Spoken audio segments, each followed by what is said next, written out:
Welcome to Winning Saturday Night. I'm your host, Winning Reality, and we are here at a special time. It's really more like Winning Saturday evening, but we'll just keep on going. But we have a very special guest tonight, someone that I've been watching for years and who's just a hell of a guy, one of the biggest and most well-known Eagles content creators on the internet going today, especially on YouTube. And he's just a hell of a guy with a lot of great things going on. In fact, he's so popular amongst NFL goers that even Dallas Cowboy fans come to watch his stream. If you can believe that, they actually have a welcome place to come see it. So without further ado, let me go ahead and roll the intro because you know how we do it here. All right, and here we go. Philadelphia!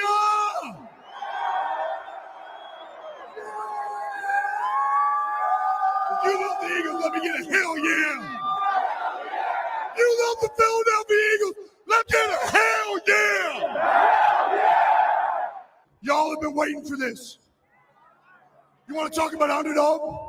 You want to talk about a hungry dog? You know what's up. Everybody wonders why we're so mean. Everybody wonders why the Philadelphia Eagles aren't the nicest fans. If I don't eat breakfast, I'm pissed off.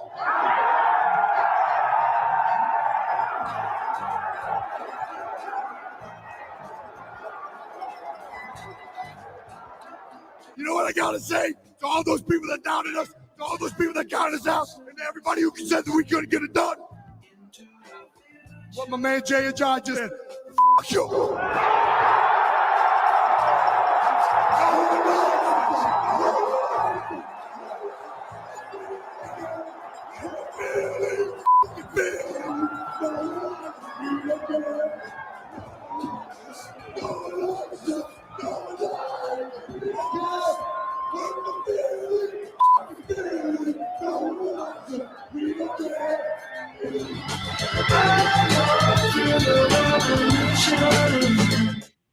Welcome, Philly.500. How you doing?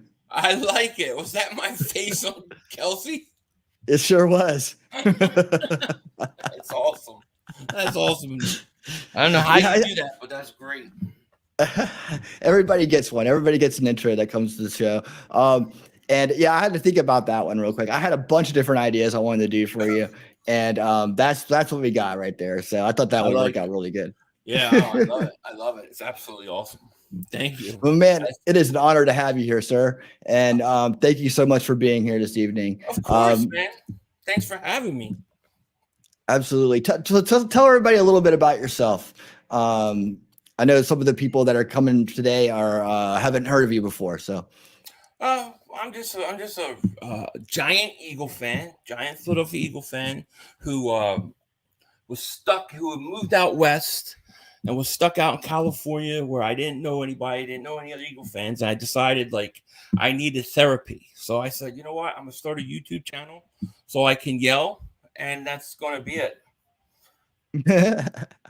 Well, man, it really took off. So when you first got started, were you thinking, this is something I want to do more than just shout. I want to turn this into a real deal thing where I'm doing this full time, or was it just kind of like you said, so it's just an outlet?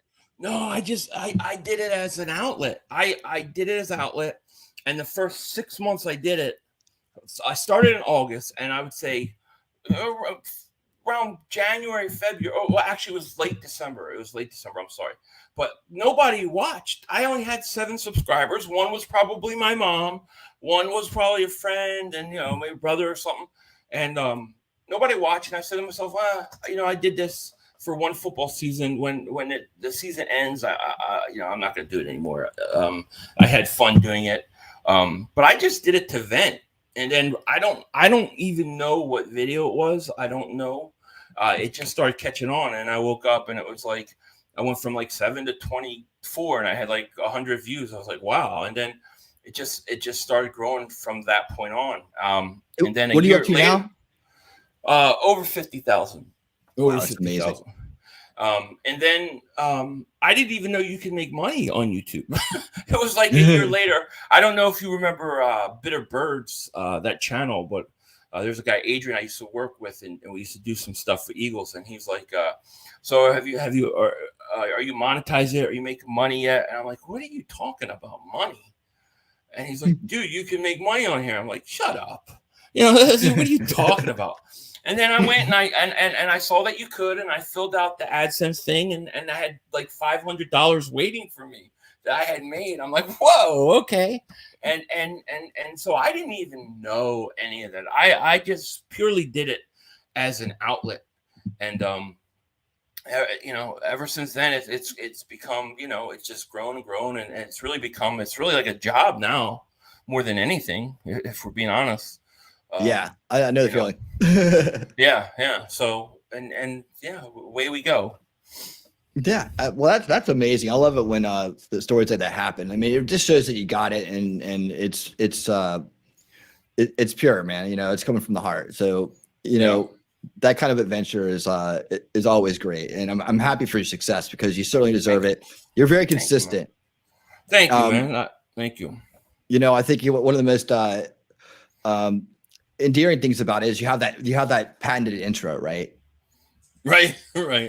And so what are you actually saying there, man? Yo, everybody, how you doing? Okay. That's it. But you say it really fast. Right, say it really fast so people don't know what I'm saying. Yo, everybody doing? Like that. Yo, everybody doing? All right, cool. I got it. I've been wondering for years. Mystery solved.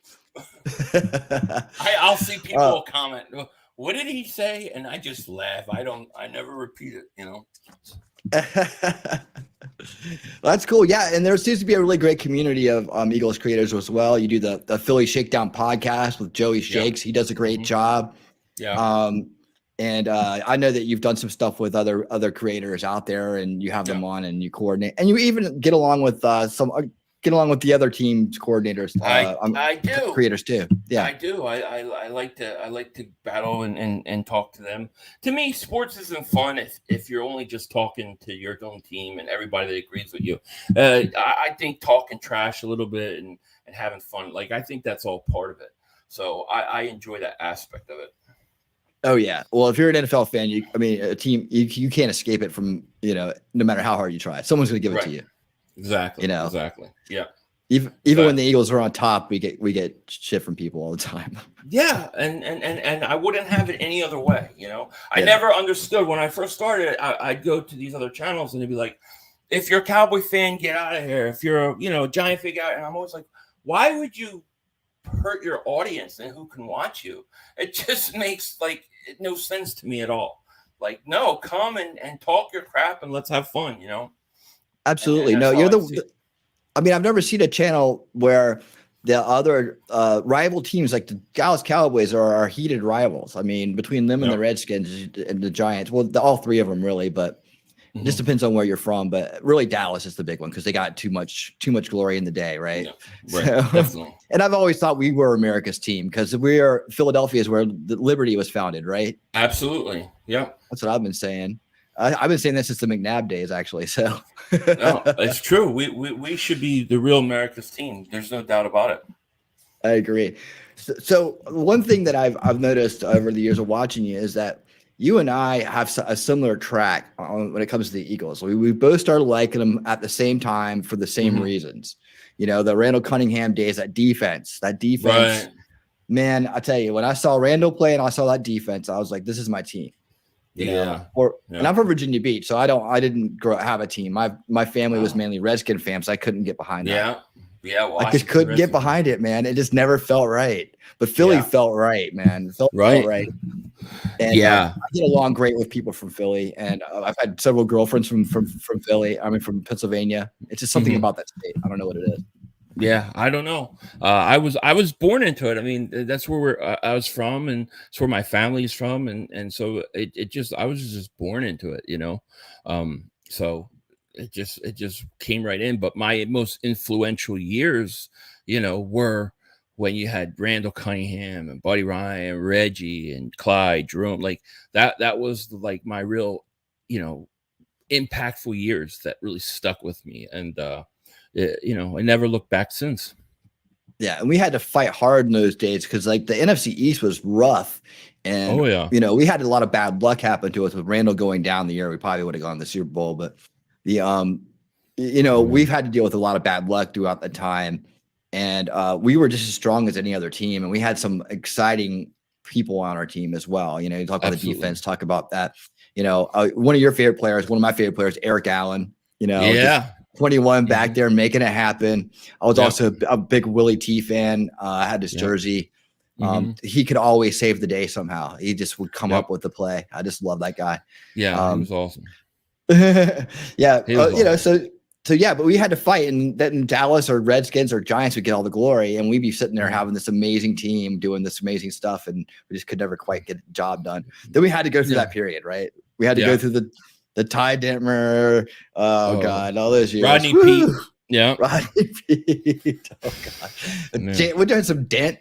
Didn't Dent start, or like somebody named Kemp? Kemp started one time. He started when it was back in the day when Randall went down for the year. That was the year he went down, and then Jim McMahon got hurt, and then I think somebody else got hurt, and we had to basically pull him off the streets. I think it was Jeff Kemp or something like that. I can't remember. Yeah, he's like a senator or something, right? I think he became a senator or something, or congressman or something. Yeah. Yeah, those were some rough years. And then Andy Reid showed up, and things got better. Like within 2 years, things got better, and we dominated for a long time. We couldn't quite seal the deal.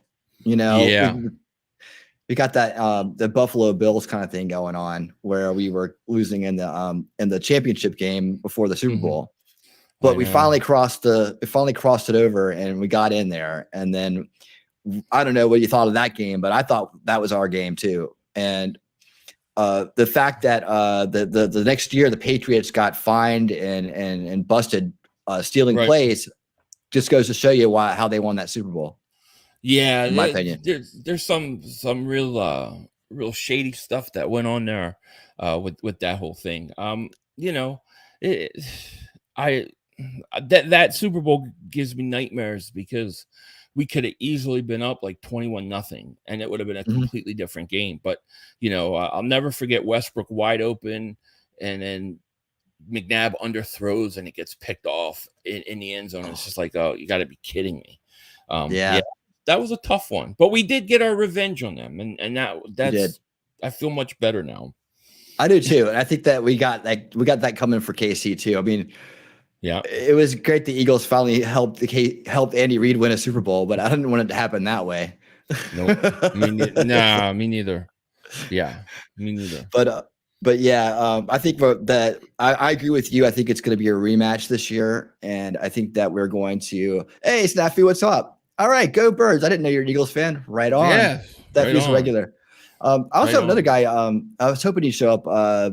His name is Sheeple Hunter. That I actually turned on to your channel. You've probably seen him around there, leaving comments. I don't know. I got a lot of people. I have to see. Yeah, I have to see the name written out. Otherwise, it's hard. So yeah, I was hoping he'd make it today. But I found him, and then we found out we're Bird fans. So I was like, well, have you seen Philly.500? Because every time I run into an Eagle fans, I'm like, I point them in your direction. Oh, I appreciate that. Yeah, absolutely. Well, yeah, it's the best place to watch the Eagles on YouTube because you can't actually watch the game, but Philly does a great job breaking down the game. It's very excitable. Like, you're feeling it with them the whole time you're there. And just really, you've had some really profound insights into the Eagles. I mean, you really should be working for the organization at some level. You're too nice. Thank you. You're too nice. But you do. You come up with some really good stuff, and then you come back and be like, see, this is what I was talking about. And like, you're nailing it. Yeah. People never point that out there. They always point out when you're wrong, though. Of course. you get when you're wrong, but never when you say something right. But I mean, that just goes with the territory. But I appreciate that. Absolutely, man. Absolutely. Yeah. So we had another little little bit of a with Carson, right? So we got Carson, and we thought, hey, this is going well. We did win a Super Bowl with him, but with Nick Foles, right? And this is like the Philly story, the underdog story. That's that we saw that clip when we came in with Jason Kelsey. It is the underdog story. This is the Rocky Town. It is about getting off the mat and winning, right? Right. And that's the Philly spirit. So we won that one, but then we had the whole thing with Carson, and then luckily we brought in Jalen Hurts, and that quickly got turned around because I thought we were going to go into the cellar there for a while for a good bit. So head up Howie Roseman on that one. Oh yeah. You know, he's come a long way. So I'm glad he got Allentown. Allentown is Eagletown. Yes, it is. All right. Billy Joel wrote a song about it. Yeah, he did. So now we got this Jalen Hurts driven team, and I feel like we're back like in the first couple of years of Donovan McNabb, but with a better team overall. Like just overall, we had a great team there. I mean, shoot, Dawkins and all the guys we had back then were amazing. There's nothing to put down on that team at all. The one thing about that those teams though is I think if the Eagles were a little more aggressive and would have gone and got a wide receiver a little earlier, they might have won, you know, but they waited so long to get Terrell Owens, and then you had him and McNabb had the fallout. But I always thought that they were that one piece away that they just wouldn't pull the trigger on it. I think with Jalen Hurts and Howie and what we're seeing now with today's Eagles, I think they've learned that lesson because they're not acting the same way. I agree. I mean, we came in like, you know, with we had Fred Barnett and Calvin Williams. There were two great speedsters that could go up and get the ball, right? None of them really like became household names, but they were really a great tandem. And we didn't really have another great tandem until now, really. I mean, I guess you can make an argument for some of them, but Deshaun Macklin. Yeah, Deshaun and Macklin. That's the one that's the only other one I can think of. Like we love Macklin and Deshaun around here. But but then they went out and they drafted Pinkston, and they drafted a bunch of like what's that guy Brown from Georgia, a bunch of other receivers. Reggie Brown. Yeah, they just never would pull the trigger on the big guy, and I know you were probably screaming as loud as I was about that. Yeah, and of course the other side of that was to get a running back. Everybody was always wanted a running back. Westbrook carried that for a long time. Charlie Garner was awesome while I was here. Those guys were great, but we never had that big power back. And in the days of power back where Emmitt Smith is running up and down all over us. Right. Yeah. We're thinking this is all we need. Right. Yeah, it's true. We just always seemed like we had bad luck and we needed that one piece that we could never find. And it just seems like that's why I say I think the Eagles right now we're in our golden era because they're not doing that. They're going out and getting guys when they need to get guys. I've never seen the Eagles with talk about receivers. We've had good receivers together, but I don't remember having two legitimate number ones at the same time, both early, in the prime of their careers. It's crazy. Yep. So, hey guys, just to let you know, thank you all for being here, by the way. I didn't say hi to the chat. Hey, how's it going? Talking Trash and Truth, Tweety US News, Colin Calendar, Snafu, Jacob Castro. Thank you guys all for being here. Who's up there? Daisy, beautifully. Thank you so much. We're going to talk Eagles here for a minute, and then we're going to get into some of the other stuff because we got some other things to cover. But I just want to kind of catch us up on the Eagles. I'm getting to talk Eagles with Philly.500 right now, so I'm very happy. Yes. Usually I'm just typing to him. Right. When's he going to see it this time? I don't know. Yeah. We'll try. But yeah, so I'm looking forward to a great year. And if you guys don't know out there, the Eagles are stacked right now. We're absolutely stacked. So what's going to happen before the season starts, in your opinion? Well, I think the Eagles have 4 open roster spots. They have $13.4 million in cap space. I still think they've got a move to make. I still think there's one significant move, and then I still think they still got to fill those spots. So I think we're going to see something. I think Howie will make a move. I just don't know what, but I do think something's coming. I don't know what, but if you look in the past, right, you look at 2017, the year we go to Super Bowl in June, early June, they signed LeGarrette Blount. You saw how effective he was. Then last year, late, they got James Bradbury. You saw how effective he was last year. So the Eagles like to strike right around now. The whole way and the whole idea, that that they would sign Jalen Hurts and set up his contract so they had space and money to operate. It's for moments like this. So I think there's still some moves to be made. I think we'll see one more significant move, and then maybe a couple, minor moves. But I think that's what's going to happen, and then it's going to get really quiet until preseason starts. So Wes Hopkins, is he coming to the Eagles, or what do you think? Oh, Buda Baker, you mean? Oh, well, Buda Baker, and then DeAndre Hopkins. Oh, DeAndre Hopkins. Hopkins. Sorry, I Wes don't know. Hopkins. I think that probably I would say the chances are probably not good, but it's something I've been pushing, because if you can make your offense that much better in today's NFL, then any holes you have on defense, or having the young guys try to learn defense, it gives them room, because nobody's going to be able to stop you. So I would like to see it. Do I think it's going to happen? I really don't know. I think, what's DeAndre Hopkins about? Is he about money, or is he about winning? And so that's the question. Another Eagles content creator brought up again Deshaun Jackson as a possible fifth just to come in. I would love that. I mean, anytime Deshaun Jackson wants to come back, I love Deshaun Jackson. I love Deshaun, but dude, he can't. I don't think he can go 2 weeks without pulling his hamstring. Yeah, I agree. Like, he's just, when he was back with us the last time, he was always hurt. I just think it would be a waste, because I just think he would be hurt the whole time. I would rather sign him to a 1-day contract and let him retire as an Eagle. That, to me, is what I would do with Deshaun. Yeah, absolutely. And I always look forward to those moments, like when Zach Ertz comes back to sign his 1 day. Right. Exactly. If people want to come back and retire an Eagle, even if they have to leave at some point, they'll come back. Oh, yeah, they definitely will. No doubt about it. Cool. Well, hey, look, I wanted to move into off football a little bit, and more into about your experience on YouTube, and then we'll get into some of the other things that you're doing besides football. So you're a family man. You live out in Cali, right? That's no secret. Yeah, or out west or something like that. Yeah, unfortunately, I'm out in California for now, but yes, I'm out here. I have a couple kids and been married for about 17 years. So that's awesome, dude. That's awesome. And you guys it sounds like you still want more kids, and I think that's great. Yeah, I'm always open to it. Why not?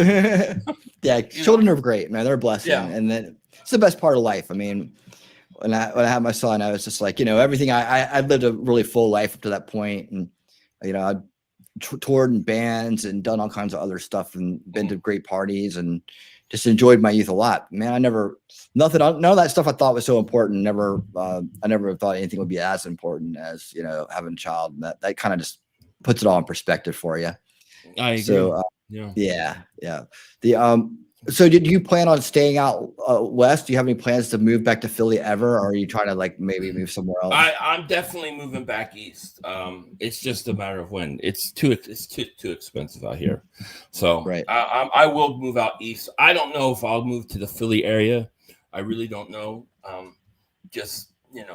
don't want to be paying one high price place to live to go to another high price place to live that I don't necessarily want to pay all those taxes. So I want to go somewhere near the beach with low taxes, and I'm good. So I don't know where I'm going to go. I think about Florida. I even think about the Outer Banks. Like, I would go live there year round if I could, Yeah, I was going to bring that up. That's another thing we have in common. Yeah. I grew up in Virginia Beach, and the Outer Banks. I spent summers down there working in college. That's where we go to hang out. Like, you're from a beach town, you go down to the Outer Banks to get the real beach town feel. Yeah. So how good the food is down there too. Yeah. Oh, I love it there. It's really nice. It's peaceful. I know the winters. The only thing I worry about is the winters. I don't know if my wife would get really bored there, because there's everything's kind of closed. There's nobody around. But I don't know. I would love to do something like that. But I'm definitely coming back east. I only moved out here because my wife was from here, and so when we got married, I moved out here. But I don't like the West Coast. I just really don't like it. So I can't wait to go home. Most of my family is back east, friends, so I want to go back at some point. What's your favorite place to eat in the Outer Banks? Like, where do you like to go when you're there? Jeez, where do I like to go? I'm trying to remember. There's a couple places, but I can't remember the names of them. I only know what they look like. There's one place on the beach that I really like, and then there's a brew house over there. Oh man, I forget what it's called. I do too. I know what you're talking about though. Oh, there's Portugal. Portugal's awesome. Portugal's good. Yeah. Great place to show. I can't remember the name of the place. All we four always go there. authors. That's the place that like that's local place. I have to look it up. I forget. I know where. I know it's on. The main road. You go further down. There's Tortugas Lie, which is a great beach. It has a volleyball right out back. I don't think. Tortugas Lie is awesome. Yeah, they have great food, great drinks, and then you can just go out and play like beach volleyball right out and back. It's really a lot of fun. It's a great place to go. Yeah, I know the brew house you're talking about though. Yeah, there's a brew house. We go. I like to go. My wife, we like to go. We go have some beers and stuff. Do you guys normally rent a house down in Duck or something like that? Corolla. Corolla. Yeah. Okay. Corolla. So a lot of those places like down there is like 40 minutes from there. So you go over the bridge, right, and then you're going towards you can go towards like Kills Devil Hill, Nag's Head, or you go towards Southern Shores, Duck, and then you go up that way. We're always up in Corolla, so I don't come down a lot once I get up there. So like when we go there, we'll get there early. I'll do some stuff. Me and my wife will go eat sometimes down there, but a lot of times once I'm up in Corolla, I'm just up there. Oh, you're just chilling at the beach, huh? Yeah, and what we've done the last few times is because we have it's a lot of my family's going, so it's like my parents, I have brothers, sisters, and they bring their kids. So there's a lot of people. What we've done the last few times is we've actually had dinner catered like a couple nights during the week at the house. So nice. So it's kind of cool because you don't have to go out. You're already at the beach. So I don't know where you're going to go and get much better views. And they come in and they cook for you. And I kind of like that. So we're doing that again this year. Yeah, it's a great place to have a family reunion, by the way. It really is. It is. It's nice. I've been going there since I've been going to the Outer Banks since I was probably 14 years old. We used to go every year. We used to go in August, like when it was cheap, like right the week before school. Wow. And so I've been going since like when I was a little kid. We would go there. Everybody would be going to the Jersey Shore. We'd go to the Outer Banks. And it was nobody there. It was great. It's the best place to go, like if you want a real beach, like traditional beach experience. Yeah. And it's not overcrowded. I mean, there's a lot of people now compared to when I used to go when I was younger, but it's still not overcrowded. You're not on the beach walking over people. You go to Jersey Beach, it's like you have to walk over people to get to a spot on the sand. It's just many people. Yeah. Yep. But hey, man, yeah, you can go and chill in the Outer Banks. I don't blame you for wanting to live down there. Like I would definitely consider living there one day. I mean, I have lived there, so I know it's awesome. And there's other great places like Charleston, Isle of Palms is a nice place to live. And then down into Florida. I don't necessarily recommend Jacksonville, but I mean, there's other places kind of like further. I lived a few years in Florida before. I used to live in a place called Fernandina Beach, and it's north of Jacksonville, right on the edge, like between Florida. So I like it there. I would go back there because it's kind of quiet. At least it was when I was there. So I like it. But wherever I go, and I don't know exactly where, but it's got to be near the ocean. It just you're thinking like I am right now. That's me too. Because I've been inland for way too long for a beach kid. Yeah. I want to be close enough to the ocean that I can at least take a 5 to 10 minute walk and be there. Like that's my goal. And if you go outside to smell the sand. If you can smell the ocean from the outside, you're close enough, right? Exactly. Yeah, exactly.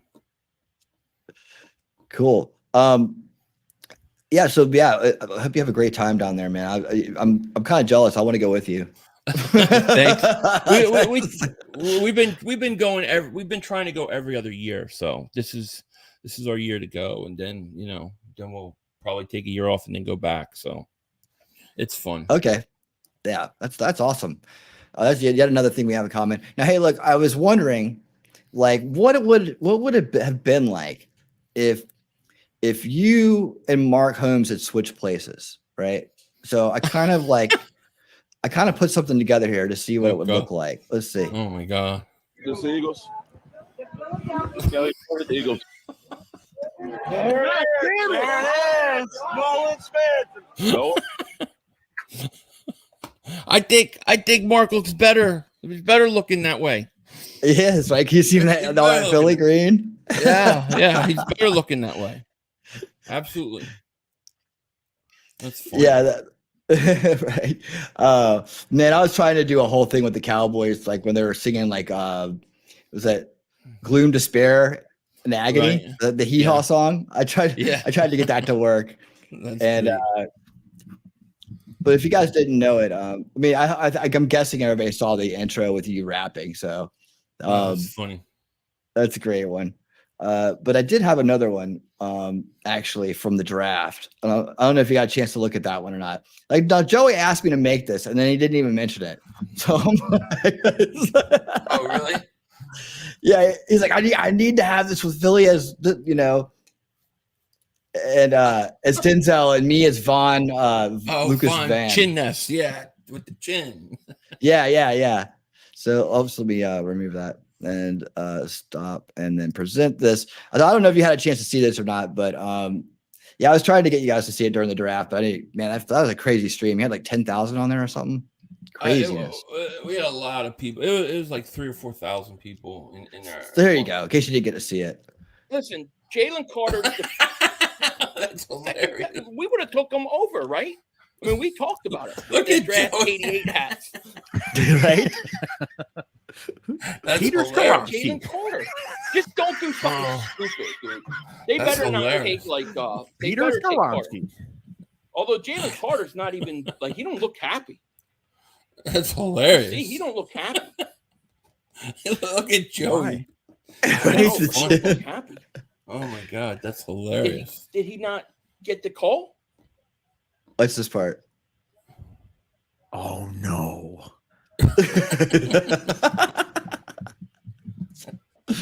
You guys look very uncomfortable right here. For That's like fun. about I was 30 It's seconds. gotta be nervous. Jalen Carter, dude.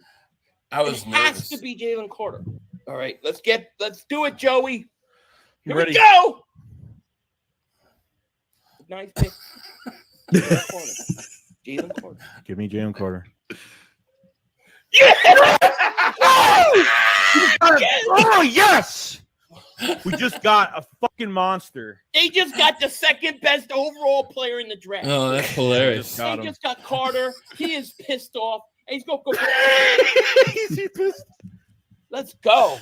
That's Draft hilarious. 88 hats. Dude, He's crying because they got screwed. Second best player in this draft. He looks got like him. Denzel. This is a Yep. great pick. Great That's pick. Big balls. Howie. Woo! Again. playing with Jordan Fourth Davis, round pick. Nakobe Dean. Love That's it. I love it. Joey really looks like Van I love Ness it. too. It works perfect. Denzel Washington out. I love it. That's awesome. Yeah, man. That's great. That's good times. And so in case you guys don't know, Philly has this bit where he's like, I can't help that I look like Denzel Washington. Give him a little bit of that. Yeah. Well, what happened was somebody kept coming in my chat. It was like a few weeks in a row. They just say, you look like Denzel Washington. So I said, yeah, you're right. I look like Denzel Washington. So that's where it's kind of started from. So, I do. I look like Denzel Washington. What are you going to do? Well, now you can see it like firsthand. That's I make right. dreams come true around here. That's right. Let's see. Okay, so we covered the YouTubing, sports YouTubing. Anything else to add about just doing that kind of content? Because, like I said, on my content's a little bit different. People that hang around, they have different kinds of content. What's it like to be a sports content creator? What kind of things do you guys deal with? And let us know about that. I mean, to me, the biggest thing really you deal with is just, I think there's a lot of people who try to tell you what you should talk about, how you should think, what you should say. You get a lot of that, especially from other other content creators. But you know, I don't do any of that. I'm just, to me, it's really simple. I just talk about what's on my mind.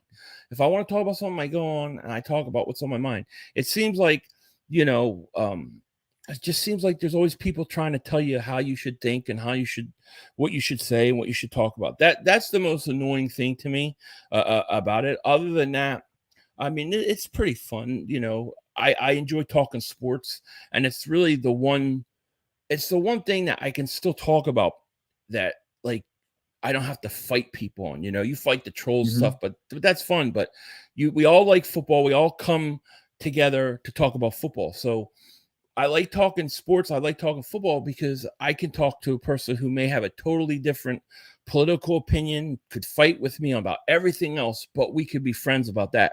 And so, you know, that's why I kind of like talking about sports on YouTube. There's just so much, you know, so much fighting with everything else. It's kind of my escape, you know.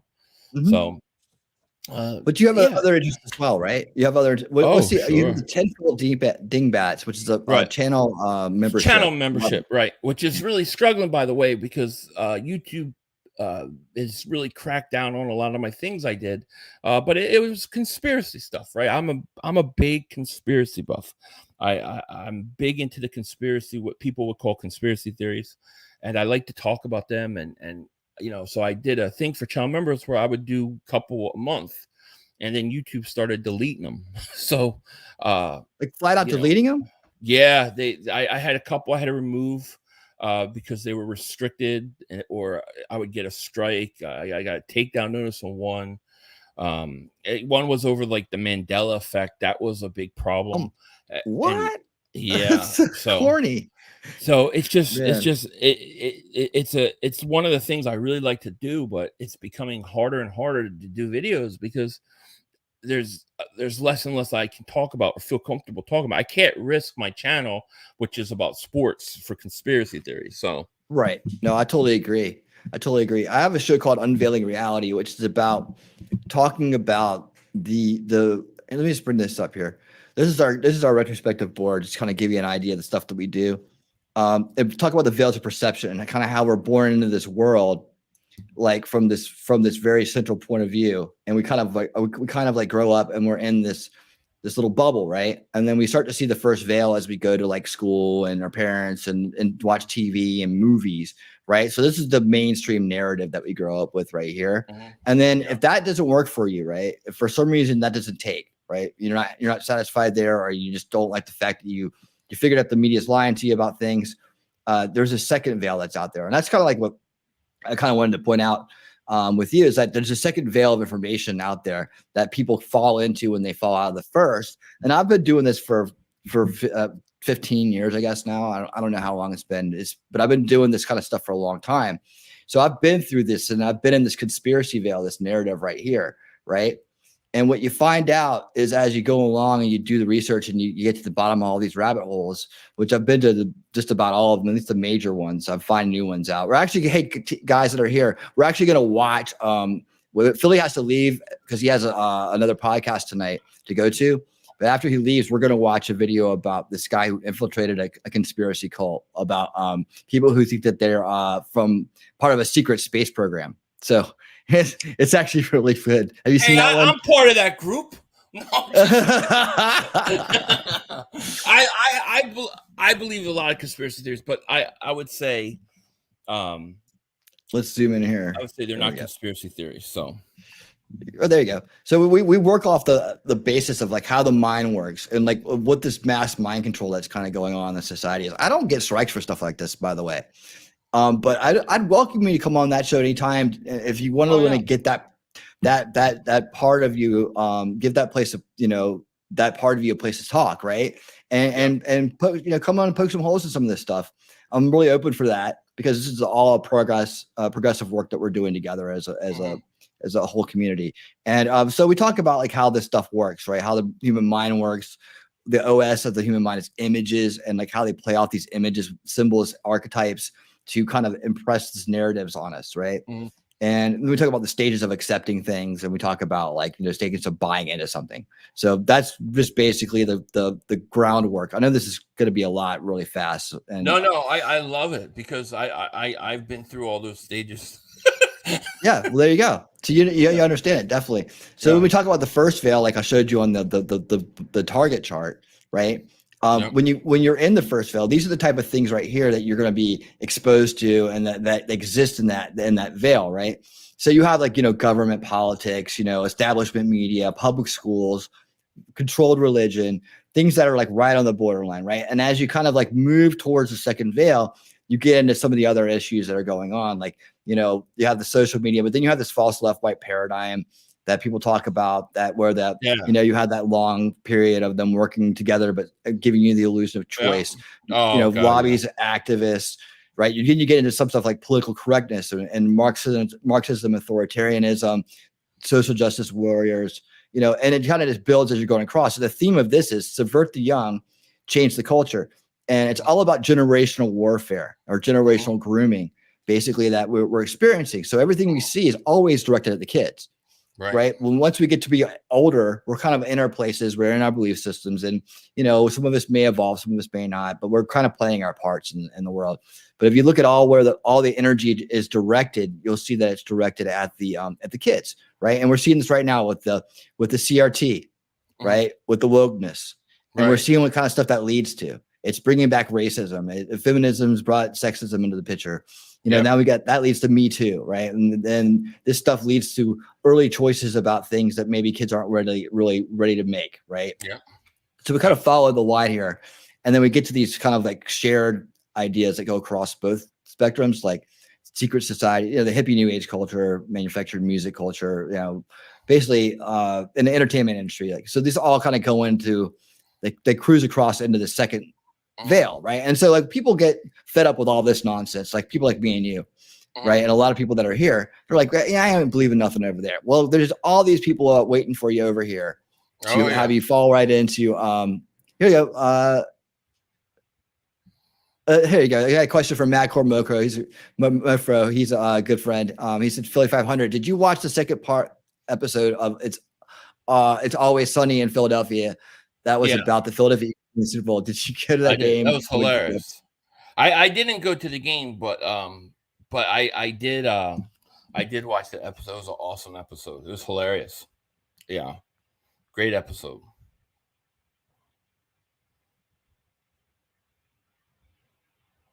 So thanks for the question, Magcor. Yeah, thank you. And, I got a $5 super chat from Talking Trash and Truth, and she's a Jersey girl. She's I'm just gonna sit here quietly and not glare. She's a Giants fan, I believe. No, nobody's perfect. Nobody's perfect. I know. She's a sweetheart, though. Anyways, so yeah. I think in time she'll probably maybe not. Come around the Eagles. I've been down. I've been down every one of these. I've been down every one of these things. Yep, me too. And I started out with like this thing debunking that, and my group back in the day, I was a Ron Paul supporter. Now some of these things I've been through, I may think that they're true. So it would be interesting conversation. But some of it absolutely. I don't believe in. Some of it I do. But there's a thing that you can learn. You learn as you go down this road, and it really comes down to these guys up here, right? Now you can see. Some of this stuff is just crazy, right? I mean, the galactic. You don't think you're not a Galactic Federation of Light guy, are you? No. Okay. No. How about transmissional beings? You into the reptilians? No. And I didn't see you at the Capitol. So I did. I knew QAnon was fake about the first month because if you followed it early on, there were plenty of signs, but people, that's whacked. And there was a lot of people telling people not to fall for it because a lot of folks don't remember Drake, but Drake was the original Q. And some people will argue with me that that's not true, but they also don't know who Drake is. Now Drake is now in this Gaia dimension over here, right? But back in 2012, 2011, he was dragging people down the same path that QAnon did, as in believing that there's a plan.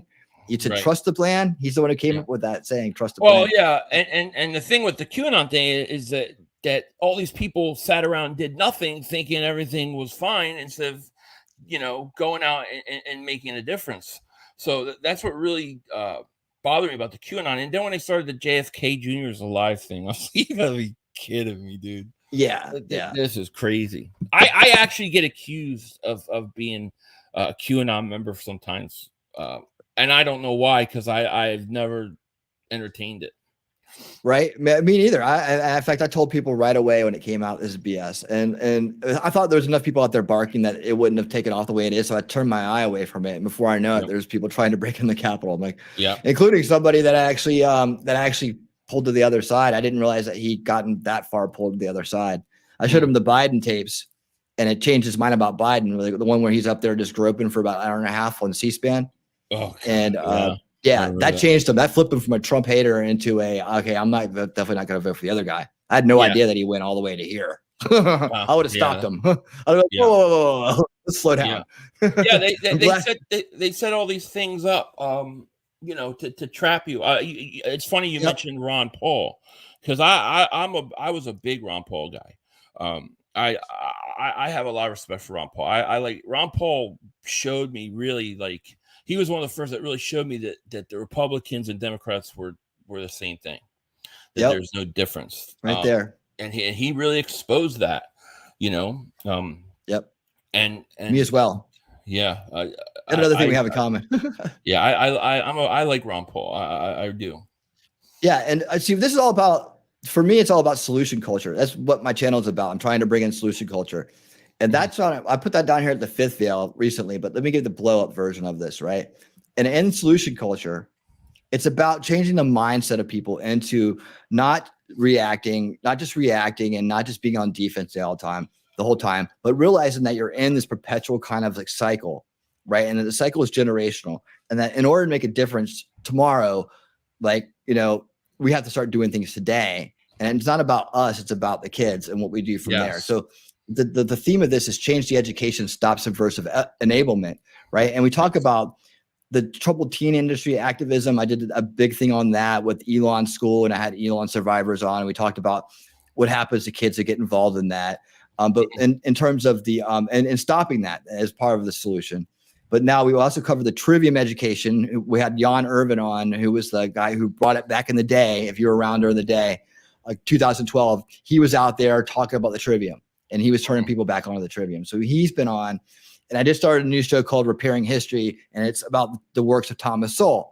Love Thomas Sowell. Big Thomas Sowell fan. Yep. You can see right down here, I got Ron Paul Philosophy of Liberty right there. So that's coming up too, where we're going to be reviewing Ron Paul's speeches. I love it. I love it. We do a lot of cool stuff on here, but yeah, talking about the conspiracies, it's about seeing through these veils, right?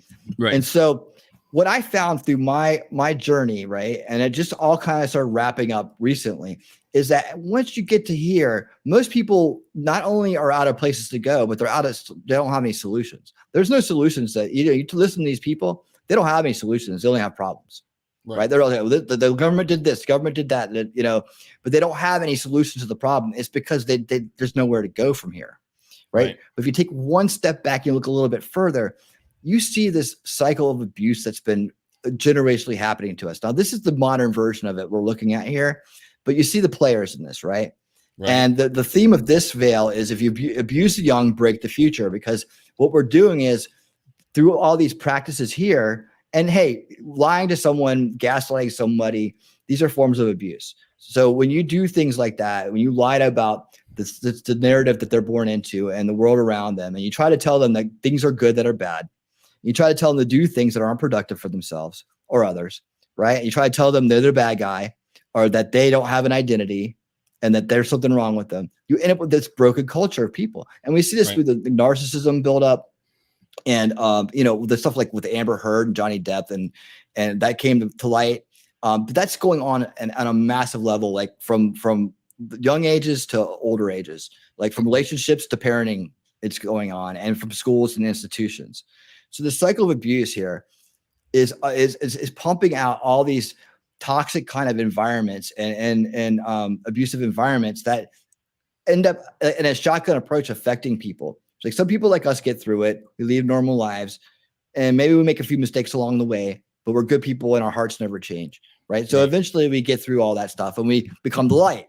Well, a lot of people get abused and so badly that they get dragged into it. They become the abusers again, Right. And we see down here, these institutions help power it, like the troubled teen industry, troubled teen in the prison industry. Yeah. These pedo rings, human sex trafficking, drug trafficking. These are all things that break down society, institutional psychology, things like that. Right. So then we just got through talking about MK Ultra, which falls in this line right here. Yeah. And the legacy of this and how the legacy of that mind control as perpetuating the cycle of abuse.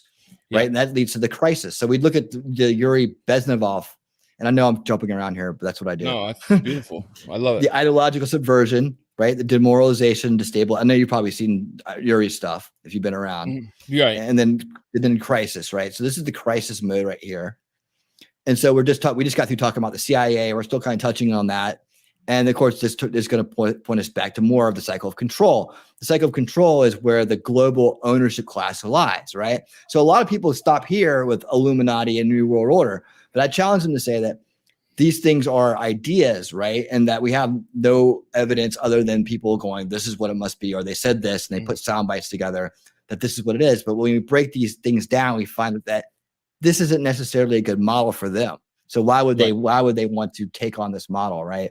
And that's what we're going to get to when we start breaking stuff down here. But if you can look in this generational corruption equals controlling reality, right? And that's the normalization that we're under right now, is that, hey, corruption, everything's corrupt. It's all good, right?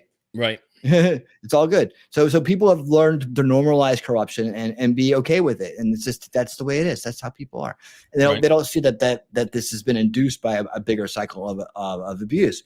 And so we try to think about, what do we do about this, right? This full spectrum dominance, it's generational warfare, right? And this is all about them maintaining their power, right? And it's manufactured dysfunction.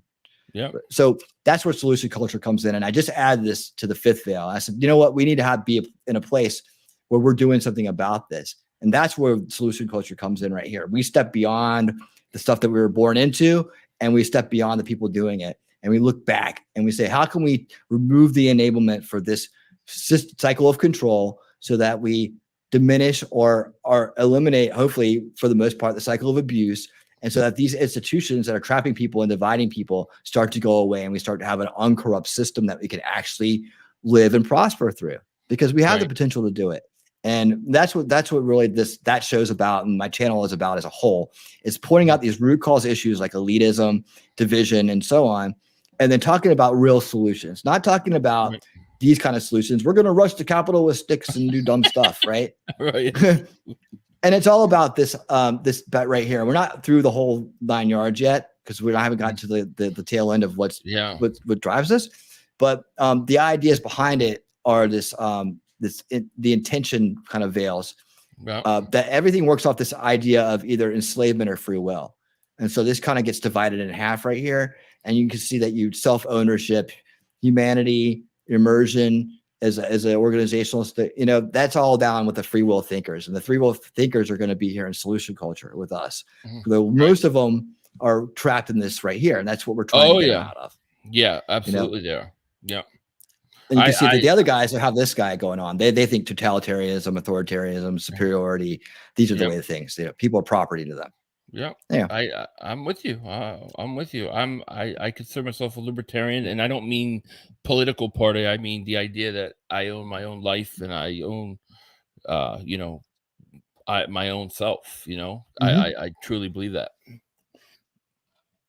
Yep. So we're building this out, man. And I'd love to have you on for this show. If you can't do tenfold Deanback stuff as well on your channel, you can come online and we can clip it, or we can do whatever. I'd love to have you on and talk about this, because I know that you're open-minded, and I know that you're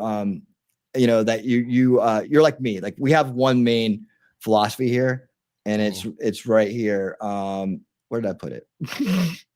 My board's getting so big here. Here, I'll just tell it to you. I'd rather know the truth than be right. That's our big philosophy here. There it is right there. Okay. Right. I'd rather know the truth than be right. I'm willing to admit I was wrong. I'm willing to humble myself on all, courses to make sure that I live in the truth. And that's the solution culture mindset that we have. Right. I'm with you with 100%. Mm-hmm. Yeah. I love so I wanted it. to show you that, man. Great. I've been waiting to talk to you about Awesome. that for a long time too. Yeah, that's awesome. That's really awesome. It's a lot of work there, but it's awesome. And yeah, it's crazy. Like when you go down that rabbit hole, it goes deep. I've been going through it, man. The whole thing started for me back, actually, I'd say when I was like probably in middle school. I was homesick watching, the JFK, they had the shooting on, from the grassy knoll or whatever. They had the Impruder film. And I remember going, wow, that's not what we learned in school. And ever since then, like I was very distrustful of things and always thinking about things. And then you had 9/11, and that really woke me up a lot. And then that's kind of when I started going down the rabbit hole, and it's been ever since, man. And eventually I worked my way through all that stuff to what you're talking about. That's great, man. That same here. Like I was a 9/11 waker, so I woke up on 9/11. Like it took a little bit of time, right, to sink in. It wasn't right away, and it was Ron Paul that made the difference for me. It was like knowing about the left right paradigm, because I'd figured out myself, but I was like, I don't even know what to do anymore. Yeah. Right? My dad actually brought it to me. He goes, "Did you ever consider they work together?" I'm like, "What? Yeah. I was like, "Holy crap!" Ron Paul really pinned it home. I remember he was doing a debate, and I was watching it live on I think it was Fox News, and he's talking, and he's doing really good. And I'm like, I don't know who this guy is, but I like him. And then I was like, told my wife, I was like, you got to watch this guy. He was on Fox News. You got to watch him during debate, see what you think of him. So we watched the replay when they aired it again, and they cut off all the things that were important that he was saying. They cut it out. And then you saw how the Republicans treated him. And it really brought it home that, the Republican Democrat paradigm is just bullcrap. There was also a documentary. I don't know if you ever saw it. It's called Freedom to Fascism. Oh yeah, that's one of the first ones I read. Aaron Russo. First ones I watched. That really woke me. Like that one really woke me up. And then Ron Paul. 9/11. I was living in Maryland when 9/11 happened, so I actually could see the Pentagon burning. And I saw the Pentagon burning, and then about 2 months later, I got I don't know 2 months, but right after they passed the Patriot Act, I was crossing the street in Maryland, and I got arrested for nothing, and they threw me in jail, and I sat there for like a day and a half, and I had no idea why I was being charged. And I couldn't believe it. And they never read me my rights or anything. And I went to a lawyer, and they were saying they could do this because of the Patriot Act. The Patriot Act, they can get away with all the stuff that they did to because of the Patriot Act. And that's when I really was like, something's not right here. Like, and that started leading me down. It was one of those many things, but it's been a long process, really.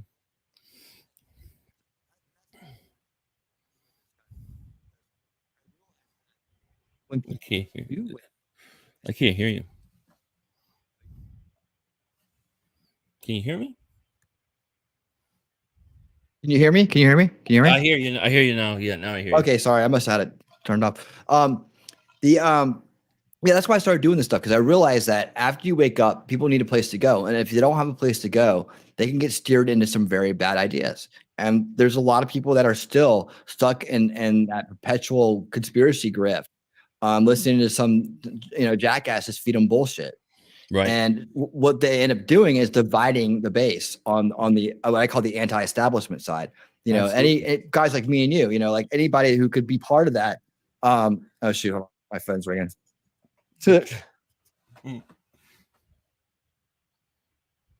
Right on time. That happens to you too all the time. I notice when you're in your videos. Always when I'm filming. Yeah. Yeah.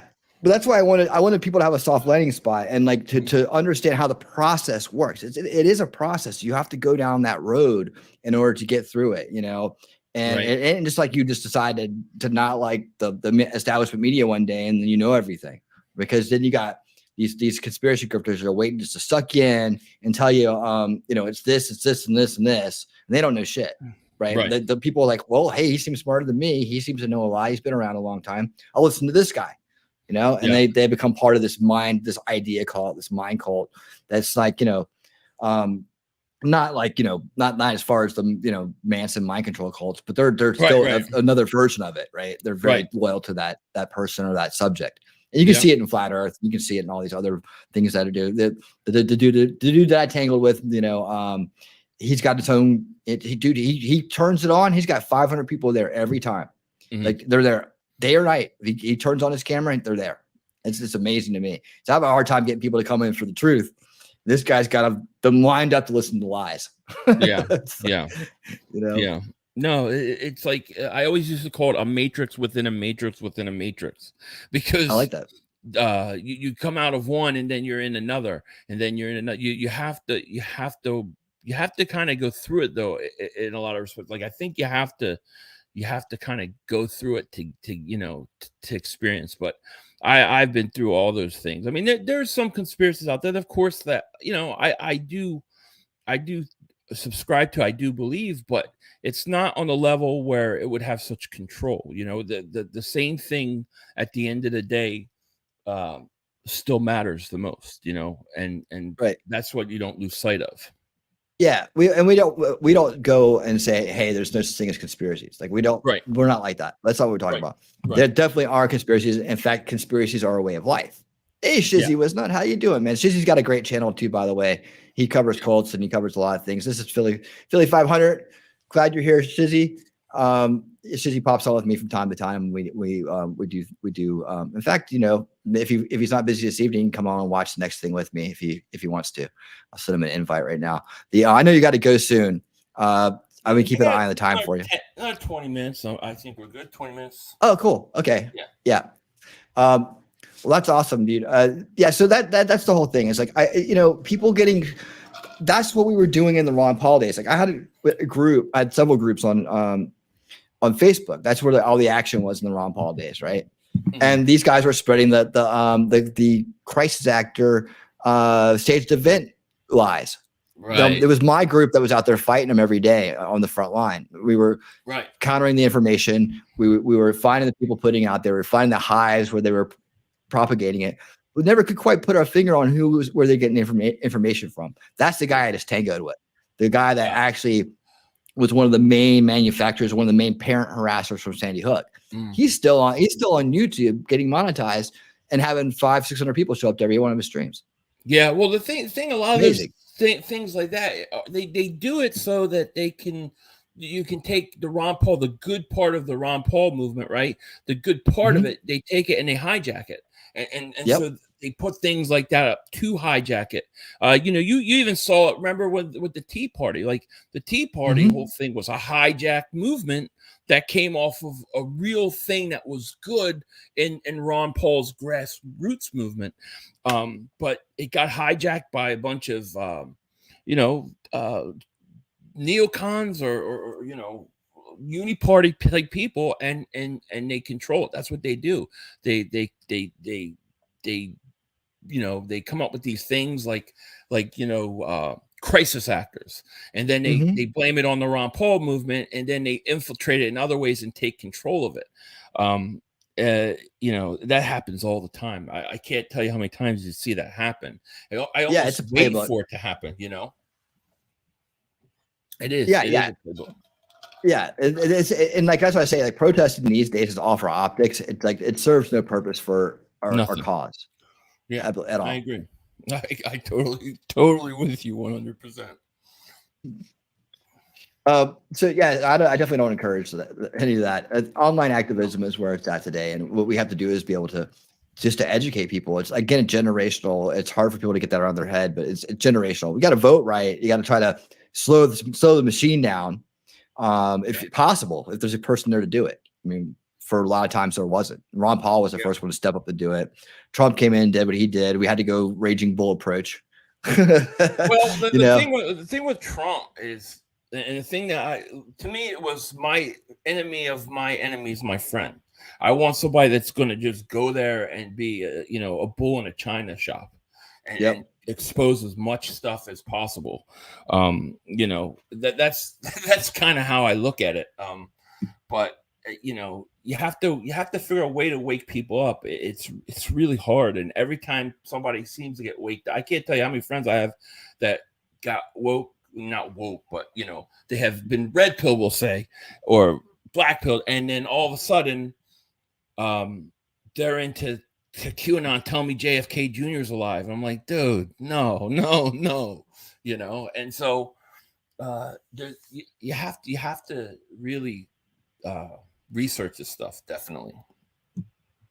Yeah, no doubt. Well, the problem is like when you come out of the mist, right? You come out of the whole like deep, I want to say delusion. No, it's not delusionary. It's when you come out when you dissolve the illusion of the first veil, right? Right. You start seeing through it. Well, you know, you're not sure what's past that point. So, you know, you think that, oh, I'm finding the truth out. Okay, this is it. Then they only give you a little bit of the truth, right? But then they sprinkle, they have a bunch of stories and lore around it that kind of like throw you in this position of being discredited, right? And not having people listen to you. They don't want that's the whole trick, right? It's like they want you to run into this wall, and they want you to diminish your opinion so people go back to the establishment narrative.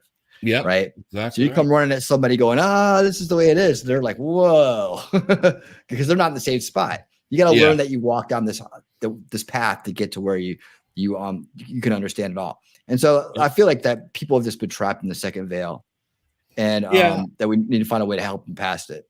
Yeah. I think there's a lot of truth to that. I definitely do. I do. Cool. So tell me, what's on the horizon for your channel? Like we'll move back to what you're doing, and definitely come back for some unveiling reality with me, because I think it would be a great conversation. I'd love to have you. You have a lot of time this summer. Yeah. Summer's kind of like the downtime, you know, like really with the Eagles going to the Super Bowl, and then you know, going to the Super Bowl, it was like Super Bowl's over. Like a week later was free agency. Then we were in the draft.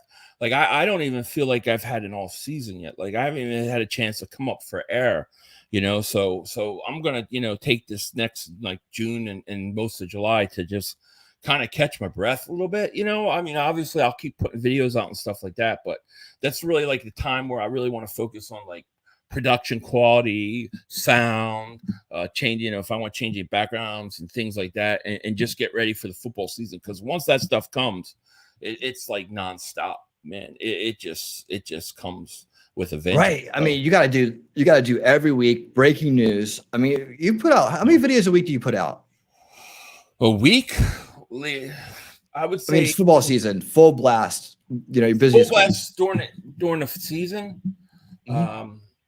Probably 2 to 3 videos a day, and about 3 to 4 on Sundays. So like, you know, I have my regular job, and then I have to come home and I do that. So like Sundays, I start when the Eagles are playing. I stream that game. Then I have to do post game. Then I have to do the Shakedown podcast. Then I have to do my cigar video late at night. So I usually start like 9, 10 in the morning on a Sunday and don't finish till about 1 in the morning. That's pretty much my day on like a Sunday. But during the week, it's probably 2 or 3 videos a day, at least, you know, and that you have to deal with editing and research, and you know, so it's just a lot of work. It's a full-time job, you know, but I haven't been able to make it a full-time job yet. I still have my other job, but it's 2 full-time jobs. I was about to say, you have a full-time job as well. Hey, yeah. We got another $5 super chat from Talking Trash and Truth. Hit that thumbs up and pretty please. And thank you. Thank you so much for that, Shelly. Definitely. You know, doing that with a full-time job too is amazing. I know you have kids and you have a family, and you got, you know, you're working that balance. It's got to feel like you're on tour, like constantly. Yeah, it's crazy. It's just been crazy. So, you know, we got, you know, I think we got a Shakedown podcast tonight, and then maybe do one more, and then I go away to the beach. Like that's kind of going to be my off season, to get away for a week and then come back. You know, I'll do maybe 1 video a day, and just really focus on, you know, I want to focus on production aspects and things that I'm not really that good at, so get everything squared away and a plan for the start of the season, because once preseason comes, it's full go. Absolutely. Well, if you ever need any help with any of that stuff, just always feel free to reach out. Well, I would love help with the AI stuff, because I think some of that stuff could really probably help my channel a lot. So anytime you could teach me any of that stuff, I would be very interested in it. No, 100%, man. I'd love to help you with that. So just awesome. Whenever you have time, just reach out and we'll make arrangements and we'll hang out and we'll get some stuff done. I'll start collecting some links and stuff for you as well.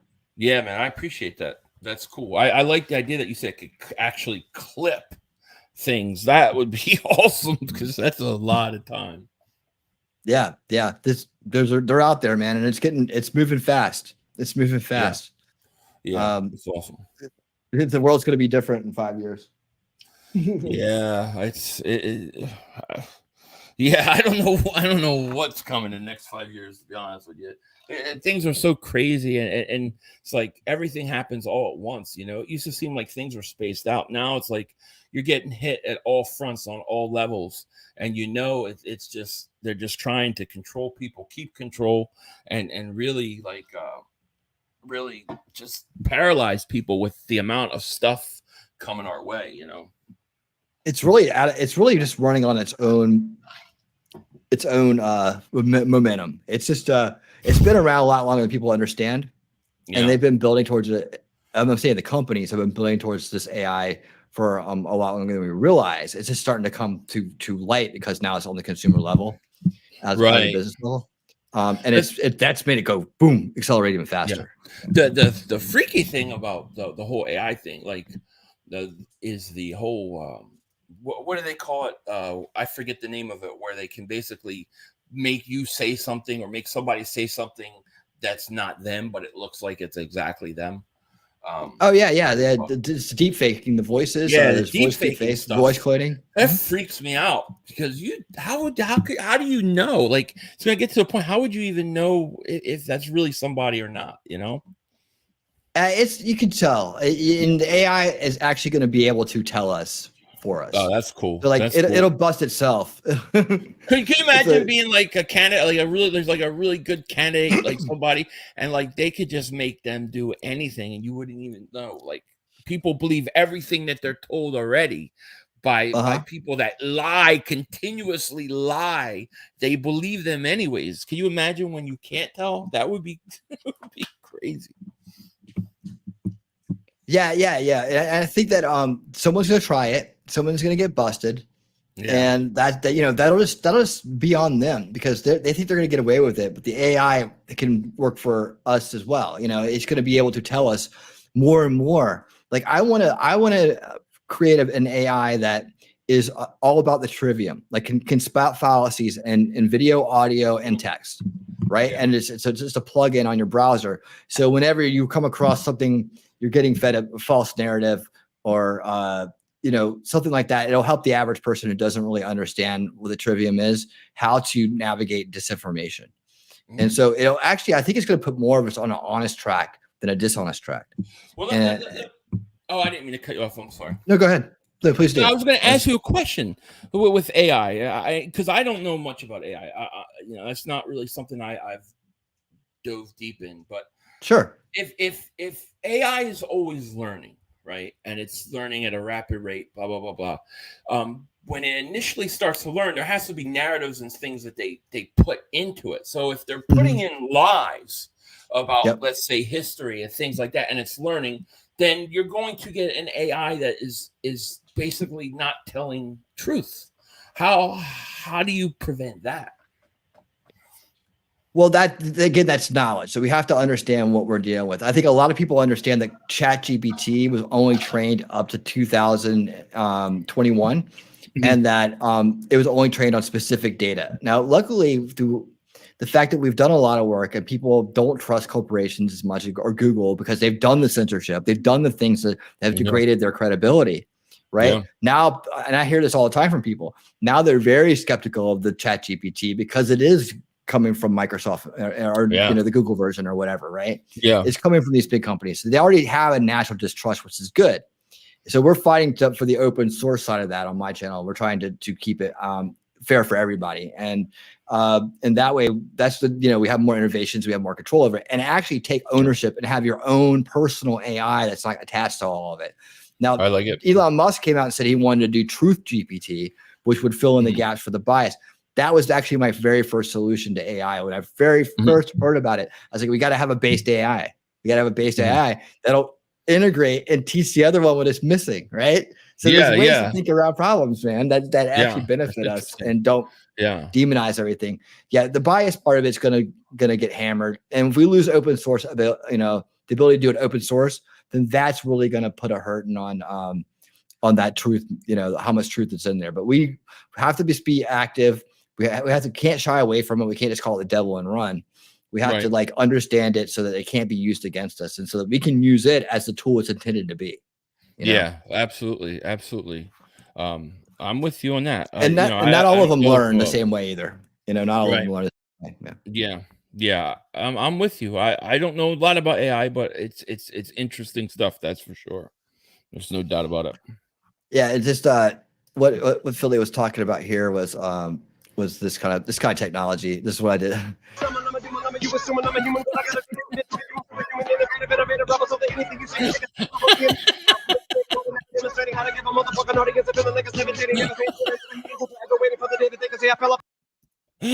you go.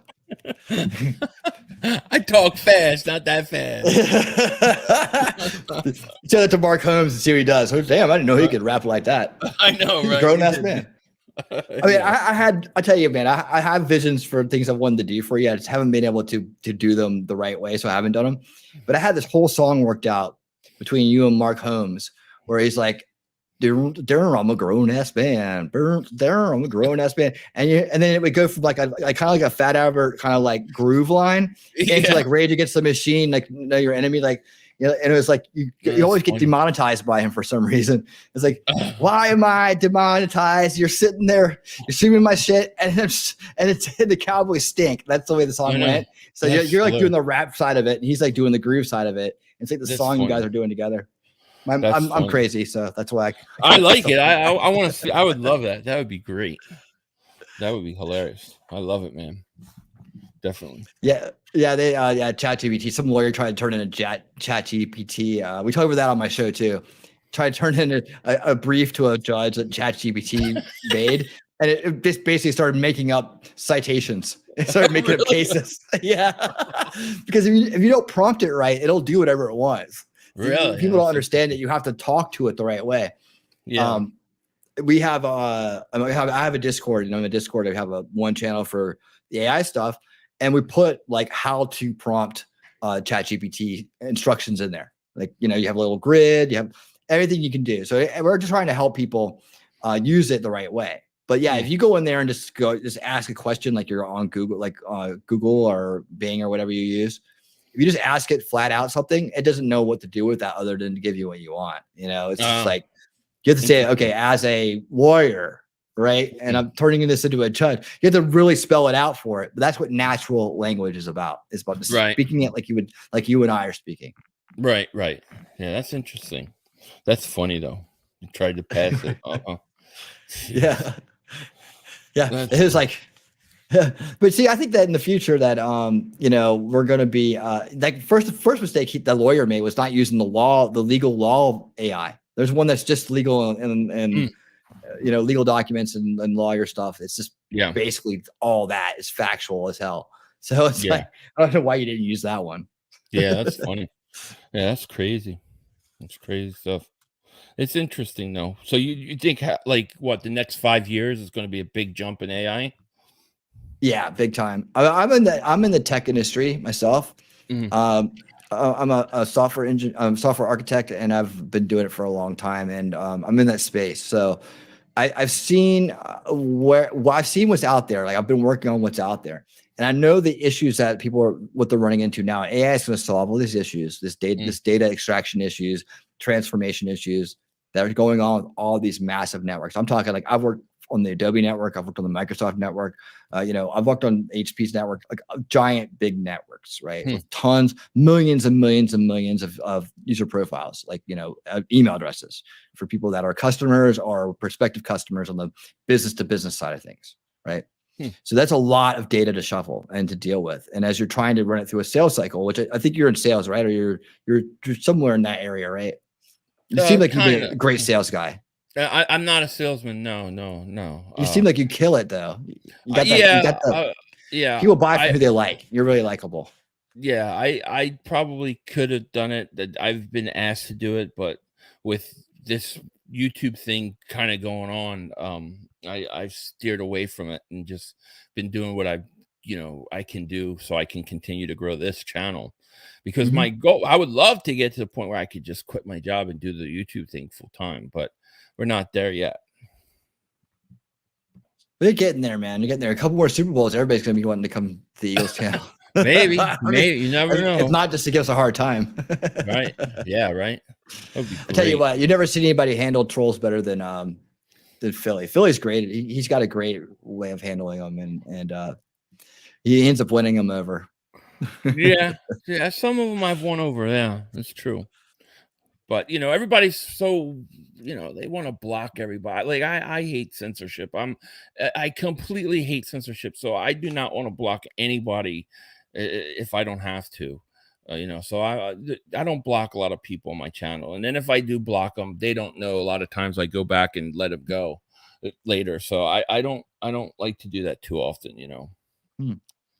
Yeah, I understand that completely. And I remember like early on, you were having some problems with mods. Like you used to give wrenches out to everybody.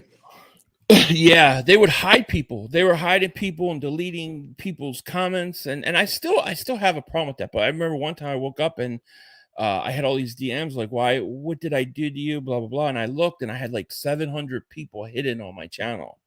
I was like, what is going on? And I had to just unblock everybody. So yeah, I've had definite problems with mods and stuff like that. I get trolls, but most of my trolls is just football talk. I don't usually get people. I only got one guy wanting to dox me, and a few things like that. But Mark Holmes, he put my phone number out a couple times and people called me, but they were pretty nice about it, to be honest with you. So I'm kind of lucky, in that regard, I guess. Yeah. Wait, yeah. Is that an accident? I'm sure Mark didn't. He didn't. No, he didn't mean to do it. He didn't mean to do it, and I did it to him once. So it's not like I'm perfect. I did it to him, and he had hundreds of people calling him during the stream. And you guys are still friends. Yeah. Oh, he was so mad at me because the trolls were a lot meaner to him than me. So I think for the most part, even my trolls I kind of like. They're all right. So if you guys don't know this, Mark Holmes is a Dallas Cowboys content creator. He does Dallas Cowboy live streams. He has a very nice production. He's got a nice family. Looks like he cooks some good food over there for sure. But Philly and him have had a rivalry going on, and it's very comical. It's very funny. It's really cool. But you got the belt. You still have the belt. We have the belt, right? I do have the belt. Yeah, I actually have Pizzle's belt. Pizzle, another content creator. I actually need to send it back to him because I feel bad. I own his belt right now. But you won it fair and square, though, man. I won it fair and square, but I think he said he's retiring from YouTube, so I think I'm just gonna send it back. Maybe we can get you a belt just to go around for everybody that nobody quite owns. I want to get it. I'm gonna make my own and do it. Yeah, I think that'd be fun. There you go.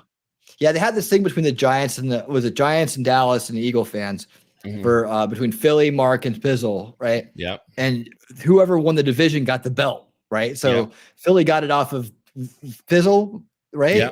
Mm-hmm. Okay, and then you had it, and then he won it back, or did Mark never got it? We had Mark's son had one.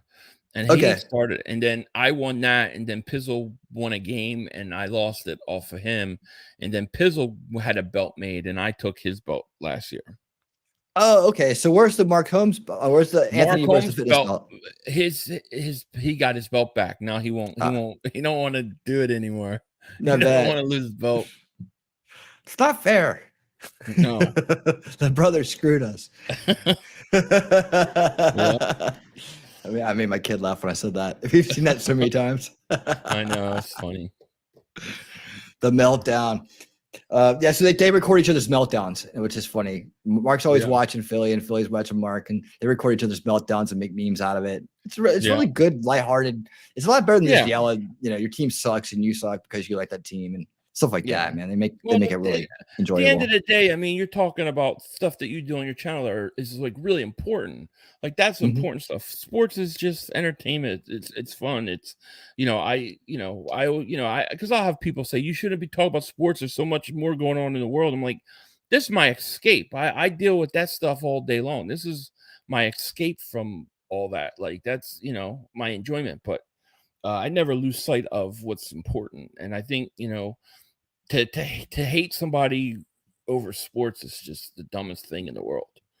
Yeah, absolutely. I mean, shoot, even politics, in my opinion. Yeah, even I mean, when I grew up, it was like it was allowed to disagree. You're allowed to disagree and respect somebody's opinion. Nowadays, you can't. It's like if you disagree with somebody, they hate you. It's like I don't understand. I just don't understand it. No, I don't get that line of thinking. But that's kind of the stuff we talk about too on Unveiling Reality, like trying to figure that out, because there's that whole thing you go into when you have a new idea that's not what people are used to you having. They even some of your dearest friends and family will start treating you differently. It's really strange. That's why I go down the mind control track on things, because I was like, there's got to be something controlling them beyond what I see. Well, to make them change that much. And I think it's really happening with the younger groups now. Like the younger age people, I think have a way harder time than dealing with things. Like I have to talk to my kids and tell them, like, people can have a disagreement.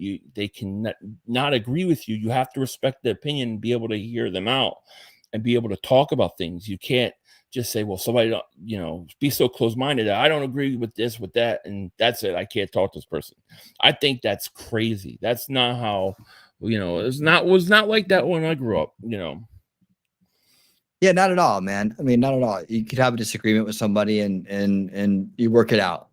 And I think that's the problem is a lot of people don't work things out anymore, or they get tribal about it, which is real easy to do with the internet. Right. Locked into your informational bubbles. Right. And I think I think that actually helps me on my channel. I think that's why I can talk to trolls and stuff, because they can't offend me, and because I can respect their opinion even though they don't agree with me. And I don't know that there's a lot of places that do that. I don't think that happens. No, not at all. It's just something we got to work on. Even for something as little as football and sports, Well, I'm glad Joey Shakes stuck around. I thought for a second there, I did say, we did talk kind of like behind the scenes for a second about it, but he had somebody really giving him a hard time, and it seemed like he was going to quit his channel. And I was like, if someone's trolling him, let me know. Like maybe we can help. Maybe I can help out. Maybe it's one of these other guys around here that are doing it.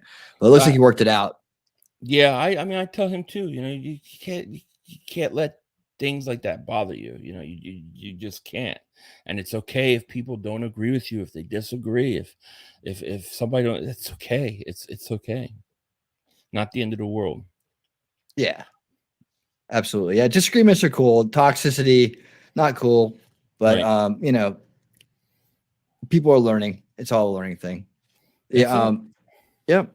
No doubt. Well, I'm looking forward to a great season with the Eagles, man. I'm looking forward to spending a lot of time with you during the games. You're always on when the game's on. Even if I'm watching it one way or another. I got you in one ear or something like that. We're always watching the games together, and I'm looking forward to go back to the Super Bowl with you too. Yeah, man. Oh, we are. We're gonna get it done. There's no doubt about it, man. I appreciate it so much. I really do. for big plans for the season, we'll just kind of tie this up. Do you have? I know. Are you gonna go to Vegas and put some MVP bets in, or what you got Probably. going on there? Yeah, I'll probably put some bets in before the season. I always like to do that. I'll definitely do some of that. I'll have some bets laid down and things like that. But for me, it's like it's getting to the point where people depend on me for my live streams. Like I can't even go to a game because people are like, what am I going to do if you're not there? So it's I'll just be ready to stream and we'll be ripping and running, man. That's what we'll be doing. Yeah. Hey, I take the stream to the game, man. And just let people. We'll deal with it. You deserve to go see an Eagles game, and anybody who says that you can't get a weekend off to go see an Eagles game, or at least like do the, in the stadium with a phone in your hand or whatever. We'll deal with it, man. You should go to see Eagles when you can go see the Eagles. At some point. I want to take my my son up to the link. I owe him a trip to Philly as it is, for a game. So especially to see this team. So if you're ever gonna make it, let us all know. Maybe we can meet up. It takes us. It would be a trip for us too. But we'll do it because especially knowing that you guys would be there, that would be great. Yeah. He's been to one Eagles game here, and one or two. How many Eagles games you been to? 2 or 1? I think it's 2. 2. I think it's 2 too. But that's cool. Falcons game. So we went to the Falcons game that we lost in the last minute or whatever. Like Carson Wentz was there, and it was a rough game. A couple good stories from that game. It was like, one, do you remember the field goal that they missed early on in that game? Like it was like literally I'm sitting up there. Oh yeah, the Monday. Is that the Aguilar? Is that where Aguilar dropped the ball? Did Aguilar drop the ball on that one? Down the sideline? Yeah, I think it was. Where we were gonna win if he catches it, we we're gonna take the lead late. Oh god, drop. Yeah. Well, early on, they kicked the field goal, right? They wanted to go kick a field goal, and he missed the field goal. The Falcons did. Right. So I'm sitting in that end zone. I'm sitting like to the left of that end zone, right up there. Everybody's quiet. I'm surrounded by Falcons fans, right? And we're standing up. He's getting ready to kick the ball, and right as he goes to kick the ball, I go, Noonan, as loud as I could, and he missed it. And everybody turned around and looked at me. I was like, "Yep, that's right." That's awesome. It worked. Like my kids texted me, going, "Holy crap! How did you do that?" It worked. And then at the end of the game, we moved down to like right where the rail is. Right, we managed to move our seats down all the way down to the front. And a bunch of Eagle fans there. We're all like, right. And then it became apparent that we weren't going to win. And my son was younger, and he got upset. Wow. And he goes, he starts to see, he starts to get emotional. He was younger, and he didn't want the team to lose. I don't blame him, right? But all the Eagles fans that were there gathered around him, and they're like, "Oh, dude, it's going to be okay." Like you never saw the outpouring of love. Like all the people that didn't know each other just loved the Eagles together. Coming to my son's aid when he was feeling hurt because his team was losing. Yeah. And then after that, Sidney Jones of all people walked by and throw his glove up and give it to my kid. He goes, "No, him right cool. there." Yeah, man, it's just really a great. Cool. Yeah, it's a great experience. That's awesome. He needs to break in his Philly legs. He needs to go get a cheesesteak in Philly. Hey, by the way, if you go through Virginia Beach, Philadelphia cold cuts. That's where you go get. I'll be in Norfolk, which is what right there, right? It's not far. Yeah, 20 minutes. 20 minutes down 44. I'll be in Norfolk next Thursday and Friday. So, Philadelphia cold cuts, man. I'm telling you, go. It's worth the trip to Virginia Beach to get the sandwich. I would drive from Norfolk to Virginia Beach to get the sandwich. Okay, I'm telling you, it's that good. Like outside of Philly, you ain't gonna get a cheesesteak like this. Okay, it's that good. I'll check it out, dude. Yeah, Philadelphia cold cuts. Okay, cool. Thanks. I appreciate that. You got it, brother. Definitely. Awesome, man. Well, thank you so much for having me on. I really do appreciate it. I know it was a long time coming, and I appreciate you being patient with me. Absolutely, man. Absolutely. I know you're a busy man. You got a lot going on, and no, thanks for coming here. I got a small channel. YouTube's trying. You think you're throttled? Yeah. You think you're shadow banned? Boy, you're in the home of it right now. Right. Yeah, they don't like my stuff very much between the AI and the just topics I talk about. So I don't get much reach at all or much any and they're draining my subs like left and right. But I got core people that come here and that like what I do, and that's why I'm here. That's good, man. Yeah, they're awesome, man. I love the channel. I love what you're doing. It's awesome. Cool. Definitely. I'd love to have you back to do some unveiling reality, man, when you get a check.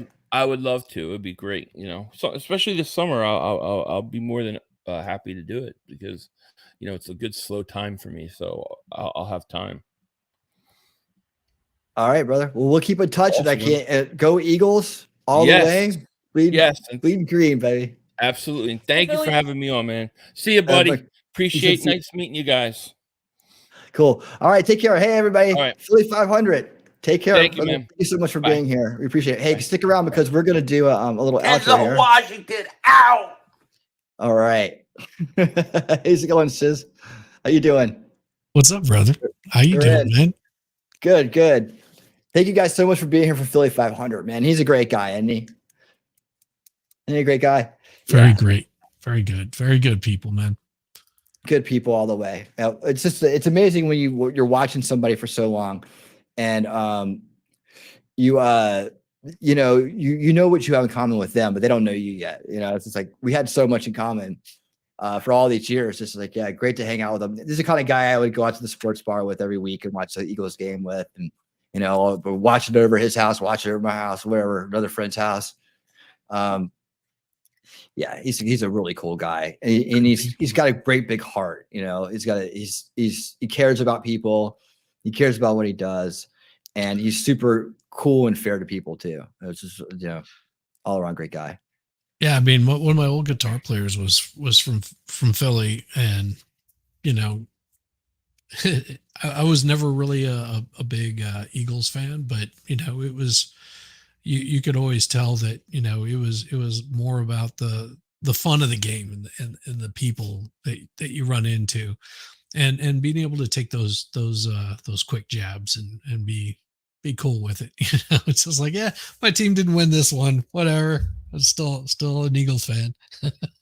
Yeah. I mean, he's always the first one to congratulate the other team too. Absolutely. And I am too. I'm like, it's a game. We get passionate during the game, but then the game's over, right? Yeah. So it's all fun. That was great, man. That was great. That was really exciting. Good. I'm so glad you got him on. Yeah. He's a hell of a guy. Hey, look. Hold on, wait. I got to do this right. I don't think I have a song for. Okay, you're gonna have to get this one. Let me see. Oh, yeah. So we're gonna watch something very interesting here. I found it the other night. I got a few things we can dive into, but it's pretty wild. This guy he went and infiltrated a conspiracy cult. What wasn't it Alex Jones that did that too? This is different. He actually sock puppeted it. He made himself into a character. He LARPed it. Let me put it. He LARPed it. I'm here for you. Hold on. Let's see. Okay, here we go. Where'd she go? Who? You better get back in here, Shelly. She was sitting there waiting. I was trying to find her song, and she just took off. Shelly. I'll assume her internet went out because she would never be that rude. Shelly. Maybe I should take a clothes, put a clothes in the dryer or something. That happens. Oh wait, she's back. Okay, don't make her wait. She'll leave. Yeah, okay, hold on. Wait. Don't keep the woman waiting. What's up? How Welcome to dare the show. How dare you? You never make a lady wait. Oh, Don't say it. I swear. Don't. You better both swallow it like you love me. I swear to God. Look, Shizzy's all red.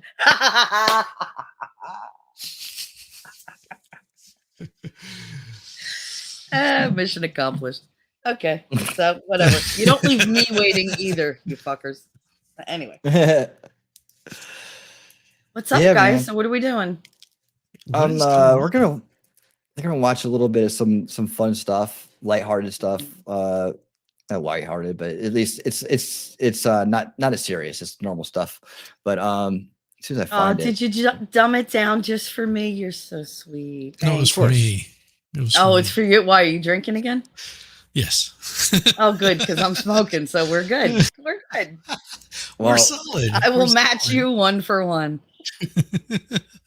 I'll actually probably outpace you. Not for nothing. Well, you think you will?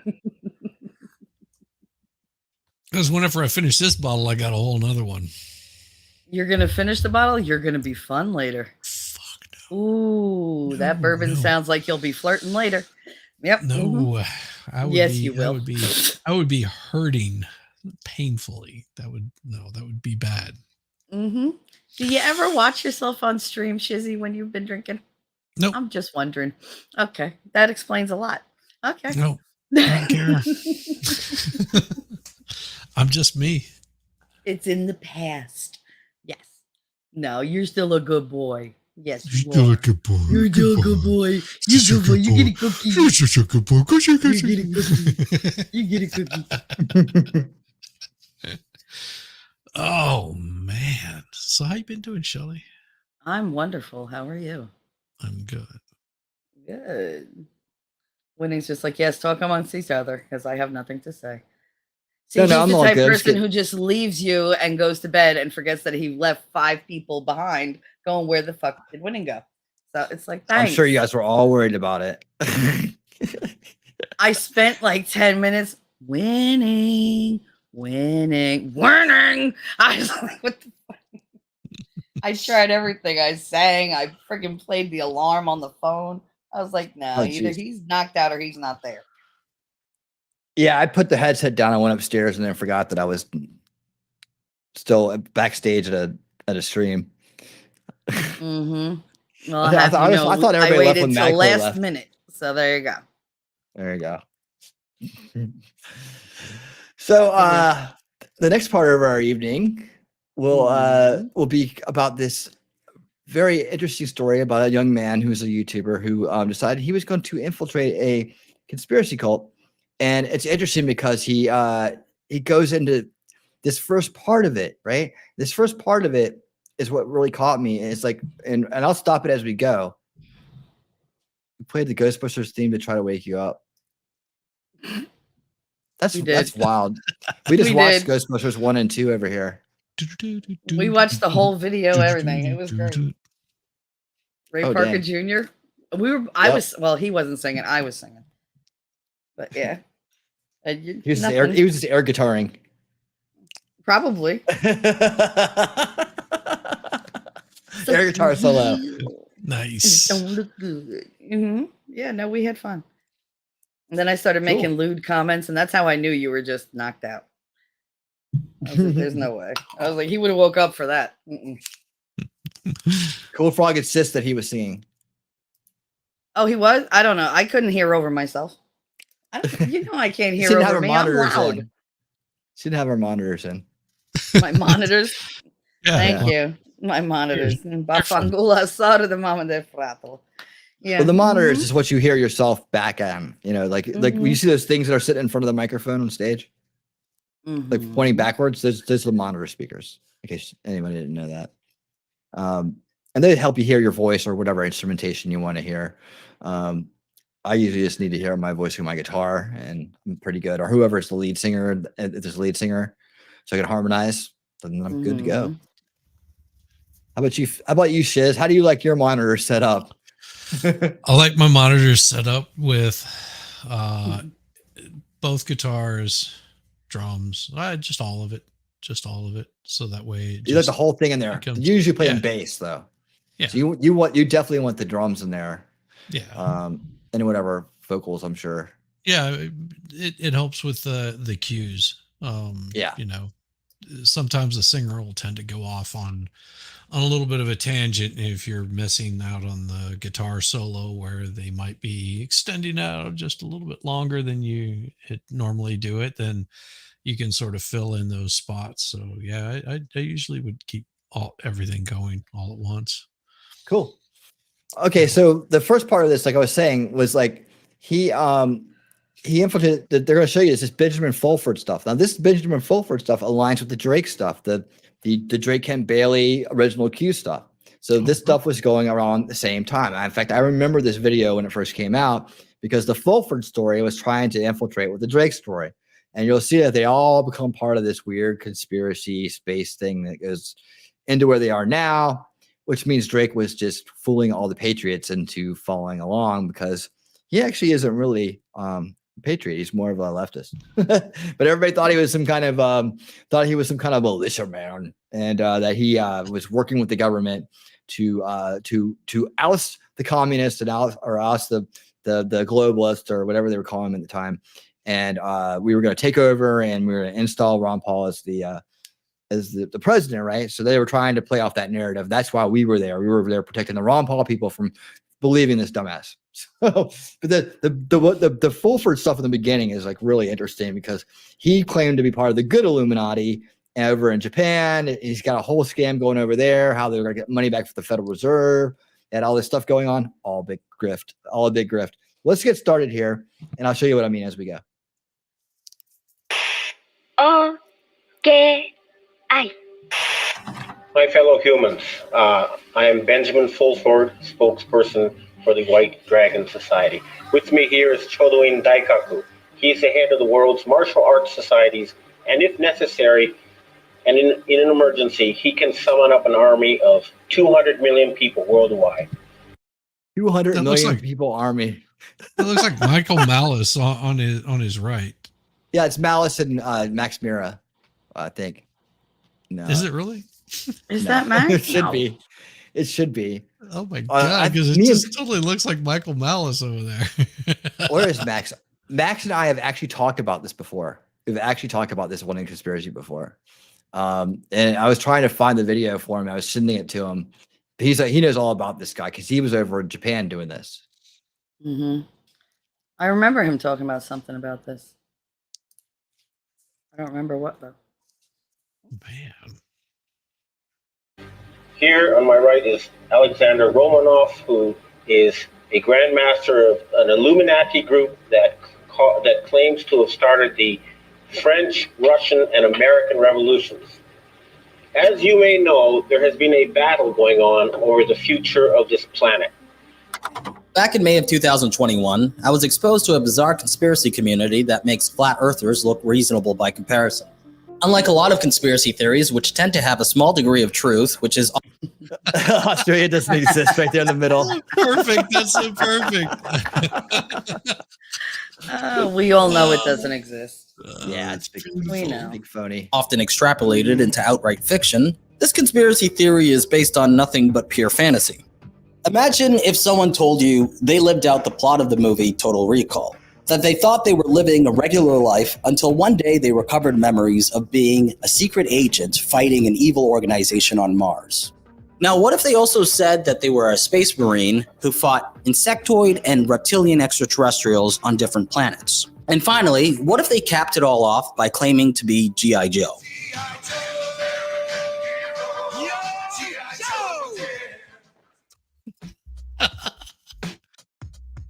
If you ever encounter someone like this, it's possible that they believe that they are part of the secret space program. The secret space program is a conspiracy theory which has grown in popularity within the past decade. There are YouTube channels, social media groups, and entire conferences dedicated to a shared belief that humanity has already traveled to the far reaches of space, and that a shadowy world government has been hiding this truth from the masses. A lot of the people who buy into this theory also believe that they were abducted and forced to serve in the secret space program against their will. This isn't a LARP, or an ARG, or a giant sci-fi influenced role-playing game. No. These people genuinely believe this stuff, and their community is getting bigger by the day. I wouldn't be surprised if in a few years, this overtakes Flat Earth as the most ridiculed conspiracy theory by the general population. And that would be awesome. I want more space program people out there. If you've been part of the space program, secret space program, I want to talk to you. I want to have, I believe you. Just come on my show. All right. Oh, Lord. That's because it's way, way crazier. I was put onto this by a friend of mine who goes by the handle Vapes for Christ. Here's us talking about it on a Discord call. So, I was listening to this. Christ. Sounds credible. Sounds credible. Yep. There you go, There you Shizzy. Shizzy's amen. That was perfect Podcast timing. called Go The ahead. Unexplained of Howard Hughes. It's basically like the UK's equivalent to Coast to Coast. It's on the radio as well. And they just had this one guy in there I saw. His name was Captain Randy Kramer. Like, he was saying stuff like he was actually a genetically enhanced super soldier made in a lab in the late 1960s for a secret space program where he'd be battling aliens on Mars for the Mars Defense Force. And the more I looked into this, he's not alone. There's like a whole community of people that claim they've also been part of this program. Randy lived on the planet Mars for 17 years, where he said there were approximately 6 to 7 million people living, including various ET races. So I was genetically engineered from the ground up, tinkered with some extraterrestrial hybridized DNA to, be smarter, faster, stronger for soldiering abilities, where I spent a little over 17 years in the MDF, which is the Mars Defense Force. I was in the infantry there on the ground, mostly scuffling with indigenous reptoids and indigenous insectoids territorially, mostly really to test military equipment. Dude's a badass. They built him from the ground up and he kept that nose. What is wrong with him? It's a government secret. It's just really it's a weapon. Did you see it? There's no way that fits in a helmet. There's no way. It can turn into the rifle. It can turn into the muzzle of a gun and just it blasts out like laser beams sometimes. Jesus Christ. It's Parker. A lot of interesting characters in the SSP/Super Soldier world, such as Dwight Eisenhower's great-granddaughter, Laura Magdalene Eisenhower, James Casbolt, a self-proclaimed former MI6 agent who's now in prison for trying to blackmail 2 million euros out of his Super Center heiress ex-wife, Haley Major, and Mark Richards, who's also in prison, not for blackmail this time, but instead for robbery and murder in the mid-1980s. He was also bizarrely plotting a paramilitary takeover of his county in order to turn it into King Arthur's court with himself as a king. Yeah, that's a thing. Within the community, these people are known as whistleblowers, individuals who risk their lives to disclose sensitive information about their time in the secret space program. Initially, I was struck by how these so-called whistleblowers spoke with such earnestness while claiming to have lived out grand stories akin to Z-grade science fiction. And more strikingly was how many people seemed to believe them. There is a secret space program which is funded by our taxes. We pay for our own enslavement. There are factions in space. They have anti-gravity, propulsion system, anything you can think of, time travel, manipulating consciousness. It's all real. When I first started looking to this community, I considered he must have read the white papers. Yes. Making a video about it, but I scrapped the idea fairly quickly. At the time, my idea was to make a video simply exploring the whistleblowers and the conspiracy theory, but I decided against it as I was more in the mood to work on something more ambitious and grand. So I set it aside and worked on a handful of other projects instead. However, there was a part of me that kept thinking about it. I found myself watching SSP videos during my free time, reading articles and browsing their community's forums. Eventually, it became my favorite pastime, and it was something that I was doing every single day. And what really intrigued me about it was it just kept getting crazier and crazier. And that's how I found my new favorite YouTube channel, Super Soldier Talk, which is run by a guy named James Rink. He's been doing it for 13 years, and he's been a hardcore believer of it for even longer than that. I found myself really drawn to James, especially his demeanor. I don't mean to ridicule the guy, but I genuinely just find him amusing. So I am a super soldier. I've been involved in these the secret space program for at least 330 years. I say that with a lot of hesitation. Some of these projects, they have time compression zones where you're outside of time and the time is going by a little bit slower than the rest of reality. They use re-aging tech, different cloning bodies. There's different techniques on how they can re-age us and reuse us.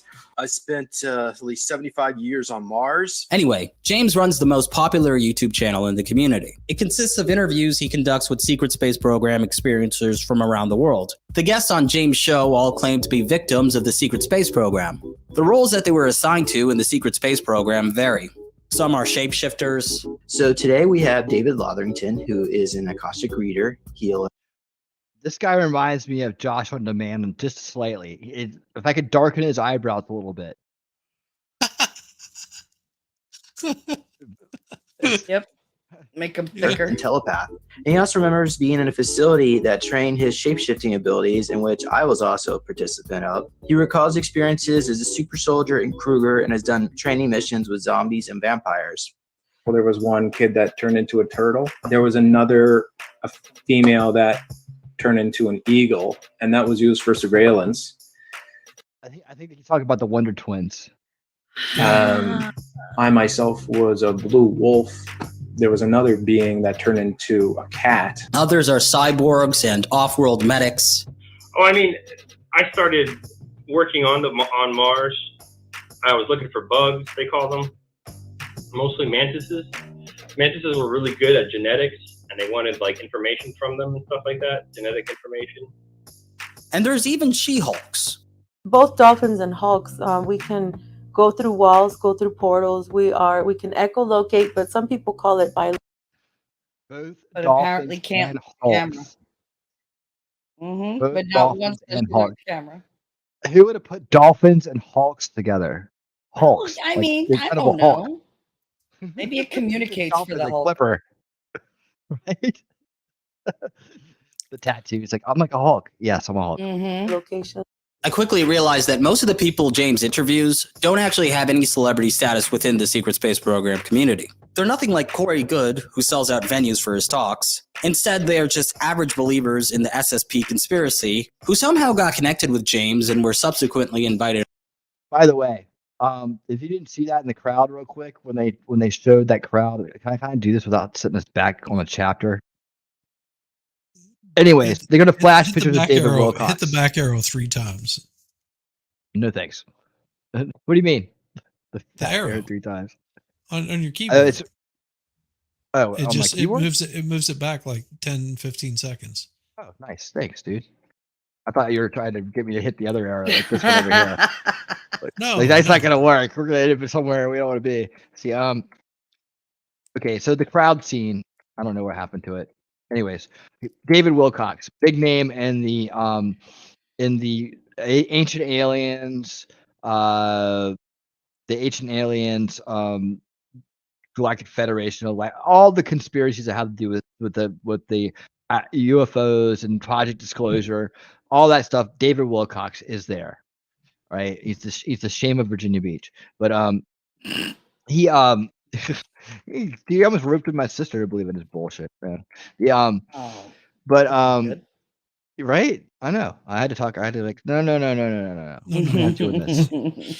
But yeah, there he is, right in the front row for the Secret Space Program. Like, this is the guy who gave Drake his first platform. So Drake is the guy who got out there and pretended to be, involved with the military Q and militia guy and like all, original Q. So he's the one who platformed him for the first time and got him to his greatness. So David Wilcox is always floating around the UFO conspiracy community. And to see him here is not a surprise, even though this one's way off the edge. David Wilcox, wasn't he on Art Bell quite a bit too? Oh yeah. Yeah, dude, he's big time up there in the UFO community, man. Big time. Yeah, right there with everybody else. A lot of people may not remember Art Bell, but he was the in the high plains of New Mexico. Yep. What was he called? The Arc to Midnight? No, the something to Midnight, Train to Midnight or something. Something like that. Yeah, it was something like that. Art Bell was him and the other guy. They're fun. It's conspiratainment, and that's the problem. Is people got away from the conspiratainment and started believing it. It's always conspiratainment with those guys, coast to coast. It's all about it. Because they mix it. They think reality TV is real. Yeah. Yeah. The Secret Space Program sounds like the name of an Australian heavy metal band. Hell yeah. Australia. Yeah. We can echolocate, but some people call it bilocation. I quickly realized that most of the people James interviews don't actually have any celebrity status within the Secret Space Program community. They're nothing like Corey Good, who sells out venues for his talks. Right Instead, they are just average believers in the SSP conspiracy, who somehow got connected with James and were subsequently invited onto his show. Upon realizing this, I started to formulate a plan. What if I made up a story about being in the Secret Space Program and get onto James' show and share it with his community? And that's how I finally found an angle that compelled me enough to make a video about this topic. And the angle was to become a secret space program whistleblower myself. Let's rock.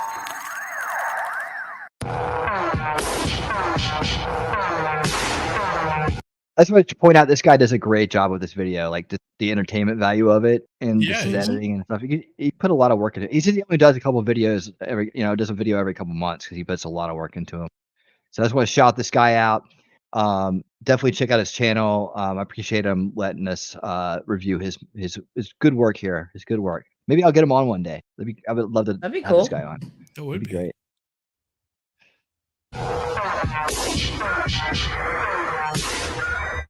So if my goal still sounds too vague to you, I set up a criteria for how I was going to accomplish it. A set of rules, if you will. 1. Make up a compelling story about my time in the secret space program, which has to follow the established lore of the conspiracy. 2. Get onto a major platform within the community as a whistleblower and share my experience. I developed this criteria after thinking what's required to become an SSP whistleblower. Obviously, evidence of being in the secret space program isn't necessary at all. All that's needed is a story which follows the lore, and, after that, I just have to appear on a major platform and share it. I decided that I would aim to appear on James's channel. Like I said, it's the most popular YouTube channel in the community, and it's even had the illustrious Captain Randy Kramer on it twice. Unlike Captain Randy Kramer, or Corey Good, I was unlikely to get my own show on Gaia.com, so I settled for a more manageable, but still difficult task. To increase the difficulty, I chose not to use my own YouTube channel as a way to influence my way onto the show. Therefore, I needed to find a way to ingratiate myself with James, and hope that he decided to invite me on as a guest himself. Before I did that, I needed to create a compelling story. In order to craft my narrative, I began to study the plethora of interviews available on Jay's channel, as well as the SSP lore extensively. Okay, open up your textbooks. It's time for me to start explaining the lore behind the secret space program. Now, I'm going to try and do this as fast as possible.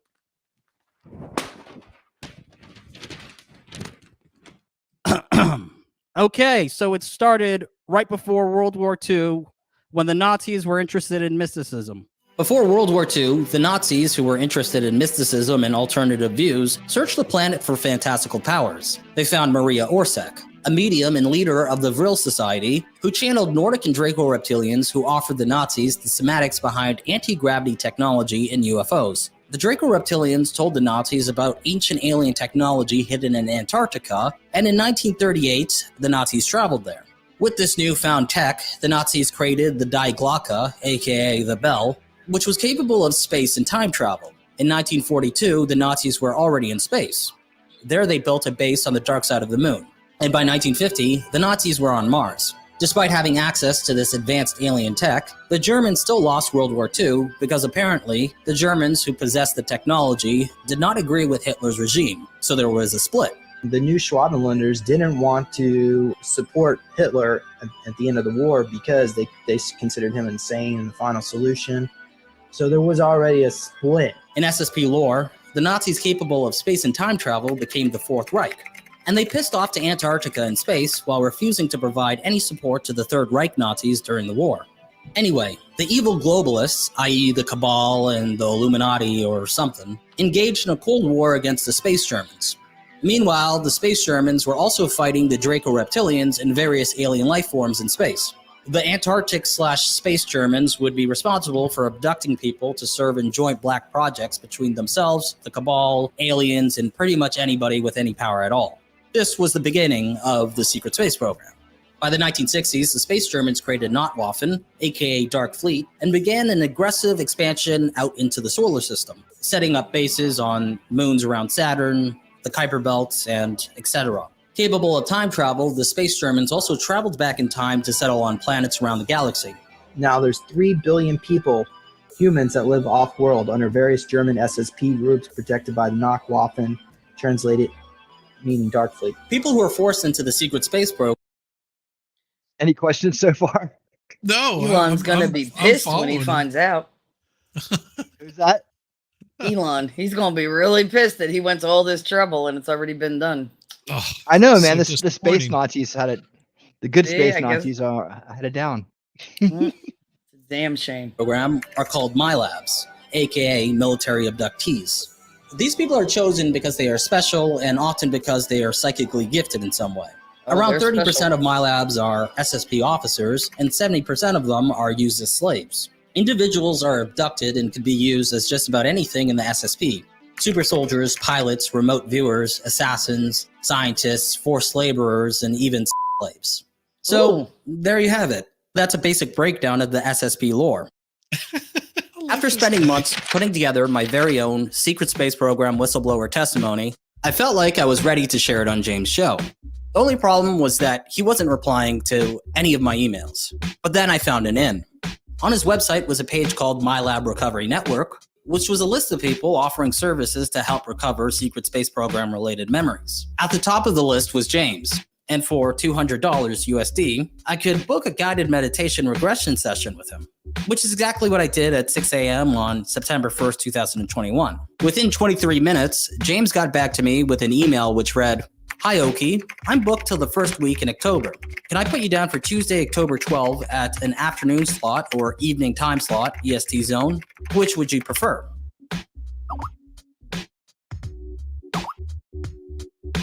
By booking a Yeah, just do the math on that real quick. Do the math on that real quick. If he's booked for an hour, what, a 1 hour session, right? It was like a 1 hour, 2 hour session for a month out. Okay, and you can probably fit in like 2 or 3 of those a day. Yeah. How many would you do a day at $200 a pop, pure profit? $200 a pop. Oh, geez. Yeah.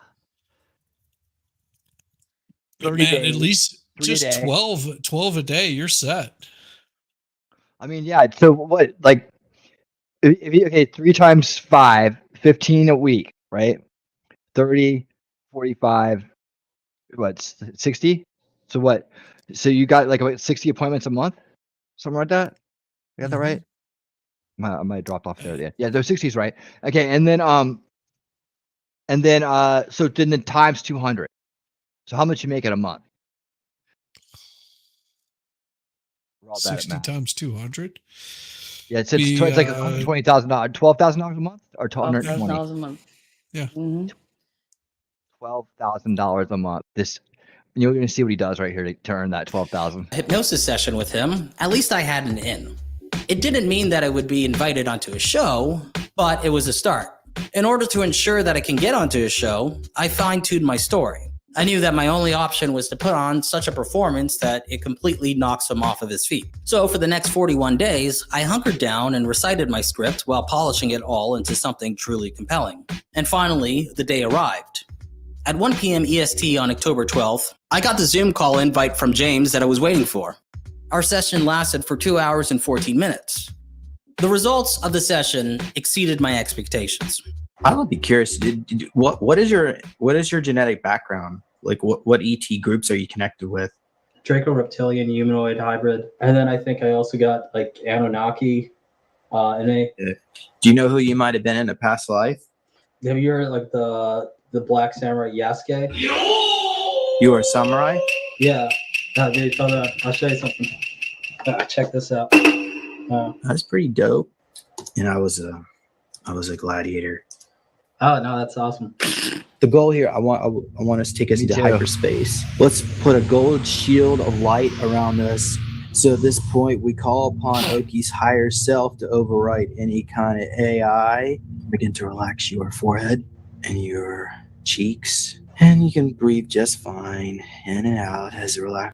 Yeah, as you can see here, all we have to do to overwrite the AI is call upon our higher selves. Like Relaxation goes down into your legs. As you fly through the clouds, the puffy clouds, you may jump around a little bit. Your higher self already knows where to go, so go ahead. When you're ready, step on through the door, and without putting any kind of conscious thought into it, just imagine what do you think would be behind that door. So let's start with that, and tell me what you see. I see Kevin Spacey, or his clone. Paul Serene, he was on the Oh my god. Shut up. Or his clone. His clone. Because more than one of him is too many. Oh, it gets better. The governing council of the ICC. So his clone is Kevin Spacey. We're in a gymnasium. Did you guys read that? Hold on. And at least 100. The governing council of the ICC. Hold on.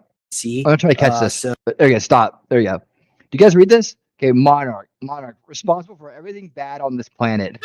Nice. Implicated in human trafficking, sex and mind control experiments, as well as chemtrailing and the public with chemicals and biobots made in laboratories on Mars. So that's what the chemtrails are for. Reasonable. Negative breakaway group from Atlantis, dating back 6,000 years. Kevin Spacey. Okay. Massive dome. That's a deep underground military base, by the way, on the border of U.S. and Canada near Toronto, and led by Paul Serini, whose clone is the actor Kevin Spacey.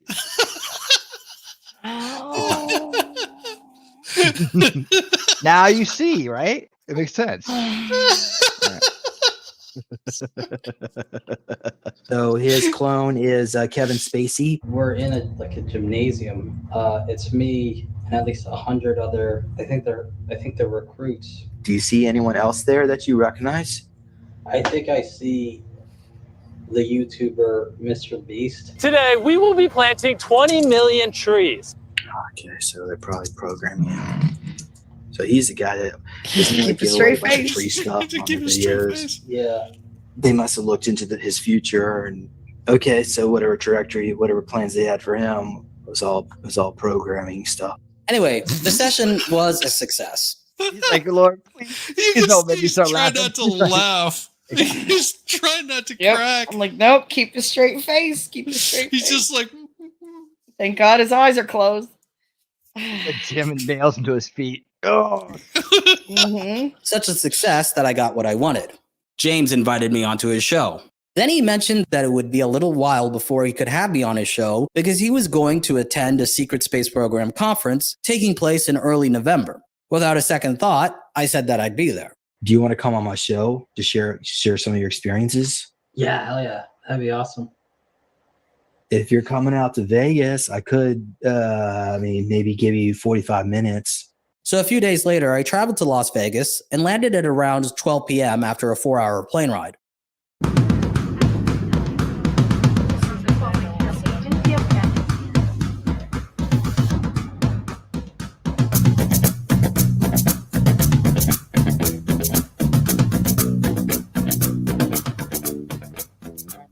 I'm here in Las Vegas for Cosmic Consciousness in Disclosure 5D events, specifically to meet some super soldiers. People who are part of this, who believe that they are part of the secret space program. This has been months in the making. Okay, this is gonna be fun, dude. I am so excited for this. Are you ready, Night Talks? I'm as ready as I am gonna be, man. This is gonna be an exercise in patience for me. At least.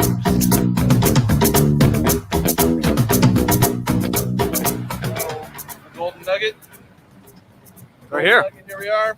Hell yeah. I guess we're gonna go learn how to become stronger through genetics. And experience this up on the starship. I've been there several times.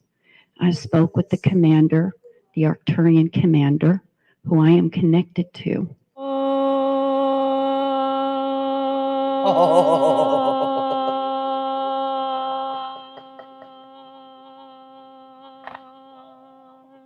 They flew us to a separate base. We left this base and we went to a separate one on the moon, and it was U.S. military personnel. And the next morning, they gave us a set of clothes to wear and put us on a larger craft and flew us to Mars. Flew out, we got away from the moon and immediately jumped to Mars.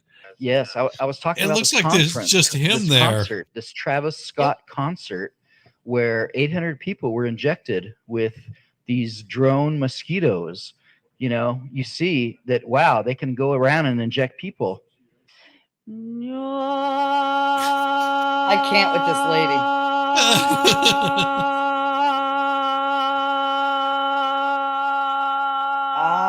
Shut up.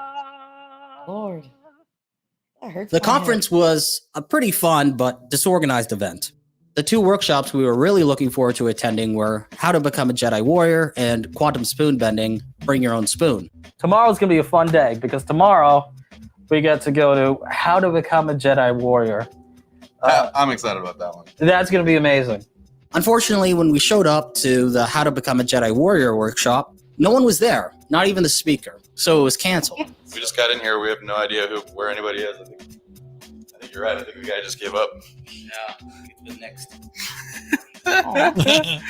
So the best part tomorrow is we are going to go to Quantum Spoon Bending, parentheses, Bring Your Own Spoons, close parentheses. And the quantum spoon bending lesson was underwhelming since, instead of learning how to bend a spoon with our minds, we were instructed to physically do it with both hands.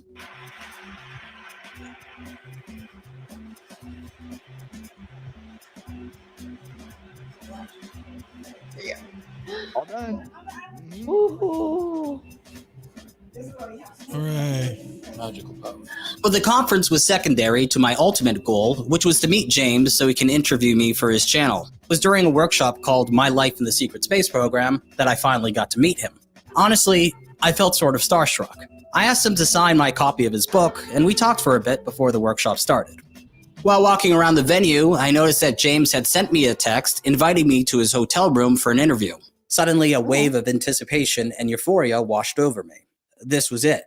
Finally, after several months, the moment I was waiting for had arrived. I ran back to the workshop room, found Night Docs, and alerted him of the new development.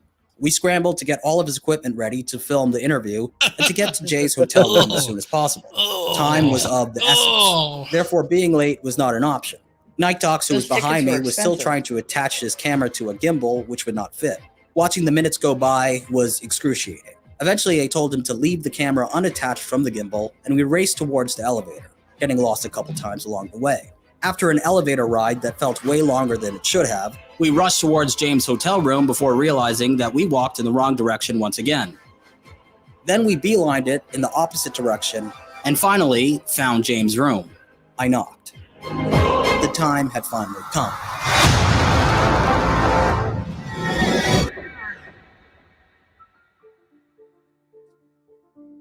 James had his camera equipment set up in the corner of the hotel room. He instructed me to take a seat in front of his camera and microphone. I asked him if it was okay if Night Docs filmed the interview, and he said it was fine. After a brief preliminary discussion, James started recording and we were underway. By then, any nervous anticipation I felt leading up to this face-to-face sit-down had completely dissipated.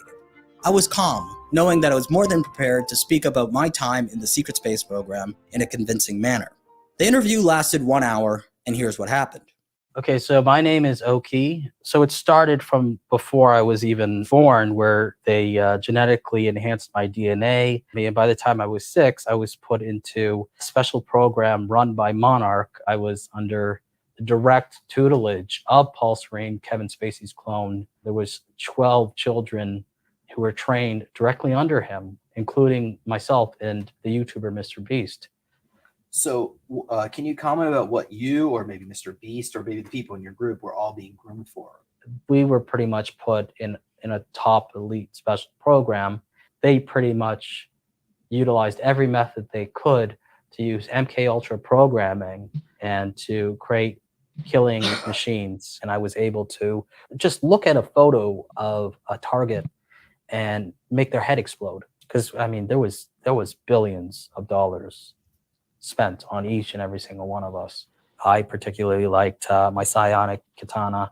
I liked my 2 daggers. I had a form of EMP that I could take out their technologies. In my past life, I was Yasuke, the Black Samurai. Did any of your clones ever get changed into a zombie? I had a clone. That clone actually was fighting zombies and vampires, and there was also Yetis that they were fighting. Yetis. What about vampires? Do you recall any scenarios fighting Yetis. But this Yetis. particular Bigfoot, thing, this I is tell something ya. I learned about vampires actually, is They're that a problem. they can't help but count.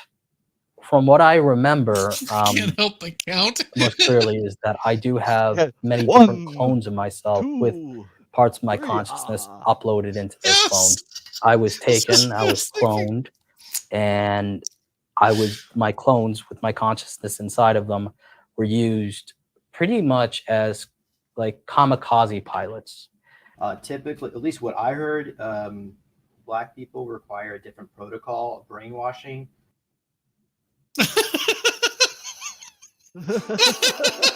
Like, how would I even know? Time flew by, and I was struck by the effortlessness of retelling the story which I crafted. I spoke for 1 hour with ease and told my story so coherently that I realized that if I was to continue to pursue a career as an influencer in the SSP community, I'd be able to become a prominent whistleblower. I could do workshops, sell books, charge for hypnosis sessions, be invited onto shows, and attend conferences as a speaker, just like the top members of the community. I would be able to mold a career out of it, which likely could be far more profitable than spending months making YouTube documentaries and releasing them only a few times a year. When I first became interested in the community and its major players, I wondered how these people could regurgitate their own bullshit with such ease, as if their lies didn't affect them at all. Were they deluded, or were they capitalizing on feeding lies to a fantasy-prone audience? And when I was being interviewed by James, I finally understood it. What you believe becomes your own reality, no matter how ridiculous it is. Spewing the nonsense story I crafted was like an out-of-body experience. I was playing a role, and even though I created the role, while I was performing it, it was like a switch in my brain went off and everything I said felt real. For that moment, I managed to delude myself and speak matter-of-factly about being trained by Kevin Spacey's clone along with Mr. Beast. I never broke character. I never felt like laughing or winking at the camera. I spoke stone-faced with deadly seriousness the whole time. It was so easy to detach myself from the situation and make it feel real. Overall, this whole journey has been a fascinating experience. I now feel as though many of the questions I had about charlatans, grifters, con men, and even cult leaders, it's starting to make more sense. By stepping into their shoes, I feel like I gained insight into how they operate and what makes them tick. Like I said, if I wanted to, I could have continued to masquerade as a secret space program whistleblower and turn my lies into something truly profitable. Of course, I have no interest in doing so.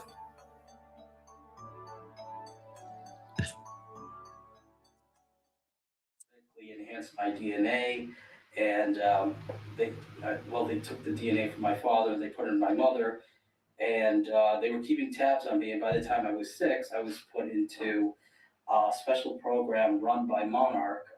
The leader of Monarch, Paul Serene, also known as Kevin Spacey's clone. So on December 28th, 2021, James finally uploaded the interview we did in Las Vegas onto his YouTube channel. As I record this, the video is sitting around 13,000 views. The response from his community has been overwhelmingly positive. People left comments that indicate that they completely believed me. A couple people said that I was the best whistleblower testimony that they've heard on James's channel so far. And one person even said that they cried the whole way through the video. So that's that. I made up a story and officially got into James's channel. I can now officially call myself a secret space program whistleblower, an elite among elites, a space samurai, MKUltra victim who was trained by Kevin Spacey's clone to become a killing machine. If you want to watch the full interview I had with Jay as well as our hypnosis session, please subscribe to my Patreon. Otherwise, follow me on social media. I have Twitter, which I'm the most active on, Instagram, and a subreddit. All links can be found in the description box below. And as always, until next time. That's all you need to know now. That's unbelievable. Isn't it great? Unbelievable. That's the way to do it, man. He inspired me. And that Maybe gets I should- 13,000 views. Dude, maybe that's the only way I'm gonna get to Drake. Like I have to like go undercover and become one of these guys. You're gonna be a roadie? No, come on. Oh my god, that is so wild. I love it. But I'm pretty sure now that I've seen this, that's what Drake's doing now. Like when we tuned in to like his most recent stuff, he's teleporting to different universes and blowing shit up with his mind. So like he must have like got sucked into the secret space program too, and that's where he's been. That's where he gets all his stuff from. Yeah, You and could like tell he's at on that conference all of what one person was watching. It was him. Yeah. There was nobody else. Nobody. Right. They spent all that money to rent the hall, to fly out there. And for what? For what? Well, they'll videotape it and make it look like there's lots of people there on their own channels. Yeah. Yeah, it's a optics. Yeah. He was so Yeah. into it though. The guy was just like, yeah, just feed me more, feed me more. Dude, like, do you know? I don't understand how they don't just know that the other person, they know that they're bullshitting. How do they not know the other person is bullshitting? Or is it like a mutual acceptance that I'm full of shit, you're full of shit? Let's be full of shit together. Yep. Yeah, they all just go into cosplay role. Yep. Oh, no. It's no. That's the question I was asking. I was like, that's the big question with Drake. I was asking. I was like, well, how did he get into this community? Like, how did people get into this community? Because at the same time, we were looking at it like a cult too, the New Age cult stuff. Yeah, like, is this somehow connected to the New Age cults? And do the people that go into this thing eventually get steered into something darker if they have the right mindset? Into more of the spun up kind of mass shooter kind of thing. Because a lot of these people come out of the New Age movement. Well, I mean, I had a buddy of mine that was into, and this was stuff that I think he would travel to like Philadelphia and stuff like that, and do like these. Before they called it LARPing, they would go and basically build armor, and they would do these big, massive battles, and it would be filmed. Reenactments. It Fictional reenactments. It was more like a big Renaissance festival. Yeah. Closer to that. And they would do this stuff, and he was just like, oh, this would be so good. You could build your own armor. You could do all this stuff. I was like, this sounds cool, I guess. Well, come on, let's do this. And I was just like, all right, yeah, sure. And it was like, I don't know. It just sort of seems a little fake to me. It's like, oh, it's fun. It's good community. I'm like, it's just not my thing. I mean, it's playing pretend. Yeah. Now, eventually you put that shit away and you're like, no, I have to deal with this reality. I have bills to pay. These people apparently, I want to know what their incomes are because they have a whole lot of free time. Well, in any amount they're making money off somebody. Somebody, because a ticket to Vegas is not cheap. And those hotel rooms, not cheap. Yeah, but you think about this: if their channel is monetized, they're if they've got, say, 13,000 people, and they can draw in 500-600 people a night, and even half of those put in a $2 super chat, plus whatever monetary you're going to get off of YouTube, and your stuff is going to get promoted there also. They're probably pulling in a few pennies. Plus, you write a book, sell $200 services of putting them in deep hypnosis. Shizzy has thought this out way too much. Well, no, I'm a little worried. True. Are you looking for an extra revenue stream, Shiz? No. No, you don't practice the voice to hypnotize people. No. But you can throw money. No. You can throw money at me anytime, baby. I ain't got money to throw at you. So sorry. I'll let you stuff it in my G-string. How's that? You wear a G-string. That's an interesting choice. Telling. But okay. Well, if I was wearing a G-string. Why? Go ahead. Finish that. Would you stuff it in there? Or would you be dropping? I guess one day we'll. Would you be dropping out. half silver dollars? A penny at a time. A penny at a time. Just to get the drawers to drop. Yeah, just to keep going back. That's what you do to me, Shiz. That's what you do. Well, the SSP has been added to the big retrospective board now, so that's definitely on there next to the Galactic Federation of Light and Gaia. Don't be jelly. Don't be jelly winning. I'll do yours for free. It's fine. Anyway, I figured that. I ain't paying to see yours.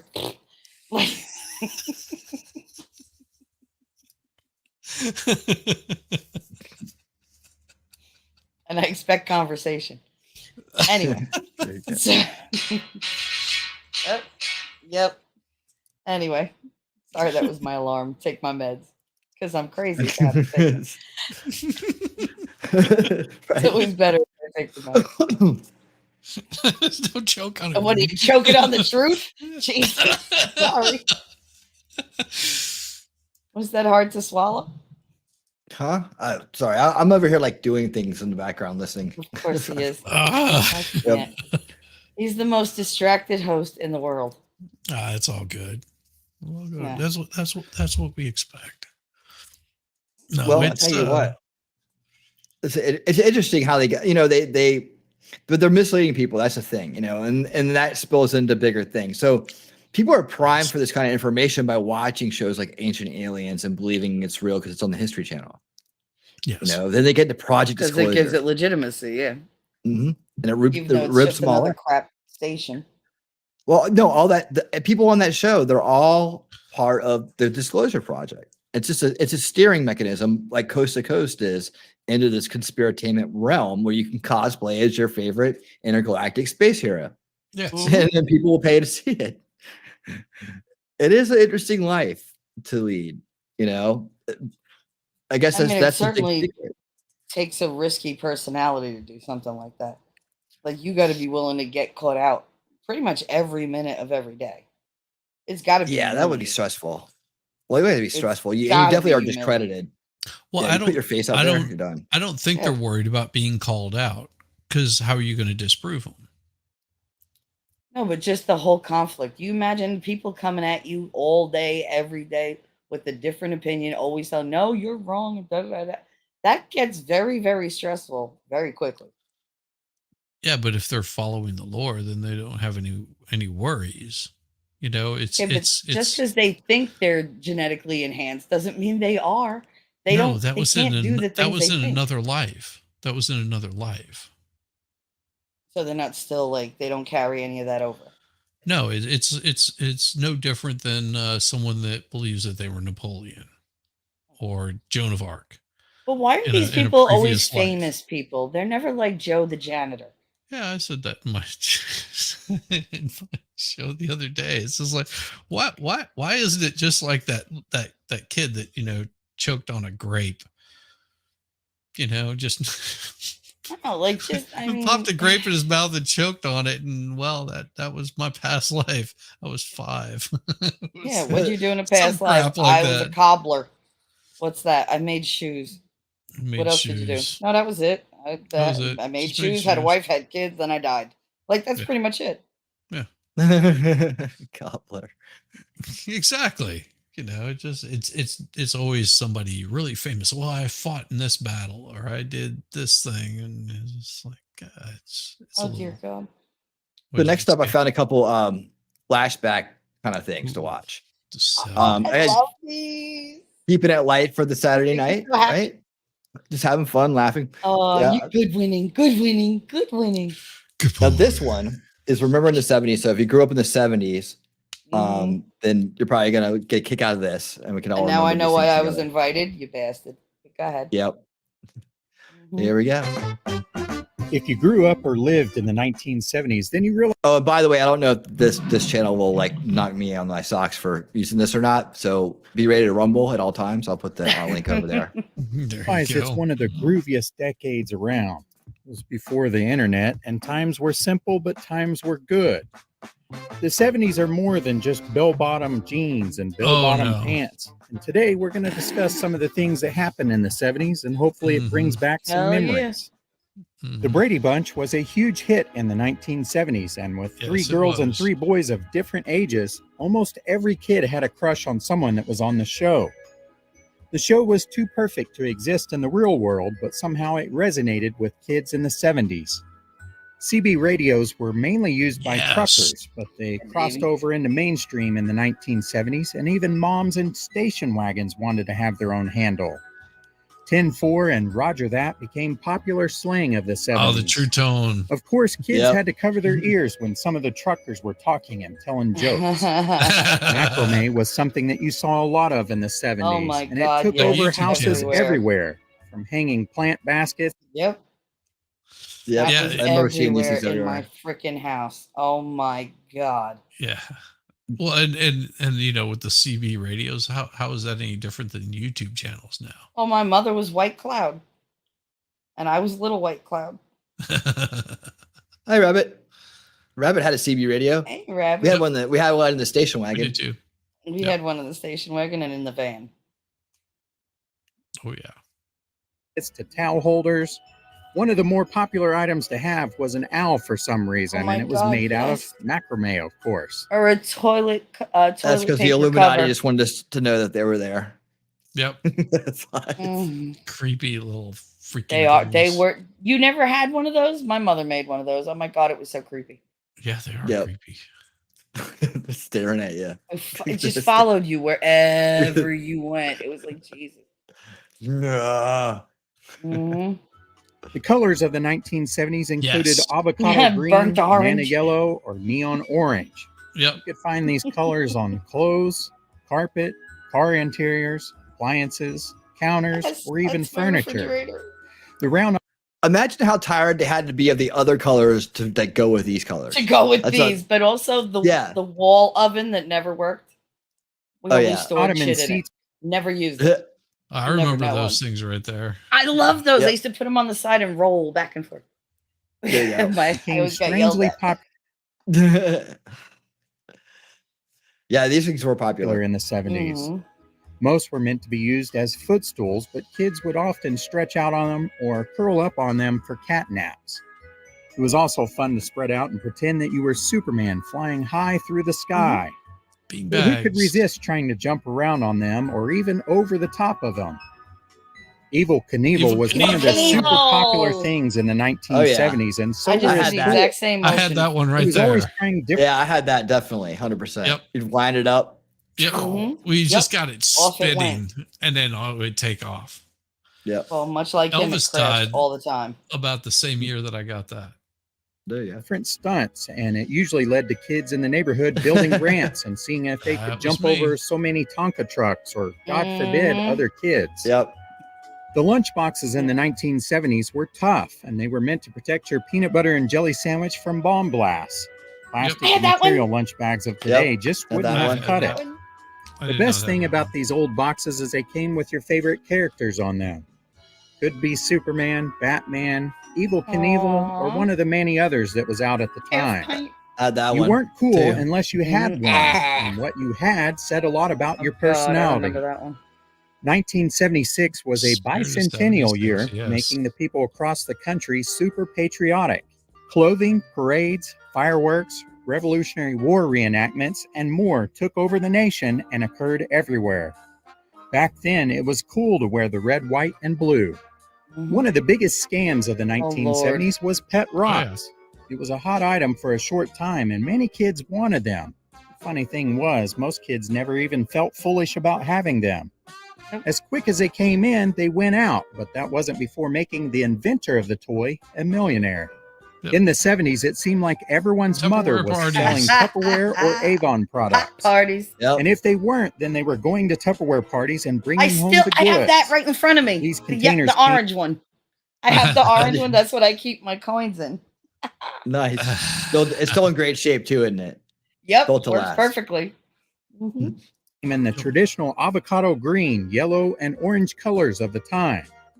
They were super durable, and not even a tornado could pull that lid off. Yep. Nope. Tang hit the market in November of 1970, and they marketed their instant beverage as a nutrition of choice Yes, for astronauts it was everywhere. horrible. The astronaut The problem drink. was, Buzz Aldrin, the second man on the moon, said he wasn't Lying even a fan of Tang. Anyway. The taste was vaguely like oranges, but for a while we all wanted to drink the beverage to see if it made us smarter.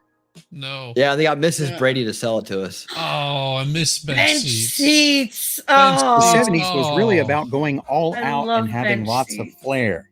Cars were no Cuddle up exception to next to this the rule. driver. It was beautiful. Interiors came in the traditional colors of the time period, Oh, which the some may Pinto. argue is better than the plentiful black of today. But the outside of the station wagons also had some extra appeal with the wood paneling. It Oh my wasn't God. actually real wood, but it was a realistic looking wood that was actually vinyl siding. The good thing about that is you didn't have to worry about wood rot or termites. Back in the 70s, comic books and magazines were much more. Dude, the seats in the back. Yes. That was, yeah, man. Those That are was the a key. best because you could Mhm. sit in the back and wave at the people behind you, which really hated it. Yeah. They were just like, yeah, okay, you stupid kid. You keep staring at me. Stop it. And then you wave at Popular them than again. they are today. Right. One of the great things about them were the Oh, David irresistible ads Cassidy. in the back part. Sometimes it was a toy or hatch your own baby chick. One of the more popular things for kids to get was sea monkeys. Oh man, I remember all these Pictures ads. painted them as sort of a fun, happy mix.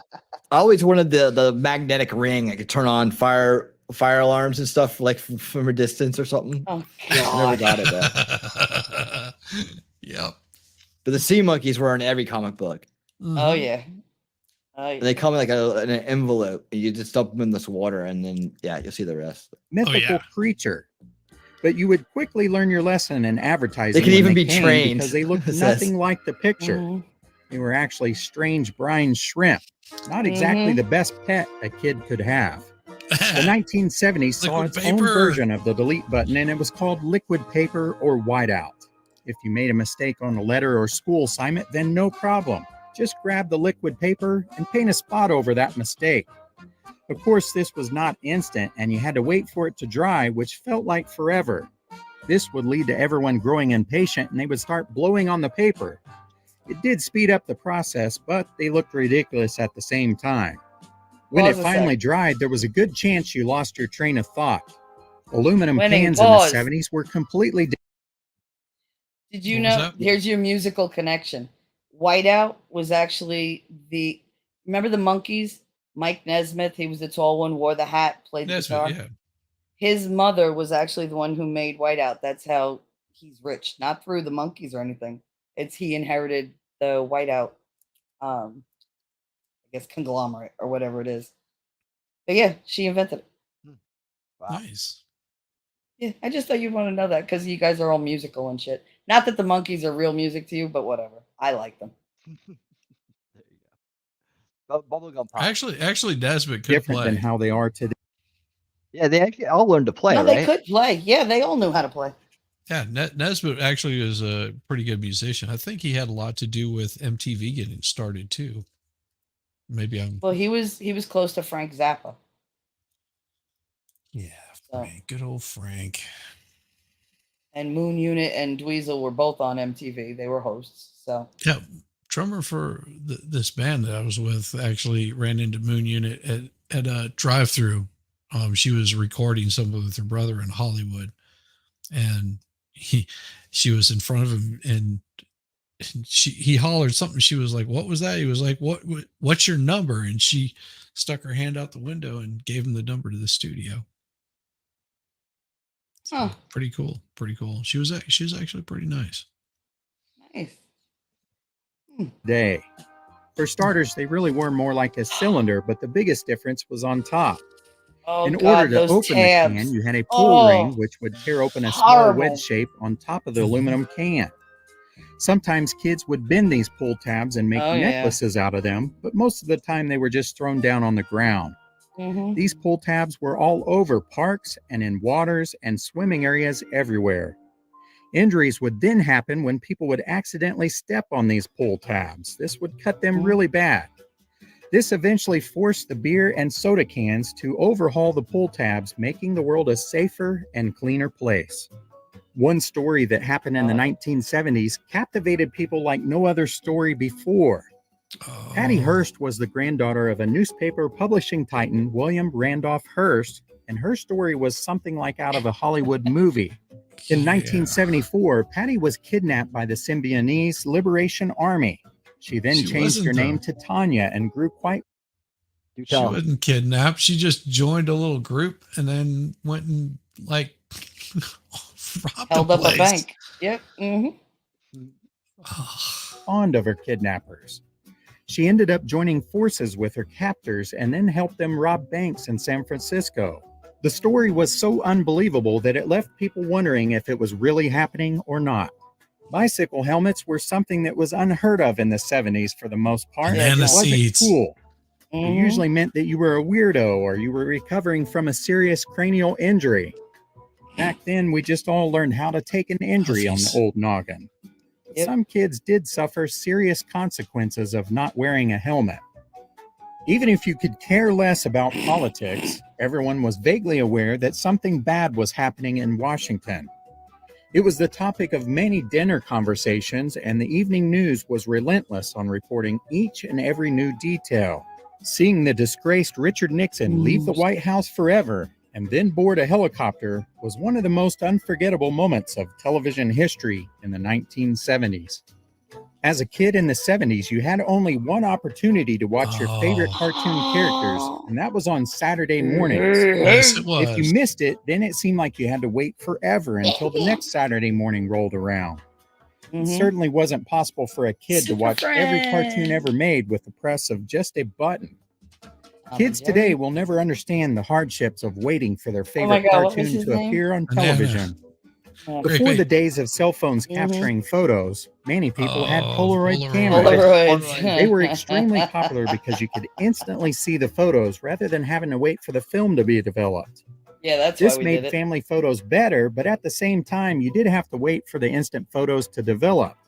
Of course, this could be sped up, or so we thought, by shaking the picture vigorously so the air drying process would speed up more quickly.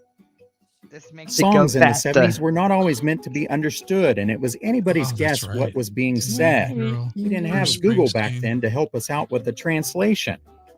Take Don McLean's 1971 hit, American Pie. No one really knew who the jester was and why he was stealing the king's thorny crown, and just who was Jack. Kids had plenty of theories, but was the whole song really about Buddy Holly dying on a plane crash and McLean feeling sad about it? Smoking in the 70s could be seen everywhere. People were puffing away in offices, restaurants, airplanes, and most homes and public buildings. Secondhand smoke wasn't even something that people discussed. Between candy cigarettes and the Marlboro Man, They still even sell kids wanted those. to get in on Yeah, the they tobacco craze. Yeah, they do. TV reception in the 70s was a real struggle. In order to get rid of the distorted picture or snow, you had to adjust the rabbit ears or maybe even the knobs on the Welcome back, television. Cotter. Or you had It to wasn't a smack the quick shit out of process it. by any means, and people Yes. often tried adding foil Oh or my getting bigger God. antennas. And if you happened to adjust it while Dad was watching the big fight and it happened to come in focus, well, that meant you were going to be there for a while. Yep. Speaking of television, we really didn't have a plethora of channels to pick from. If you were lucky Like 5 or and in a good 6. area, you had 3 on the lower numbers, and then you could turn the knob to you and maybe get 3 more channels on the other knob. Oh no. Basically, that meant that you were Dad's remote control. Television in the 70s was not something that was 24 hours a day. That's It what would we eventually had. go off the air at night. Yep. The time depended on the area you were in and what Cable station television you were changed that. watching.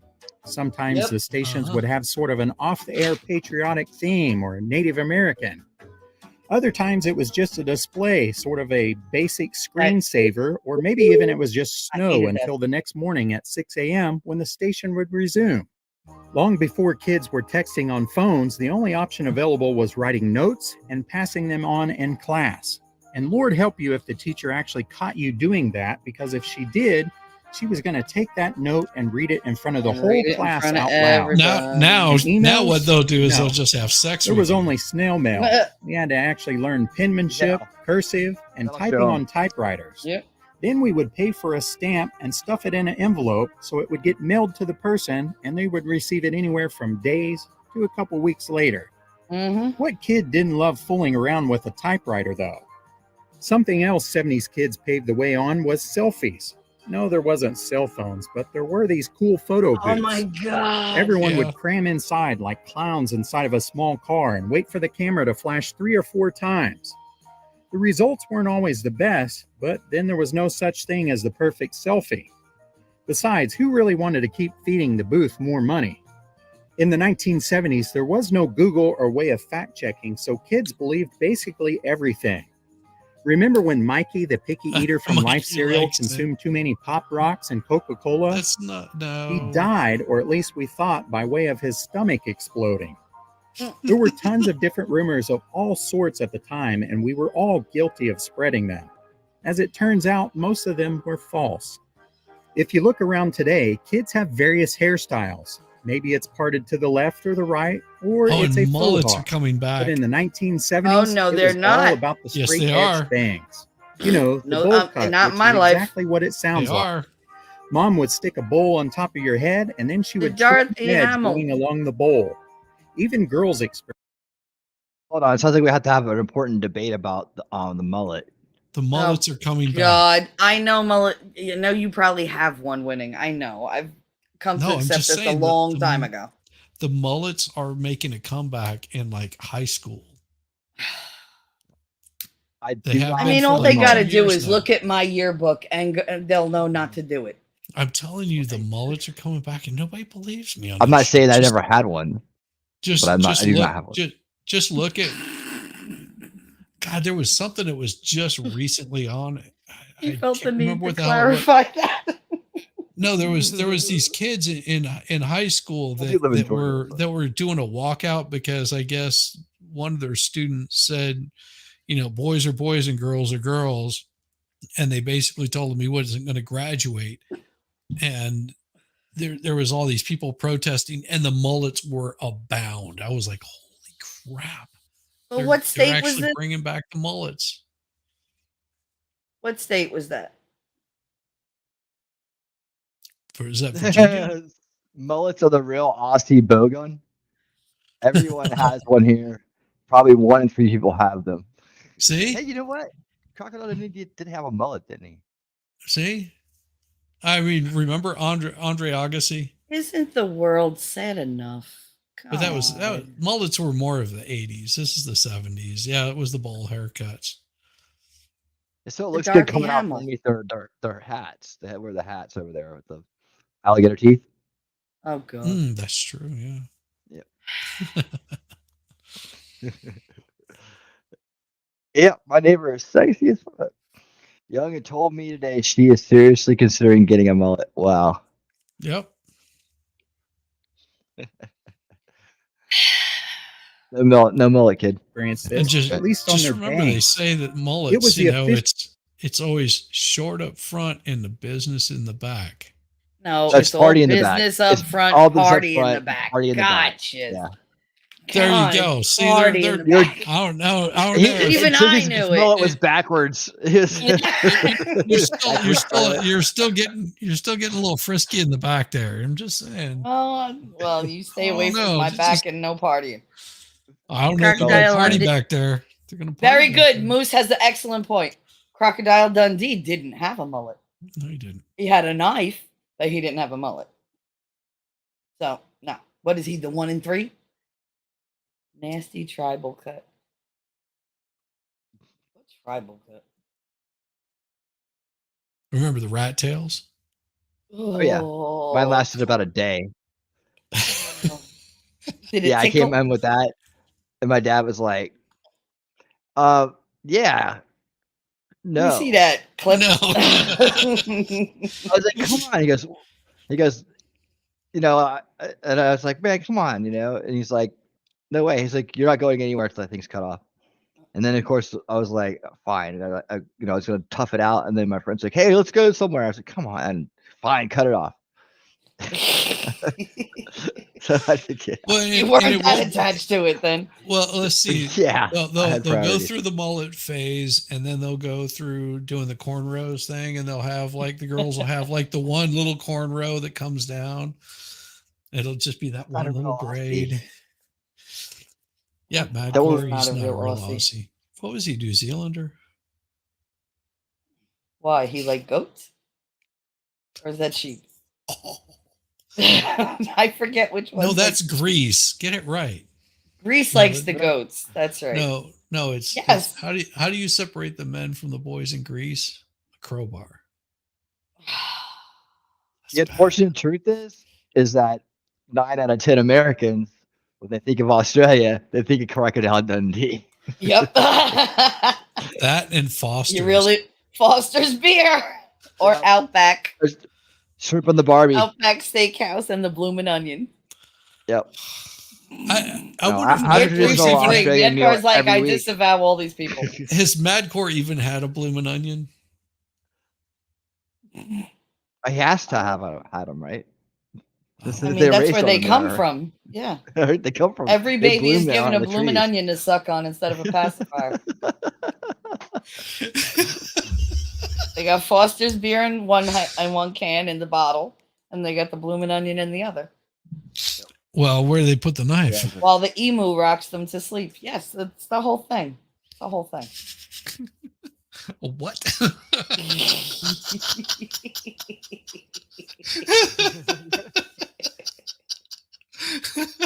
I just don't know how they train. I just don't know how they train the kangaroos to let them hop their babies around in them. Moose said, "You're not a real Australian unless you've had a bloomin' onion." A what? A what? A bloomin' onion. Onion. It's an onion.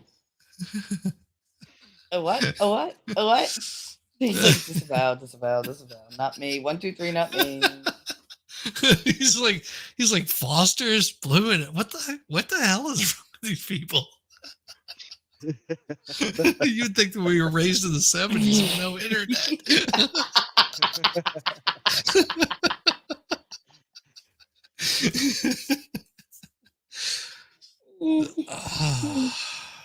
Okay, I'm sorry. This chick's like, will you hurry up, please? I paused. Official haircut of the 70s. Heck, even Pete Rose and Dorothy Hamill sported it.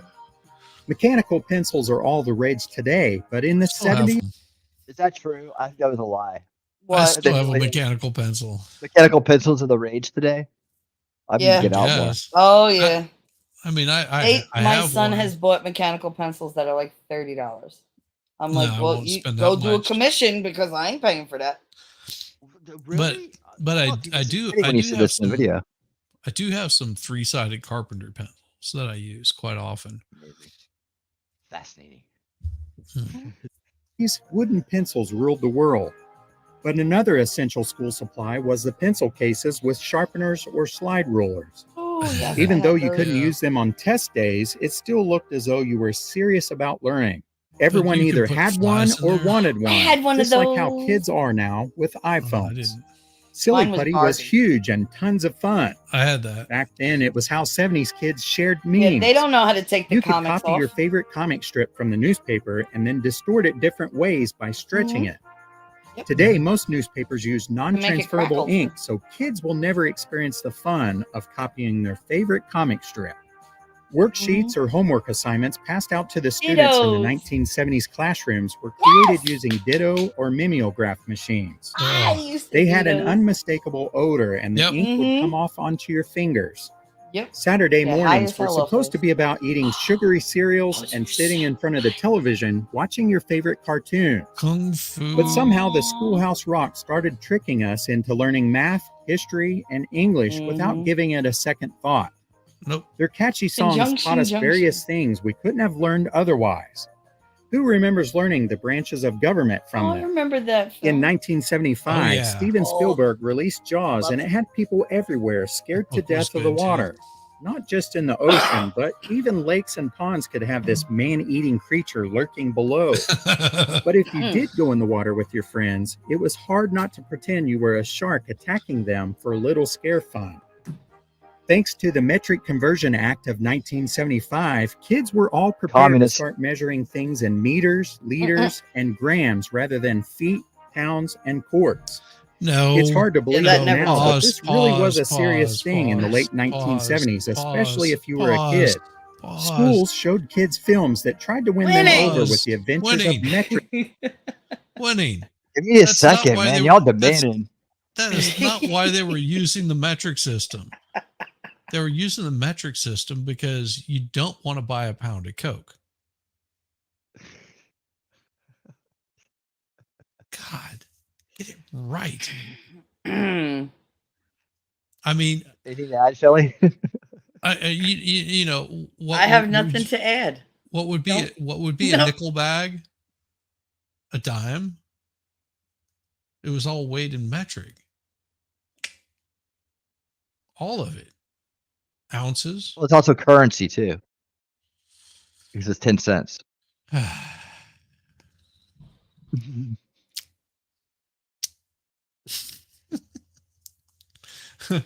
Vegemite. Vaginamite.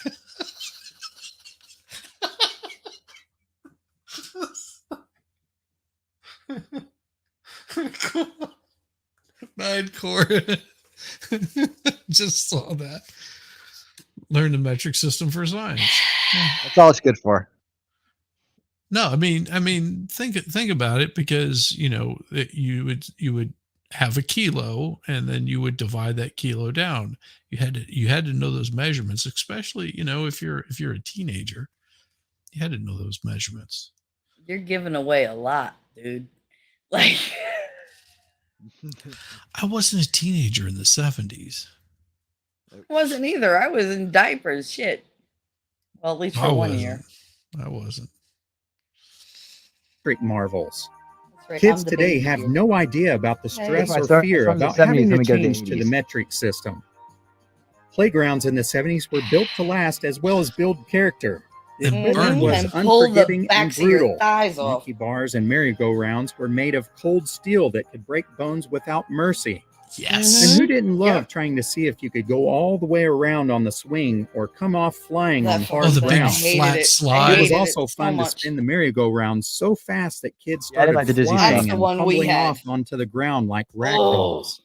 Yes. Today, most people wear sunscreen when they're going to be outside for extended periods of time. Not only that, they wear high SPF versions of sunscreen. No, we just like the But in the bikinis. 70s, it was all about trying to get that golden tan or sunburns in Trying some to get cases. yourself some skin cancer. Back Go then, you for could it. be outside all day showing lots of skin, and no one Hawaiian ever asked tropic. you, have you applied sunscreen? There were even some people who lathered on suntan lotion or suntan oil so they could get even darker quicker. The 1970s brought us Charlie's the best Angels. crime-fighting And don't you guys trio know of that all time. but back in the 70s, see, people could do that because climate change hadn't started yet. Oh yeah, sure.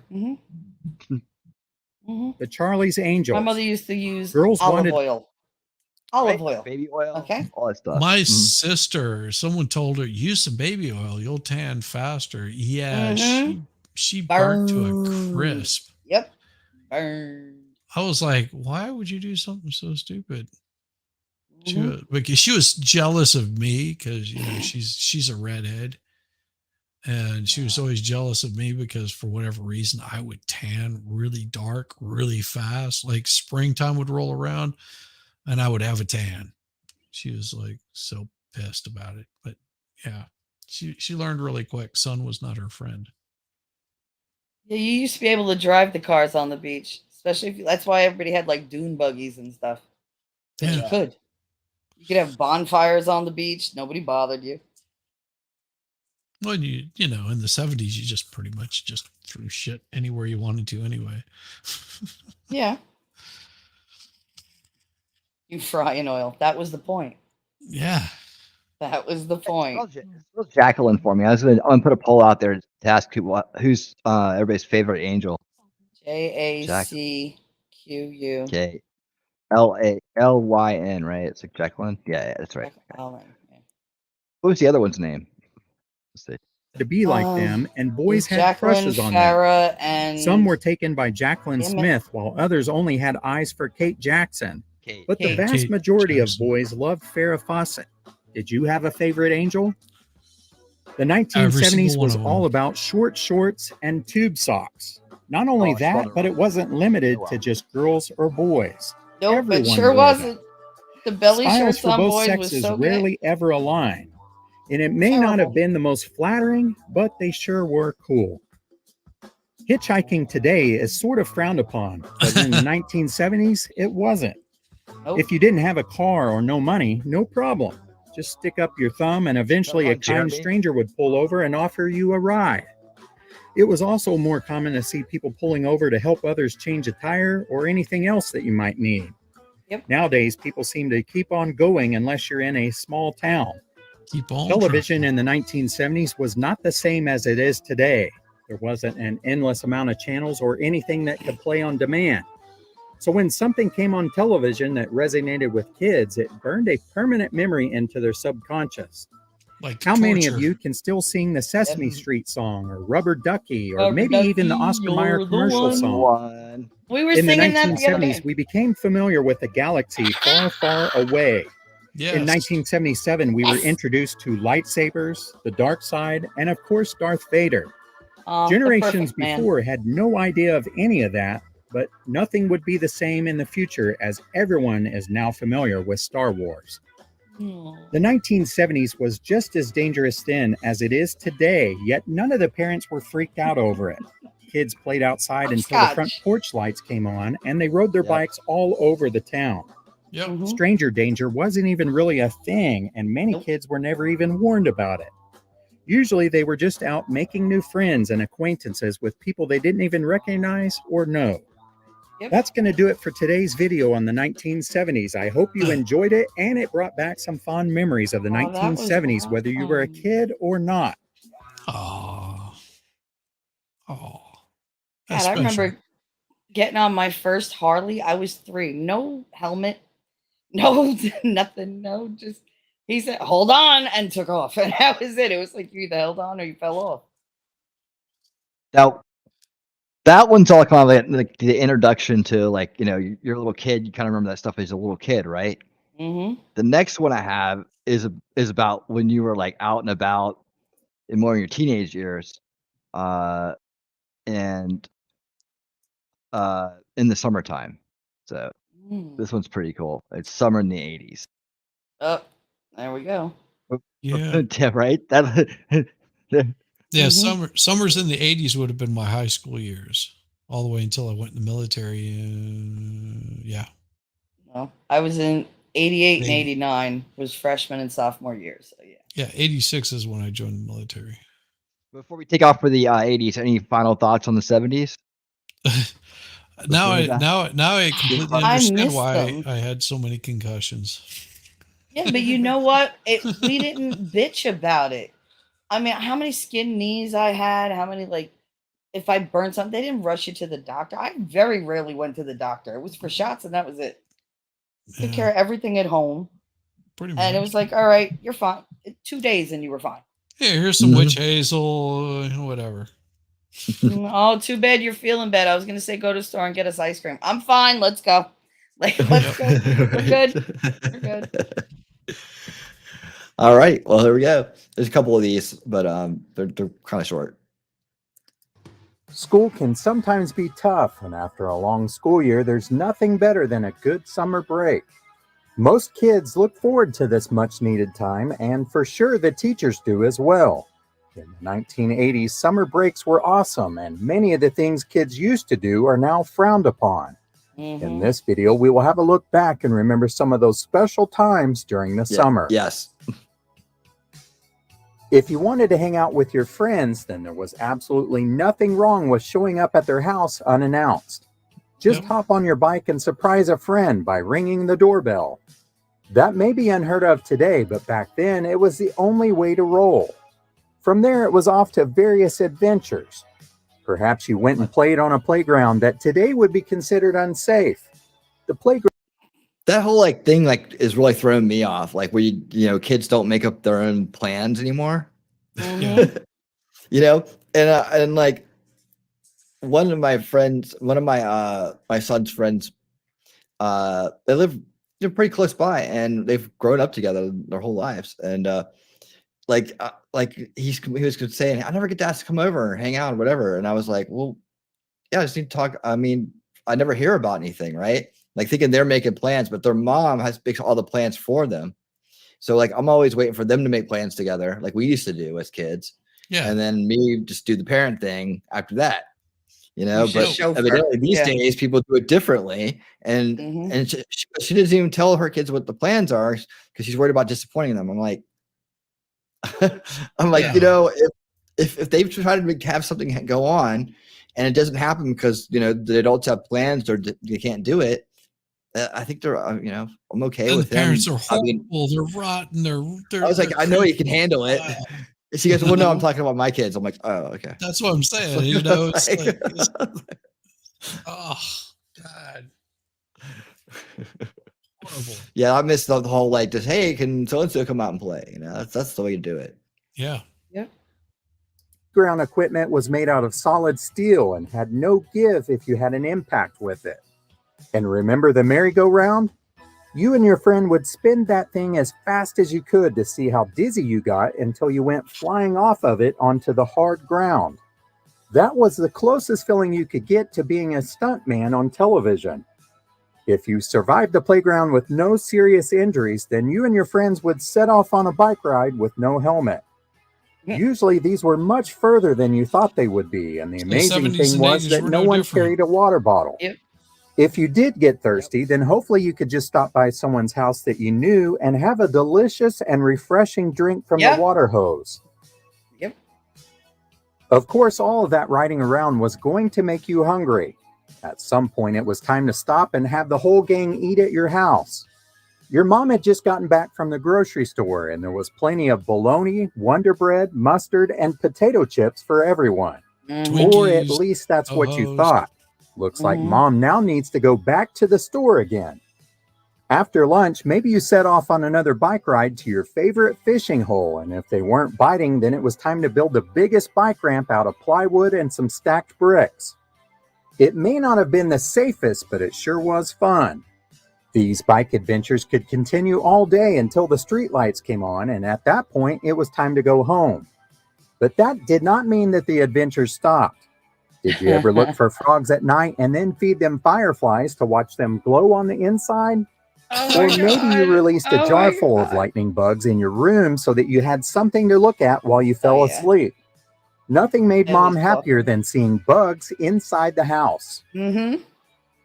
Oh yeah, of course. No matter what, we always found something to do. Even if we didn't have it, we tried to create it. Most of us didn't have a playhouse that was purchased from the store.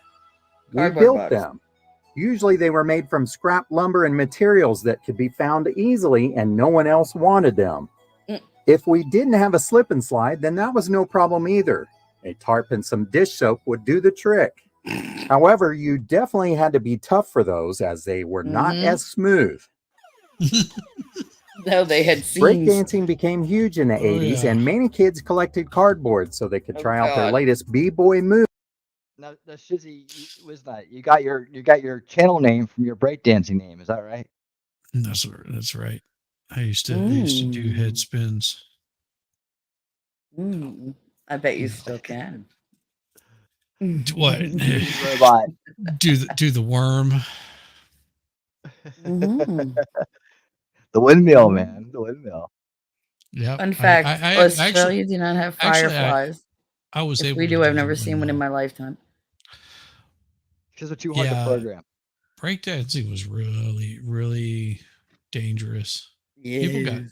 injured for so much. Mhm. Like really injured. Yep. I used to watch them do it in school, and they'd like go spinning off into like a chair or a table, and they'd be like, "I'm fine, I'm fine, I'm fine." I'm fine. Let me go. Fall on their face trying to hold themselves up on one hand. Boom. I'm Yep. fine. Well, dance troops were kind of like the early introduction to gangs. You know, you had your little dance gang, right? Mhm. They all had their names, and then you have like dance offs, right? Yep. It's the good old days, man. Yep. They're like, I'm a Bring big back. stomp up. We need to bring back breakdancing, dude.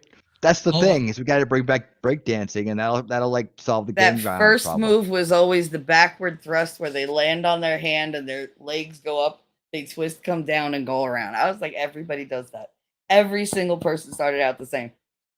Trying Everyone. to think what was that movie back in like in the 50s or something like that where the guys come walking up and they were the greasers and they had their fingers. West Side Story. There you go, that one. That's all I can think of whenever you said that. I'm like, Oh, boy, boy, Sorry. be crazy, boy. Be I used to think of The cool, Outsiders. boy. yeah. The Outsiders, but they didn't break into like song. Song and dance. It was They'd the be Jets cooler and if the they Sharks, had. man. It's like- It'd be so It much was the cooler white if they people and the did. Puerto Ricans. Right. The whites and the Puerto Ricans. Oh gosh. Yeah. Australia do not have I like fireflies. to live in America. Mhm. Oh, Madcore, you're I missing love out. that movie. You're missing out on the Fireflies. We'll have to send them some Fireflies. Well, Oh, yeah, I'm it sure did they'll make good. it there. Yeah. Well, This way we because could all get arrested by Australian government for, biohazard. well, and the thing is there's Importing there's importing fireflies in biological life that form. sit in the grass, and there's other fireflies. That's how they notice each other. Is basically that's their mating ritual. I can't remember if it's the males or the females that are the ones that fly at the higher altitudes, but they don't. It's the males. I believe it's the males, and I believe that they have the altitude thing on like which ones are like the best or whatever. Yeah, it's really really cool. I mean, really Literally interesting. the only bug that never schwicked me out. Like it would land on you, be like, oh my God. And you just watch it for like 15, 20 minutes, then it fly off. Yep, But they used to land all over the place. Ugh. Well, anyways, I think the point Yes. here is that breakdancing could solve gang violence.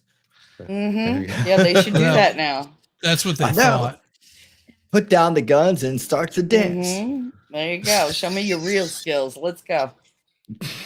You start teaching the kids that now, right? Start And popping. they'll start having little kid dance offs, and then that'll Oh, solve that's cute though when the little kids do it. They're so adorable. right? I love it. Because Yeah. they're like, this generation's kids, they'll do it better and they'll be smarter at it. No, AI will probably teach them how to do it. New moves. Judging by what I see so far, nah. Nope. No. No, mom will have to Nope. organize Yep. it for them. Mm-hmm. Right. Mama has to be like 1, 2, 3, 4. No. I'm this dance troup's mother, and I'm giving you a call because they want to have a dance off. And like, right. Well, don't worry, because mom probably doesn't have rhythm anyway, so it ain't gonna do No. any good. Mm-mm. No. She'll be like 1, 2, 3. Another one of those people that bites their lip when they're dancing. Like, stop it. Stop it. Like, I'm feeling it. No. No. Take your Cosmo and go sit the fuck back down. Go. Go. There you go. I can see it now. There we go. Kind of like that Leigh Bennett style, the thumbs and stuff. The thumbs and the yeah, we saw it. Those are some shorts. They are short with the knee highs. Not knee highs. They're like what? Are Deep those socks. the knee? Those are the knee pads, right? Like the shin protectors. I Or don't are know. those I socks? doubt it. They're socks. up past the fucking knee. Yeah, they Yeah, hadn't they they hadn't tube gotten socks. to the Adidas yet. With the no shoelaces. It was a style. The driveway. At the very least, everyone tried to learn how to do the wave and the moonwalk. After you worked up a sweat, then it was time to. Somewhere, some chick was being like, "That looks good." Yeah. Oh, She's like, God, look that at me, was- I'm so hot. I remember that movie. This is breaking the movie right here, by the way. You guys don't That- recognize the scene. Yeah, Because yeah, that on was the left, that's every Jersey boy up until like 1997. and the girl in the middle, that was I think she went by the name of Special K. I bet. I just remember the movie. It was so horrible. I learned the moonwalk. To Yeah, run no, through I the haven't heard sprinklers enough to time cool regular off a walk. little from the hot summer sun. Yes. Being home all day also gave kids ample time to Mixtapes. make multiple mixtapes, and that was no easy task. You had to have a radio and a tape recorder ready so you could catch your favorite songs. If the stupid DJ talked too long, then you would have to try and catch it the next time. Yep. I remember doing that. I actually called the radio station, got through the DJ, be like, "Can you not talk over the song so much next time?" I'm trying. I am not surprised you did that. Not at all. But Yeah, that's it was how right you at the knew end when of- somebody liked you. They made you a mixtape. Hello, listener. It was like right at the end of the thing too. After I requested the song, I said all that other stuff, and I was like, "Oh yeah, by the way, can you not talk over it this time?" So I'm trying to record it. I don't have Yeah, all he was like, night. I know you're gonna be planning to get about I have 5 a dead hours. time. Let's go. While you were waiting on those songs, you might have looked through some Look at the magazines to beanbag. cut out some new decorations for your bedroom. The more you could Record tack up player. on the wall, the better. Mm-hmm. Many kids got summer jobs by harassing their neighbors to hire them to mow the yard or wash their car, even though they were completely unqualified. Oh, Lord. You needed the money so you could buy your own treats, music, magazines, toys, and more. Kids were not afraid to do a little work for a little cash. Summertime was also a time when you got to spend a little bit more time with Grandma, which was great. She was going to spoil you with your favorite meals and desserts, but in return, you were going to have to watch a little bit of soap operas with her. That was prime time. Summer vacations were something that everyone looked forward to each year, even if it was just going to a state or national park. In the weeks leading up to it, Mom would be in the living room exercising to a jazzercise video so she could have that perfect body. While she was doing that, kids usually looked on and consumed an entire box of Lucky Charms. When you finally left on vacation, you would usually eat sandwiches out of the back of a station wagon at a rest stop because your parents refused to pay money for fast food. Those trips also involved your parents taking you to see a piece of history. Of course, as kids, we were obligated to give them the mandatory eye roll just to annoy them, whether we enjoyed it or not. When you got back from all of those places, you couldn't wait to see your friends again. Our only hope was that they would be there and not on vacation themselves. If they were gone, it was the perfect opportunity to head to the library and catch up on some reading. The goal was to read just enough books to make sure that you earned enough stamps so that you could get your personal pan pizza from Pizza Hut. There was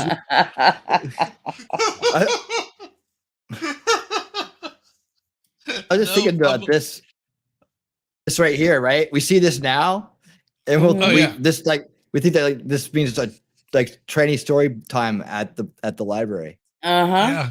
Yep. Right. But back then, it was just like back then we had Reading Rainbow. Yeah. You associated the two together. Yeah, see, I don't know. Everybody knew what Reading Rainbow was. In the 80s, that was the furthest from my mind. Yeah, right. No. I didn't know anything about anything modern sexual day ever. Our minds are more prone to like jump ahead and think about it like in the modern context when we first see it. I don't know. Do you guys think that? Well, you're on full alert. I just remembered that button, so it didn't do that for me. But yeah, you're triggering old enough memories. stamps so that you could get your personal pan pizza from Pizza Hut. There was nothing quite like heading to Pizza Hut with your friends and getting a free pizza. Some of that money that you earned from your job could be spent on playing Pac-Man, which was also a favorite there. Galaga. Weekends Space Invaders. throughout the summer were always fun. That was the time when your parents would allow you to have sleepovers. One weekend you might be at your friend's house, and the next it would be at your house. This was also the time when you would try to convince your mom to take you to the roller skating rink. It was a great place to cool off from the summer heat, listen to your favorite music while skating, playing some more arcade games, and of course hanging out with your friends. Usually most kids rotated between the skating rink, bowling alley, and the mall. These were the places where everything was happening, and it was our social network for the time. They were also the places where we saw our crushes, and if we got up the nerve, we would go up and talk to them. But that didn't always happen. In fact, the slow dance songs at the skating rink usually meant that the floor would be almost entirely empty. Yep. Another weekend activity that many people did in the 80s was head to the video store. Hopefully we could get that big hit movie that we had been wanting to see. If not, we certainly didn't want to go home empty-handed. That usually meant that we would aimlessly wander the entire store looking for something to watch. Sometimes we got something good and other times we didn't, but that was all part of the fun. If our friends would be over for a slumber party, then this was the perfect time to rent those horror movies for some late night scares. Oh, hell no. Oh, yeah. The summertime is when we did all sorts of activities that we normally didn't do. Many kids used puffy paint on just about everything. Girls might bedazzle a jean jacket while boys would maybe sew or pin on their favorite metal bands. We also did dumb things like baking mud pies because we'd heard about others doing it.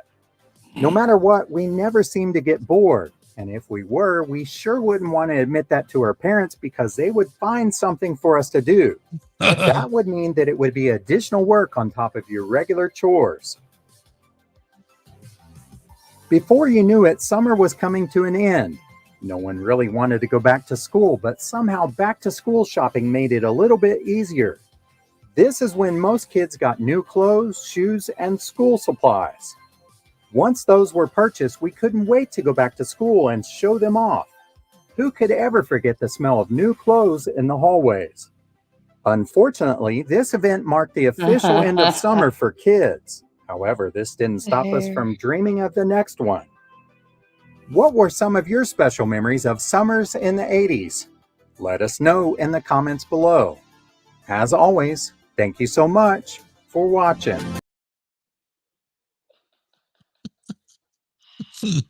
Ah, the hair. It went from that shag kind of look, like all natural and soft, to being 8 freaking inches high off my head and in every direction. Yep. Bear claw. We used to measure our hair in the morning when we got to school. It's longer. It's longer. I won a couple times. Yep. With the 14-inch high bangs. Yeah. Good Lord. Dude, that was not, it was not unheard of. Everybody's hair was that big. Just to get the rest of the day when We you had won the high bangs freezing contest. spray, Shizzy. It wasn't even hairspray. They literally called it freezing spray, and it said on the thing, if you held the hair dryer up to it when you were doing it, it would turn it solid. I could go through a tornado. It would rip my skin off, but my hair would have been perfect. Like nothing would have dented that hair. Nope. My hair in junior high school is just as long as it is now. No, And my hair then was then I went in the military, and they cut it even shorter. Whenever I got out of the military, I stopped cutting it. I didn't cut it for 13 years. Yeah. All I know is I had to tease, re-tease, and re-tease my hair every hour. I was like, okay, go to the bathroom, and you had your big purse with you with the can of hairspray in it, your makeup, your your teasing comb, your brush, all that shit in there. A pencil. That was the Nope. thing. Nope. Everybody had the big giant purse. Yep. All the girls had those damn things. Oh my God. Forgotten fads. Oh God. The ripped jeans. That's the Breakfast Club right there. Yeah. Who doesn't The know Brat that? Pack. Lord. Yeah. Brat Well, Pack, and they went on to Including Rob basically Lowe. do the Demi Moore. well, and then there was St. Elmo's Fire after that. One of my favorite movies. And Love that movie. I still liked Emilio in Repo Man. That was that has the best soundtrack. Best soundtrack of music. Repo Man. I met him when he was doing Free Jack with Mick Jagger. And he's just as boyish in person. Like that's not like camera. He was really that like young looking. Yeah. Mick Jagger really was like leather. Like it was bad. Like it was like holy shit. You could hide small children with holes in his skin. Yeah, it's a good wig that he's got too. I wouldn't know. I was just standing there with my mouth open, just like like I had no clue. I was like, oh my God. I was so starstruck. I didn't even see Emilio till the end. Nice. All it was like Mick Jagger. It's Mick Jagger. That was it. That was all my head was saying. But yeah. Just like that old wrinkly thing, huh? And I mean, this was what, 30, 32, 33 years ago? Yeah. So I mean, he was a lot younger than he is now. But it was on their old. final tour. Like their third final tour. I don't know. He smiled and all his skin just went like pushed all the way back. It was like it folded, then folded again, then folded again, then folded again. I was like, damn. Like, it was like, Jesus. Like those accordion doors that you open. That's what his face looked like. That's amazing. Sorry, Nick. It's the truth. The 1980s was a decade of bright colors, big hair, and lots of flair. If you grew up during that time, then I'm sure you have some fond memories. Some of the items that came out seemed futuristic at the time, but many of them have paved the way for how things are quite large and about the size. Pause. Okay, so the Jerry curl was so massive that even Eddie Murphy made a joke about that. Where they get up from the couch and it would just be this grease spot behind them. And then, of course, Max Headroom was the first AI. Yep, he sure was. I fucking hated him. He was so annoying. Yes. Oh, Maybe don't my count Star God. Trek, but yeah, the first. Well, but I mean, I'm talking about like the physical AI. Oh yeah. Yeah, definitely, for sure. Yeah, his Mick whole story. His Jagger whole was story never is good crazy looking. too. Rabbit, you know the bite your story. tongue.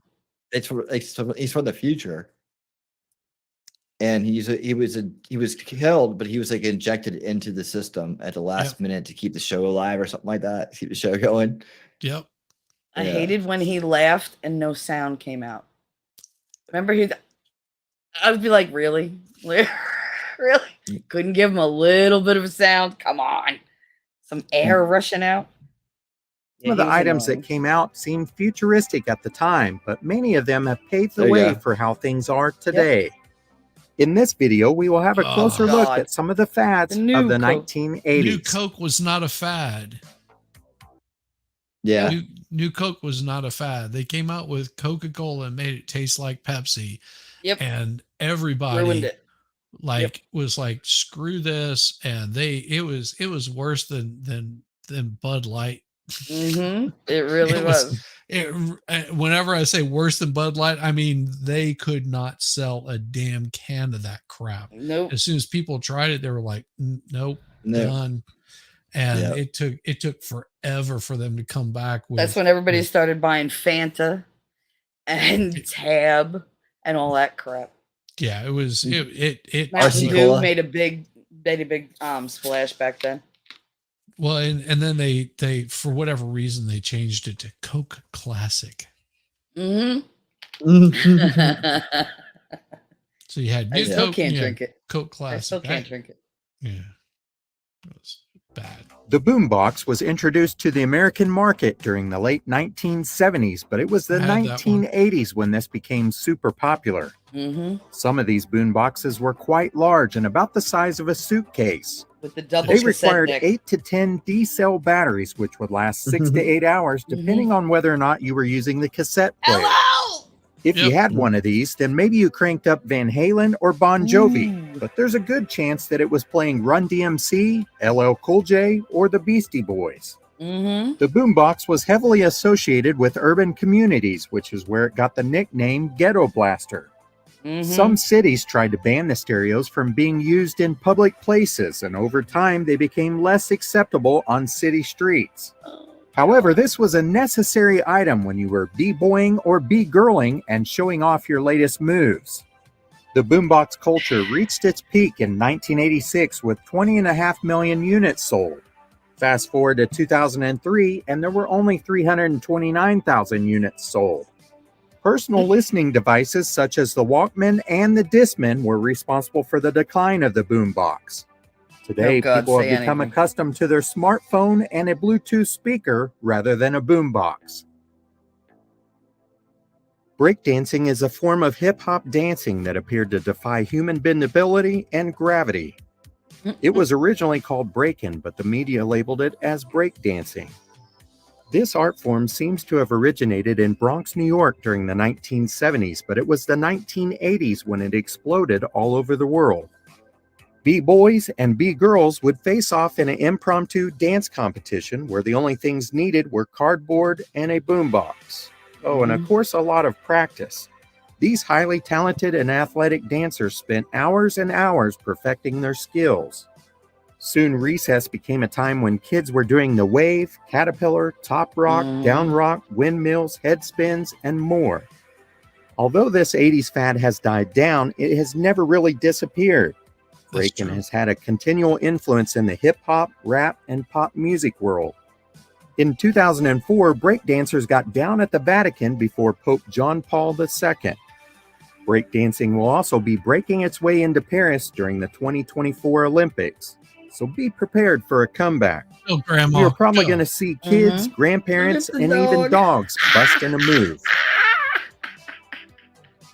If you were a kid in the 80s, then the word parachute means something.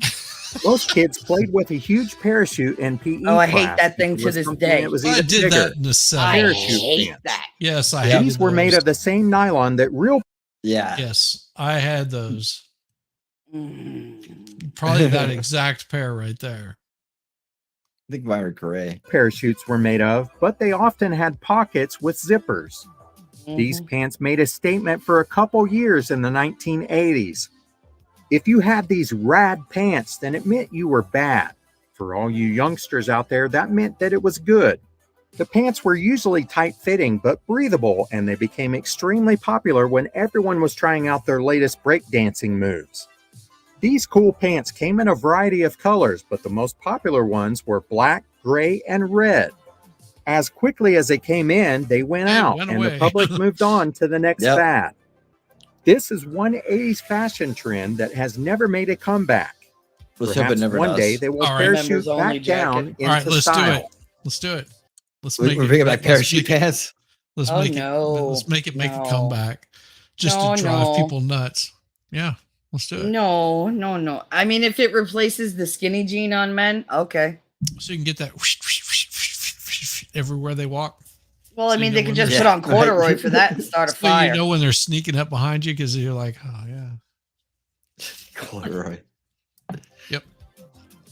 The Rubik's Oh, the Cube is a Rubik's 3D combination puzzle that was invented in Hungary in 1974. Take the stickers off. And It put was them in order. originally called the Magic Cube, but it was licensed by the inventor Erno Rubik to be sold by the Ideal Toy Company in 1980. Each side of the cube had a different color, and the object of the puzzle was to make all sides match their respective color.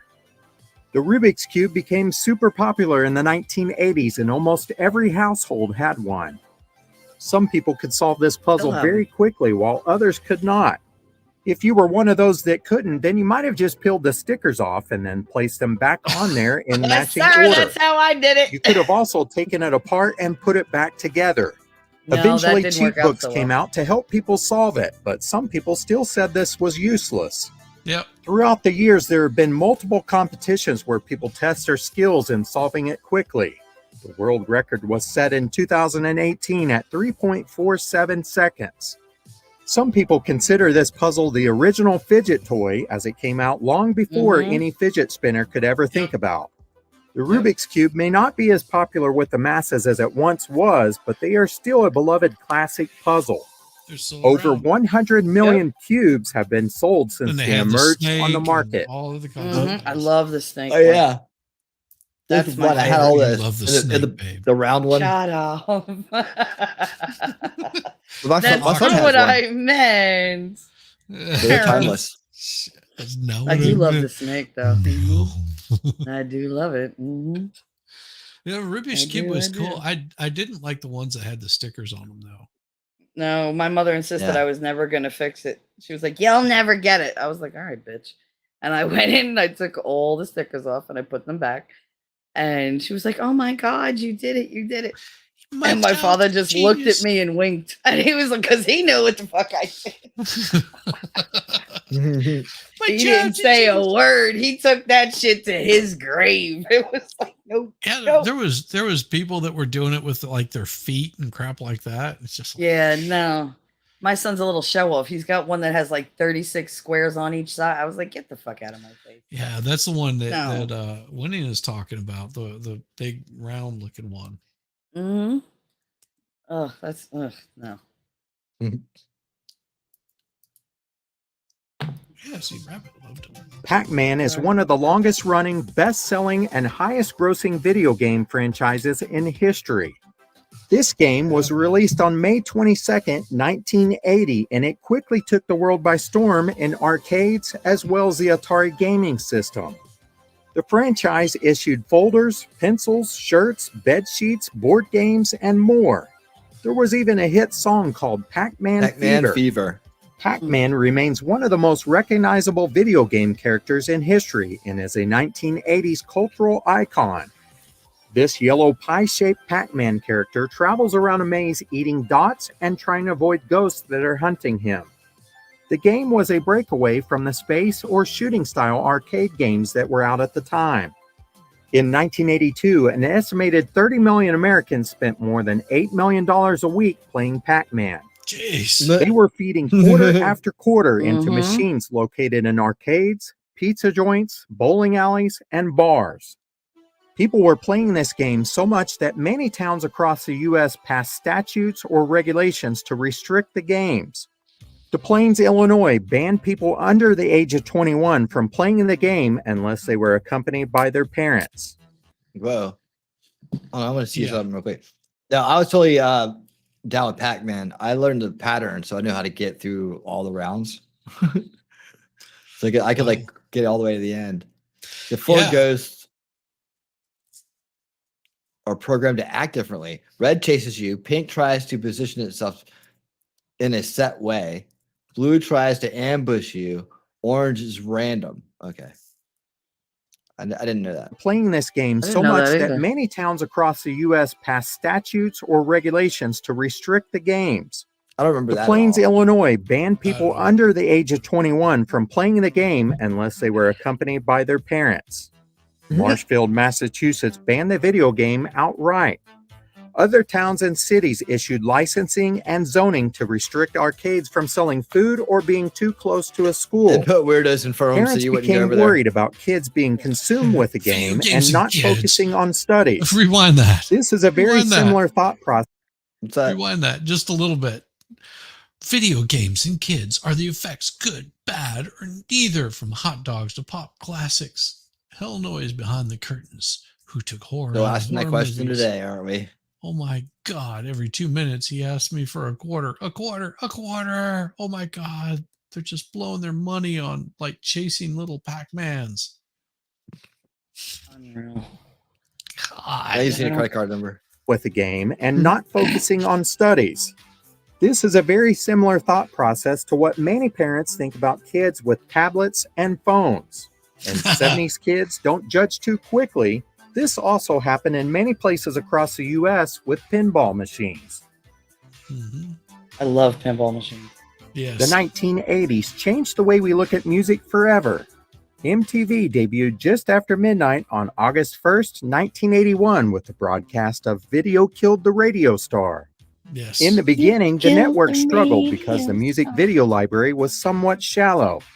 More and more artists started making music videos, and the additional exposure in the video format on MTV could propel these artists into superstardom. Michael Jackson became the king of MTV with his hit video singles Billie Jean, Beat It, and Thriller. The network brought success to newcomers such as Madonna and Duran Duran, but it also renewed life to veteran performers such as ZZ Frog's Top, ancestors. Peter Gabriel, and Tina Turner. Later in the decade, the channel featured specialty shows such as Headbangers Ball, Yo remember MTV that. Raps, and Yep. Remote Control. By the mid to late 90s, the original channel was airing programming that had nothing at all to do with music. Yeah. But to 80s kids, MTV will always be a special memory. Oh yeah. Distant memory. You Until had it to have stopped, what the cable. time was important, but so Well, was looking cool. And that is where Swatch Swatch. come in. Oh, Swatch and God. The Swatch Benetton. industry was suffering due to the rise of Was never digital into quartz this. watches. They were much cheaper to produce and purchase by the consumers. In order to combat this new trend, Swatch came out with some new fashionable watches that made wearing them totally cool. They came in all sorts of colors and designs. Some people even chose to wear more than one. They were meant to appeal to the younger generation, and many people collected them. One other popular trend was rubber bands that would cover the watch face and protect it. These also came in an array of colors, and many people would have two twisted across the face of the watch. Swatch watches are still being made today, although they aren't quite as popular as they were in the 1980s. Mine was pink, purple, and red. The 1980s Oh, was there you all go. about big There you hair. go. There were Pause. many different Pause. styles, and what you chose to do with it Go said back. a lot about Go who you back. were. Pause. Pause. Now we know what Shelly looked like in the 80s. Yep. Right there. My hair was that There's big. Shelly. Yep. There's Shelly right there. Yep. That's In the Jersey 80s. hair, baby. There's Shelly. Yep. Looks But like the bottom, she she just... didn't tease out the bottom. I see holes. I don't like it. Like the whole thing has to be even. Well, the next couple, you'll see one. Yeah. Like, yep, there it is. Mhm. Many different styles, and what you chose to do with it said a lot about who you were.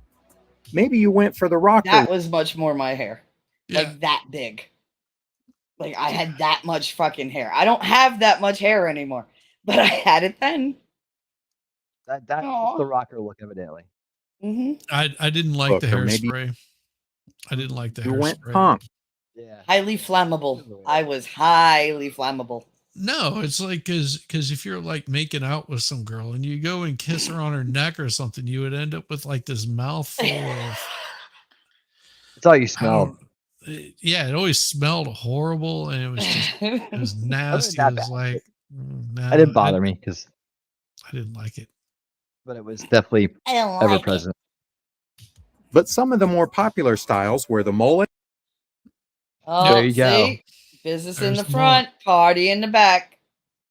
Why are you Horrible partying hair. in the back on them? I don't Horrible. understand, I dude. did my hair like that too. No, looks Oh, like no, she it was- ran into a Gum. wall. No. Now, see me, I did a mohawk.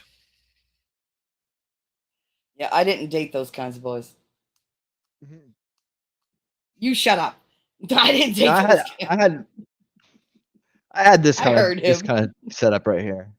Jerry curls, or the asymmetrical style. Oh, Lord. Sometimes. No matter what you At one had, time. it had to be Didn't big. play. Consistent though. Many women in the 80s crimped their hair like crimpers. Debbie Alyssa Gibson, Milano. or it curly like Whitney Houston. Yep. In order to look good, it took lots of hair products, and the most popular That's one awesome. was hairspray. Mm. Tons of Aquanet hairspray was used in order to get those big wings and tidal wave Sarah Jessica bangs. Parker. The 80s was all about going big, and the bigger it was, the better. I'm sure that anyone who had stocks in Aquanet Aw. became super rich after the 80s. For a while, it seemed like a competition. Who could grow it longer no. or make it stand up taller? Mullets seem to be making a bit of a comeback, but the huge hair for ladies is still a thing stuck in the 80s. The 1980s was a special decade, especially Saved for by those that Bells in the experienced middle. it. There were You many play. items that changed the world forever. Some of these may be long gone, but you never know when they'll reappear. Poison. They were Just my like the favorite. mullet, the decade will love never them. truly die. I hope you enjoyed this little walk down memory lane, and make sure you stay God. tuned because there will certainly be a part 2. Oof. Thank you so much for watching.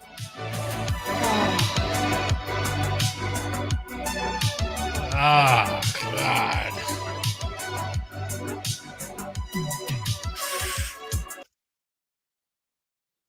You having flashbacks, Shiz? I am. Lots and lots of flashbacks.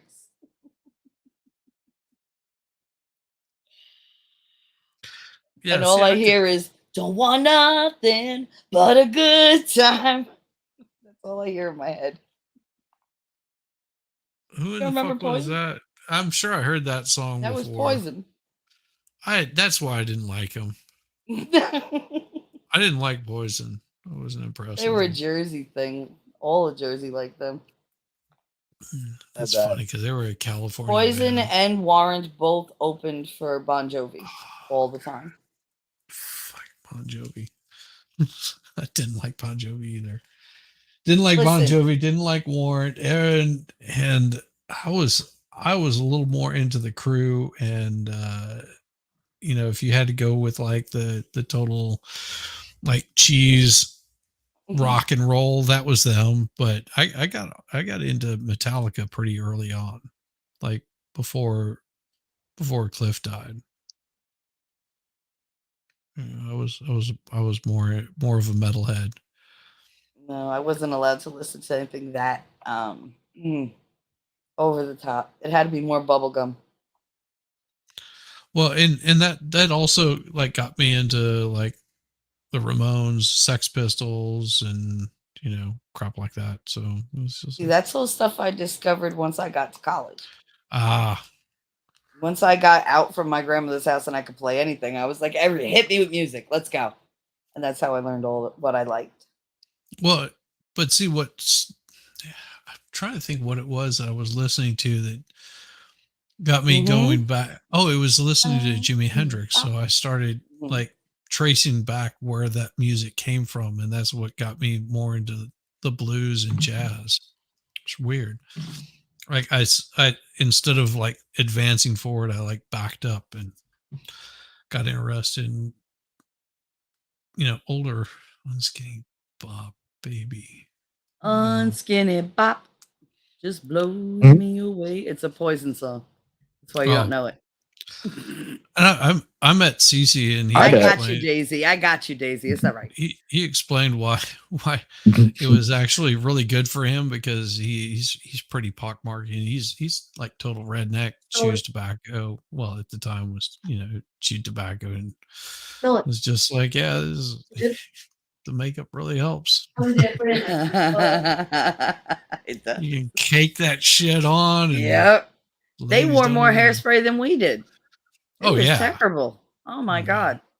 Right. And nobody said anything about it. They're like, oh yeah, okay. I guess it's how it is now. Yep. They were rock. They were called the big hair bands. That's what people called them. They didn't call them heavy metal because the heavy metal guys didn't really have that hair. No, heavy metal. You couldn't even see their goddamn long faces. hair. Yeah, it was long hair and it was more about headbangers and whipping that hair around. And you almost have wound up with neck issues. Because I definitely I heard did that. that one day and I was like, I can't do that anymore. What do you mean? I Neck can't issues. do that anymore. Yeah, all my friends were headbangers and that I don't know. He just watched. He was a guy I just watched. Yeah, pretty much because I kept it really short and I would do a mohawk and that was about it. A short. He'd never go into a mosh pit. I did that one. No, that's how I ended up with this. Scariest thing I ever did in my life.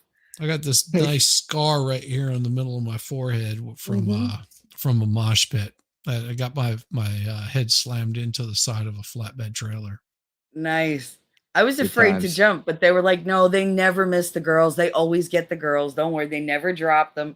And they caught me. I went, and then I went back in the pit to like do the next person. And it was a girl, and she was a little big. She jumped, and they let her ass fall. I was so upset. I was like, that could have been me. They're like, no, they caught you. Alice in Chains were in the 80s too. Yes, Alice in Chains were like late 80s, early 90s. So yeah, Alice in Chains were late 80s, early 90s. Same way with Stone Temple Pilots and Pearl Jam, which was Mother Love Bone before that. 80s was really big for Red Hot Chili Peppers. Yes. Jane's Addiction. So I mean there were a lot of things happening going into the 90s that didn't really take place across the rest of the country until like mid 90s. Yep. I always say like Philly is like 10 years or 20 years behind us in music because they still listen to Johnny O.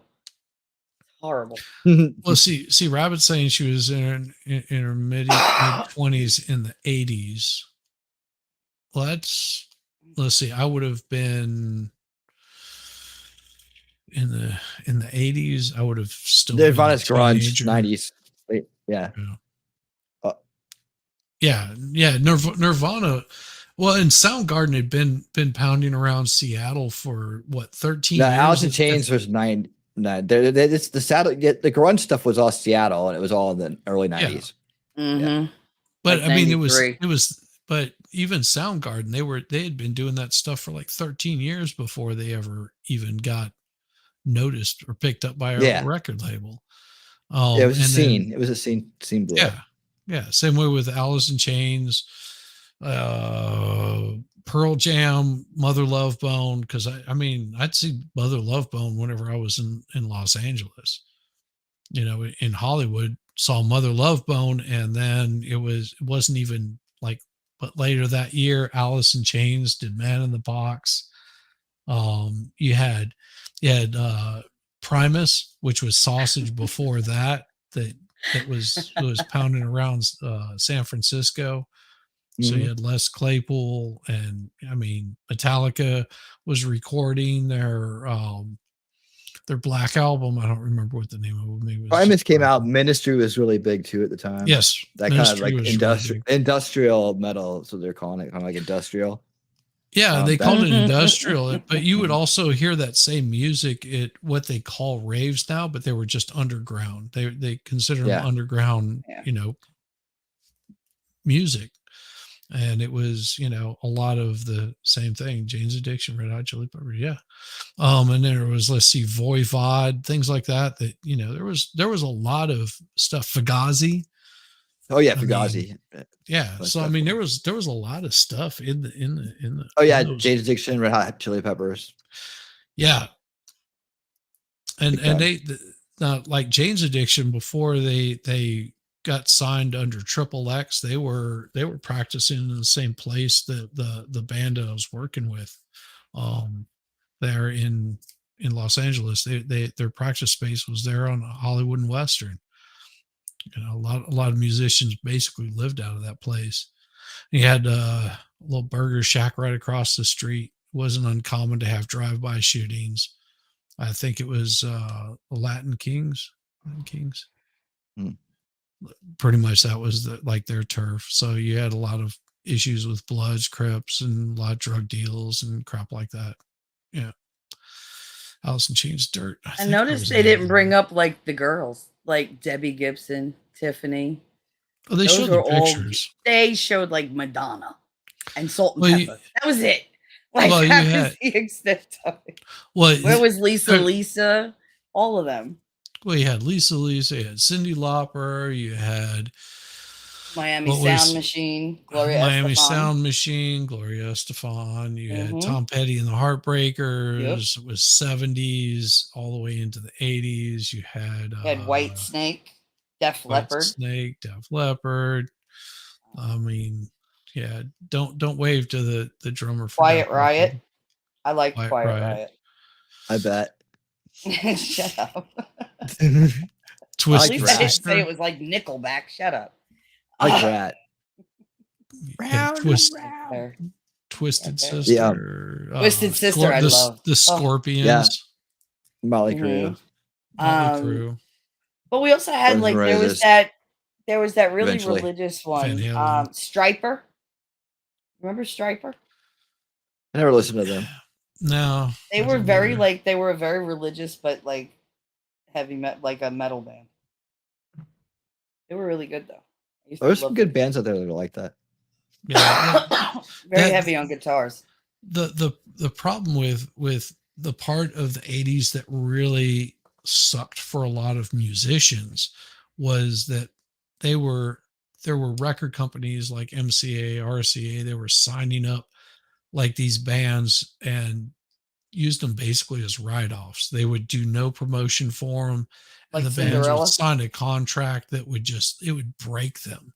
Like the band would end up having to split up. Cinderella, what was the lead singer's name? I thought he had one of the most awesome voices.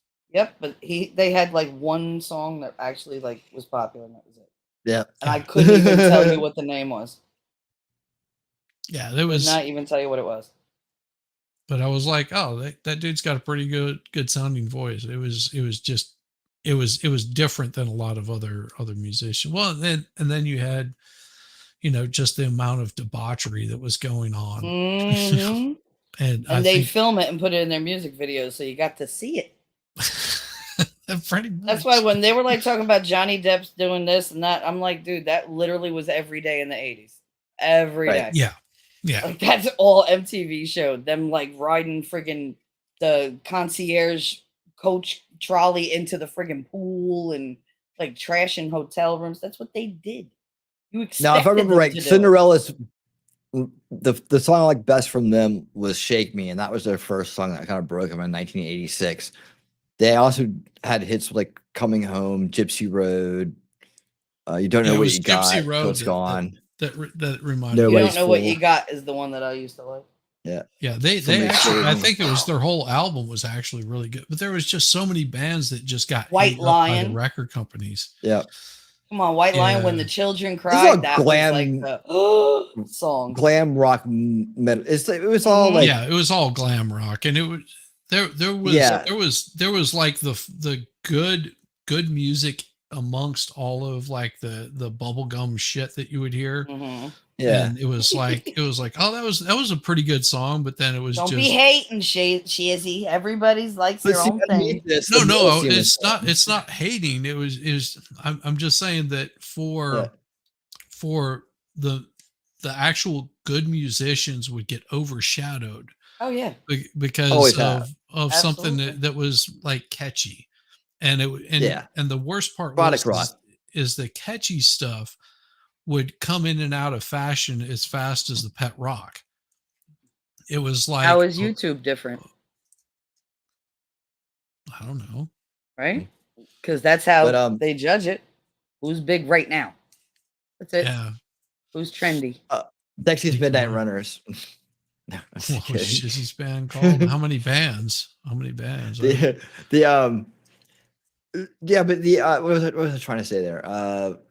It's product rock, right? But underneath that, there are bands like Anthrax and Metallica, Slayer, and other ones like that were putting out really good metal music that was out there that wasn't getting played on the Slayer. air, right? Yeah, they were, but that was the underground type of music at that time. Believe it or not, even Metallica too included. They weren't on the radio and yet. the thing is you still had those bands like the B-52s that were doing stuff in the very early 80s, late 70s.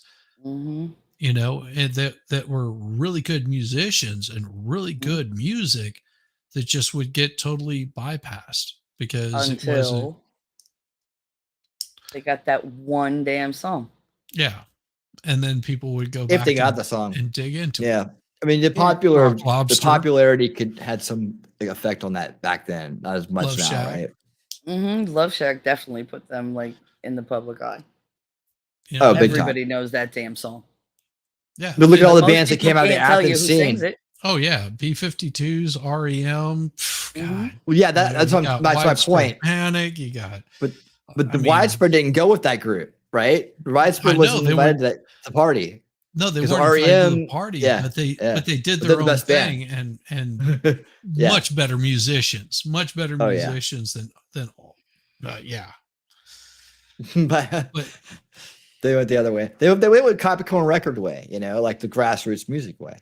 Exactly. Oh, Yeah, Guns N' Roses. Guns N' Roses is probably what was hitting top of the charts as far as anything goes. I mean, their first album was unbelievable. It was amazing. I mean, the first song on that album, you just hear Axl just screaming into the microphone, "Welcome to the jungle." You know, just like God. I remember sitting there almost shell shocked on my bed. I was like, "What the hell is this?" I never heard anything like this. It was like, "Oh, okay." And then I couldn't learn the words fast enough, and then I couldn't say them fast enough. I was like, "How does he do that at that speed?"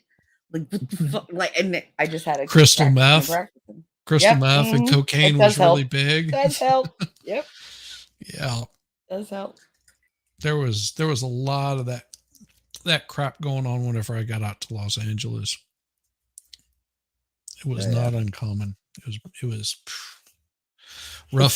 Check this one out right here. We got this is like called the best this kind of like merges into like some of the things we've been talking about lately, but on like a higher level kind of thing. Like it's not like is granular, but into like we watched the thing on my channel the other night about the CIA and like, you know, how they would have these test houses out in Haight-Ashbury, and they would lure people in to be part of the experiment, right? But they wouldn't know that that's why they were there. And they have these grad students rolling around dressed like hippies, getting people to come back to the party, and they would unknowingly be, dosed, and then they would observe them, right? Same thing with brothels. They did the same thing, right? So they're going to hear some of that in here, but it won't go into that level of detail. It'll just be like, this is what they were doing. This is where it was at. This is why. So you kind of get the surface level view of that situation. But now what's cool about it is we have the information that what was going on beneath it, right? So when you can watch this, you get a, kind of see how it's being translated between the two veils of perception right in front of your eyes. There you go.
In 1968, almost every American knew what these were: hippies.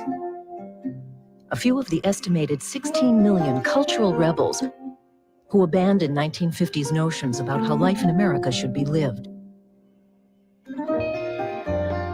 And by 1968, almost everyone in America knew what these people were too: student protesters, activists, part of a small but vocal group of political rebels who were fighting not only to end a war, but to transform, even dismantle, the American system. And this is Jerry Rubin. To try to make sense of the 60s, you have to listen to what he was telling America in 1968. America is so obsessed with bad breath and with underarm deodorant. These are the biggest problems in the world. If you watch television at prime times, advertising is not concerned about poverty, not concerned about race oppression, not concerned about the police. But the biggest problem is your hair groomed, and what's it like under your arms, and do you have bad breath? And this is the American obsession. And so I think that a generation of kids which says, we don't care about your concepts of cleanliness, is a revolutionary generation. Just take a bath. To understand the effect Jerry Rubin and others like him had on America, you have to see them for what they were. They were people who had most Americans convinced that hippies and political activists marched hand in hand. But for the most part, they never did.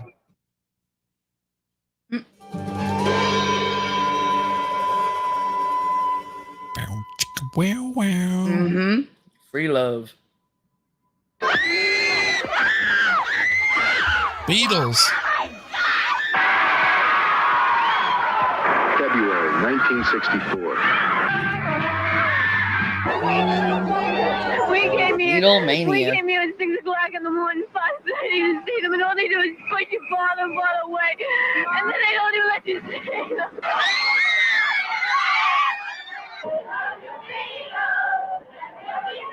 I was in college in early '64, and I read in the San Francisco Chronicle that a rock and roll band from England was going to be on the Ed Sullivan Show. Mass So hysteria. I thought I would go to the commons room at my dorm and watch it. And I figured there'd be 5 or 6 people there, as there usually were, and we'd have the usual argument about what to watch. And I hoped I would get to see this. And instead, there were hundreds of people in this room, and everybody there for the same reason. God knows why. I think there must have been some sense that it's time for something new to happen, and maybe this is going to be it.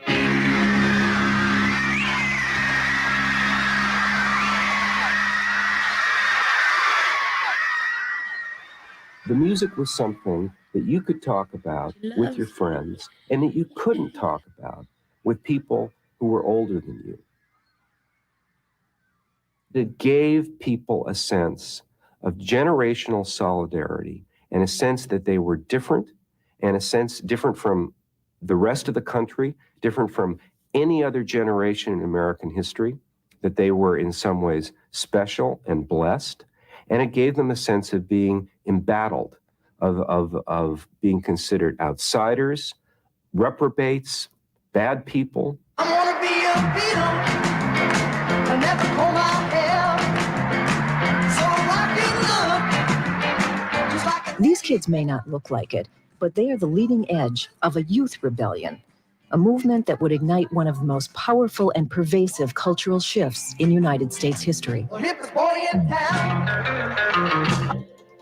We do what we want. We say what we want. We wear what we want. We look exactly the way we want to, yeah. Good time has come for the whole. To know they can't conform to the rules. To understand how and why so many people stopped conforming to the rules, remember that appearances are misleading. This is courtesy of NBI. And especially in the 1960s, appearances were very important. A perfect example is hair. Do you think these haircuts have come to stay? Well, this one has, stuck on good and proper now. Is that a Beatle haircut you got? Yes. How'd you work it out? Well, I put my hair flop around until it's all messy. What do your parents say about it? They don't like it. Are you a boy? Are you a girl? I don't know. No. You would physically get approached Mullet. and, quiz or whatever. Big time it was, mullet. a lot of people did not understand long hair at all. It was really a threat to them. It was really, it really flew in the face of conventionalism. And long hair was a flag for someone. You could see somebody across the street, and if they had long hair, you knew how they thought. You knew that they were into good music. You knew that they were into a reasonable life. You knew that their thought processes. You knew that they probably hated the government. You knew that they probably knew where the best drugs were. You knew that it was someone that you could just nod to and have this understanding between. Anybody that had really short hair, you knew what short hair meant. Strange, isn't it? Well, there are a great number of people, they stopped taking haircuts altogether. Mainly around colleges, number one. They're Number taking two, no those who haircuts. do take haircuts. We should give them haircuts. We should cut them hairs. This dude I've has not taken no a fucking haircut hair in on his years. head. Dude has no hair on his head. Right. We There's should a lot of hairity going on these days. I can tell you that. We should cut the hairs. Sorry. Come so in such long intervals, it isn't funny anymore.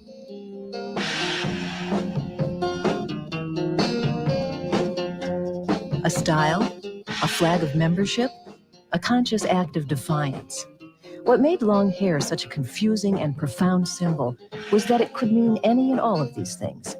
And to the dismay of the older generation, millions of young people suddenly began to care a great deal about looking like The they mutton didn't care chops. how they looked. Sometimes I was ashamed to introduce him to some people. I just thought of that. I'm biting my tongue. Because they were just, sometimes the way they dressed and the way they appeared, it just didn't quite suit me to introduce them to some of my friends. Wanda, her only thing in life is she raised 5 children. If parents were uncomfortable with the way their sons and daughters were beginning to look, imagine how confused they'd become when they saw how this younger generation was starting to behave. Wild animals, my grandfather used to say. The counterculture was just drenched with eroticism. The very act of having long hair is an act of sensuality. And then you add to that the fact that there was also an enormous amount of sex, much more. I mean, There's no doubt that people were having an awful lot more sex That's than people because of they their had of the the same pill. age had a decade before. Certainly in the 50s. I mean, I became interested in girls in the middle 50s, and believe me, it was all talk The invention of the pill. until the 1960s. My baby does the hanky My baby does it shaky, shaky, shaky, shaky. My baby. What's the hanky panky? Does she get like all nasty? It's very normal and it happens. Trying to keep and you from getting sometimes everything just demonetized. comes down to a very basic level, and there's nothing wrong with it. I think that sex is just much groovier when there's love. You know, there's a lot more happening, but there's nothing wrong with just sex for sex. Such talk was not only provocative, but at the time, downright immoral. This generation seemed determined to tear down conventions that had, in 1950s America, defined proper behavior.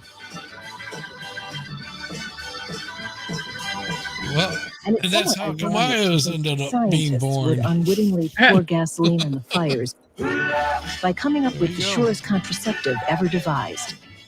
Fear of pregnancy, perhaps the most powerful sexual restraint, was undone. Keep up the grass, the sign says, keep up the grass. Keep up the grass, the sign says, keep up. Use of another drug, marijuana, would further separate members of this generation not only from Don't their mind if I parents, do. but also from their inhibitions. You got 5 more minutes. You can't wait. Ass was important because it did describe us, like them and us, kind of.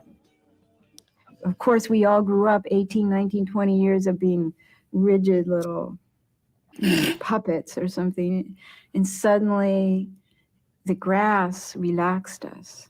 It allowed us to be the people we really are, or really were. Now she's conformed. Now she's conformed into it.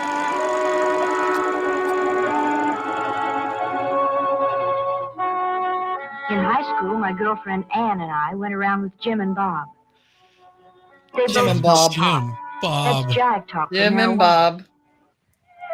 I'd been smoking pot for quite a while before I met Bob Chuck. and Neil, right? I guess he was what the newspapers Bob call and Neil. a peddler. Bob and Neil. He had the heroin. Neil and Bob. Before I knew it, I was hooked. Bad. Oh, Around this time, millions of young people tried marijuana or knew someone who Marijuana did. just made me In response, turned films into a like this were degenerate. shown in schools to curtail the growing marijuana problem.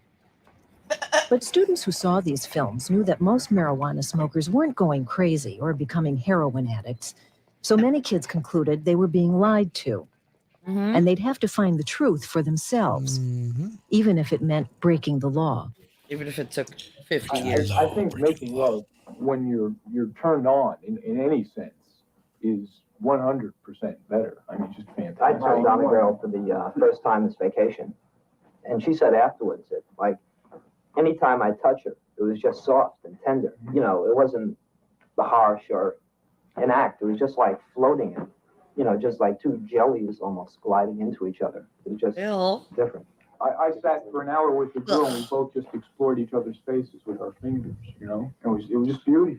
I mean, oh yeah, just explored with our it's fingers. incredible because well, How about you that's just like? gratitude for everything. How about you just like have sex? You want to re-examine things that you've just taken for granted. If I mute myself, don't read anything into it.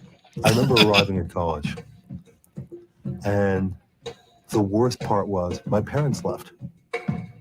And there I was sitting in this room. It was pouring. And next door, there were two guys playing a record by a group called the Mothers of Invention. And Oh, nice. And what it was Susie Cream Cheese. Or I guess it was the Thugs, and it was called Susie Cream Cheese.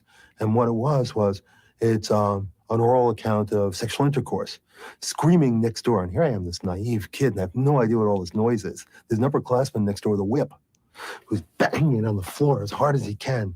And then there's this guy who is obviously, I'd never met anybody who used drugs, who is obviously on drugs, writing on a table outside my room. Now, when I say writing on a table, I don't mean writing on a piece of paper or on a table. I mean, this guy's writing on a table. And I sat there in the rain listening to this thinking, my life has just ended. And I thought, I better write somebody a letter. And I wrote, here I am at college, and this is wonderful. I'm just loving being here, thinking, I hope I can make it through the week.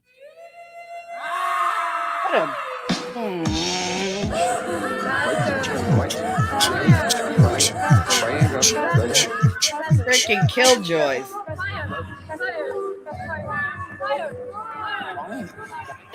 And the stimuli out there were so many. There were so many things to try and to do that every time I tried one, I began to ask myself, gee, who am I? What am I about? And I remember going through some severe depressions trying to figure out the answer to that question. Sometimes I thought I had it, and indeed I did. Sometimes for hours or days. I remember one day sitting on a beach, talking to friends when I realized I understand it all. I comprehend the whole world and its workings. That lasted for several days before I realized you don't understand any of it. Uncertainty least you was had a not couple days something of, parents you know, wanted to hear from fun. their children. Yeah. Parents, after all, had worked hard to direct their kids along the smoothest path to success. But with ever-increasing numbers of young people exploring alternative directions, the fundamental cultural tension of the era emerged. It came to be called the generation gap. For me, the cutting edge was I thought that the world had changed, that everything which had perhaps given meaning to life in the past, all the traditions, whether it was religion, manners, dress, marriage, family, everything, all of that had collapsed. These kids were just figuring out that their parents actually had to have sex to have them. Settled into his ways, knows what's right, knows what's wrong. Weird.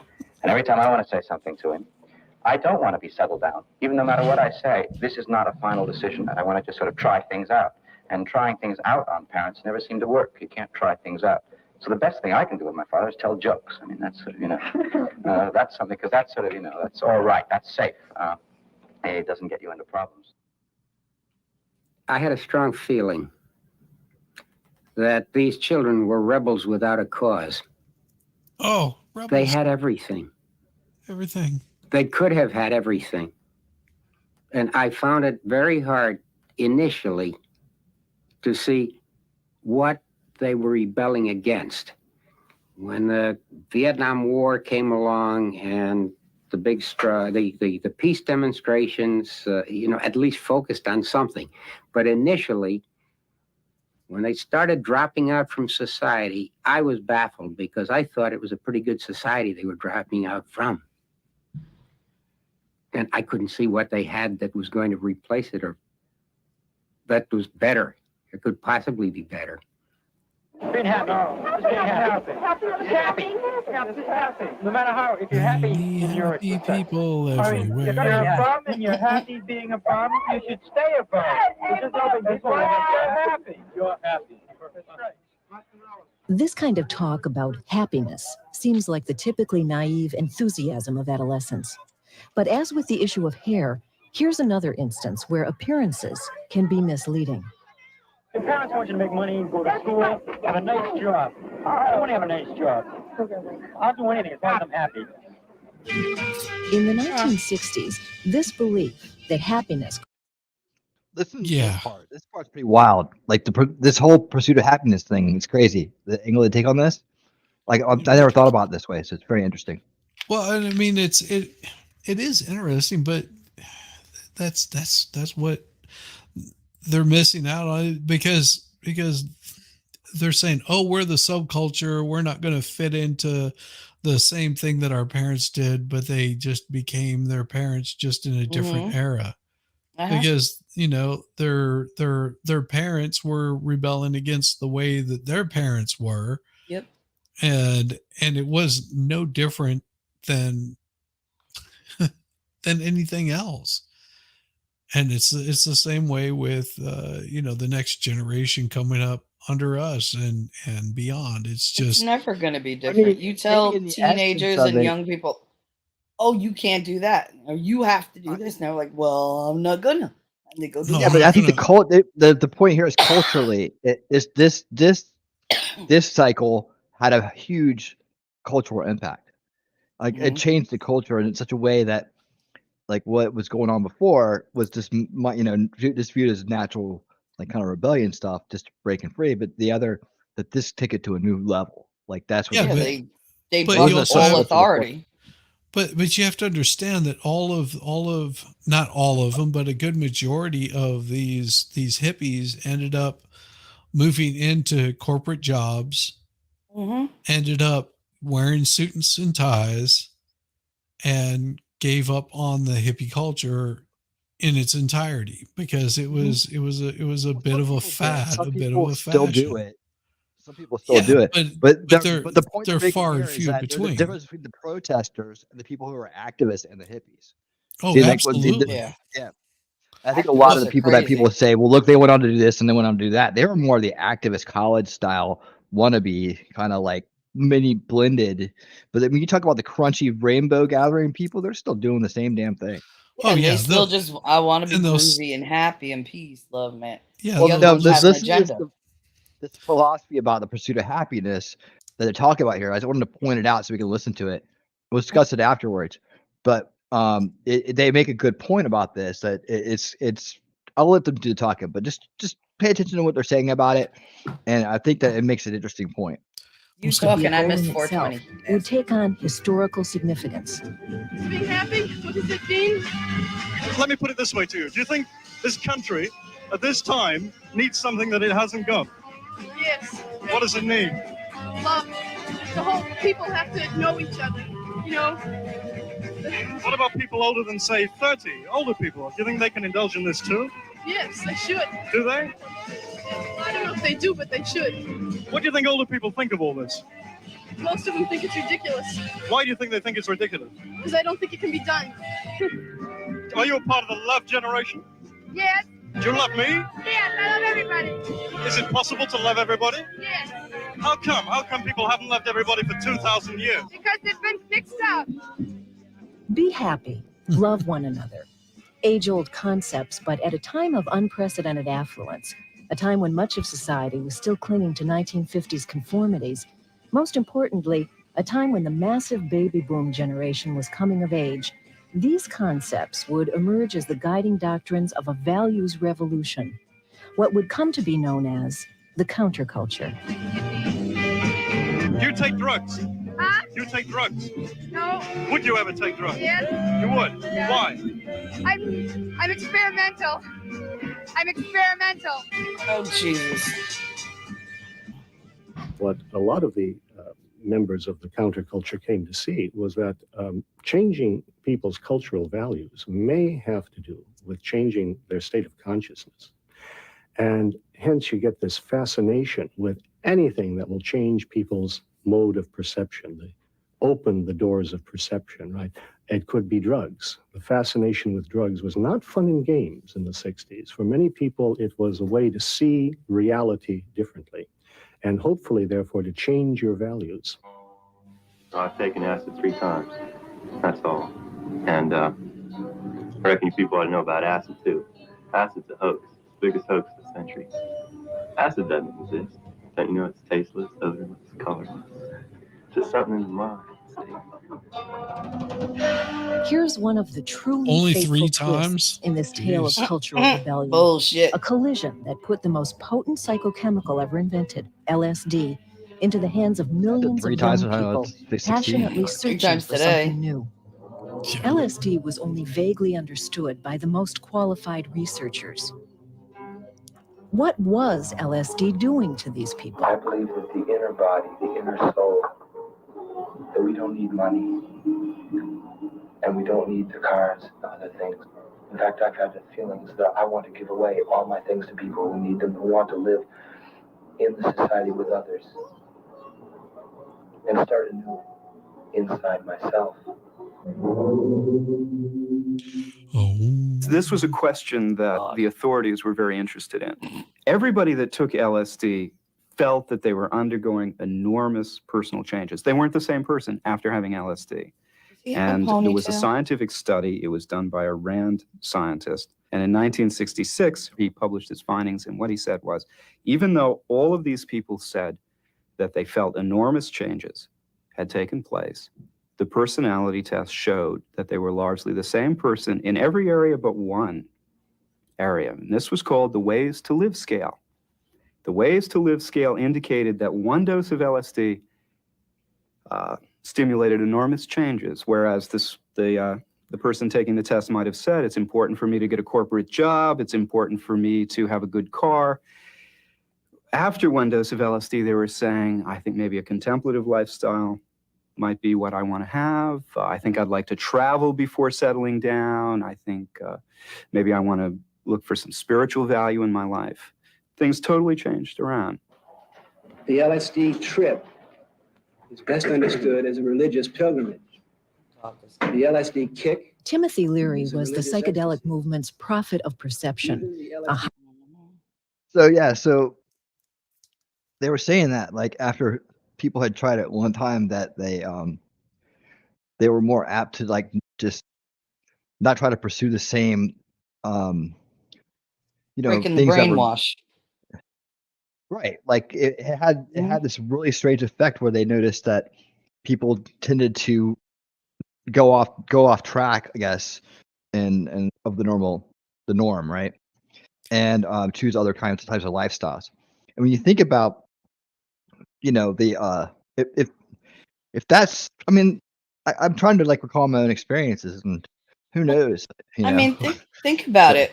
At all times, you're thinking of what you have to do and what you want to do and what you feel like you want to do.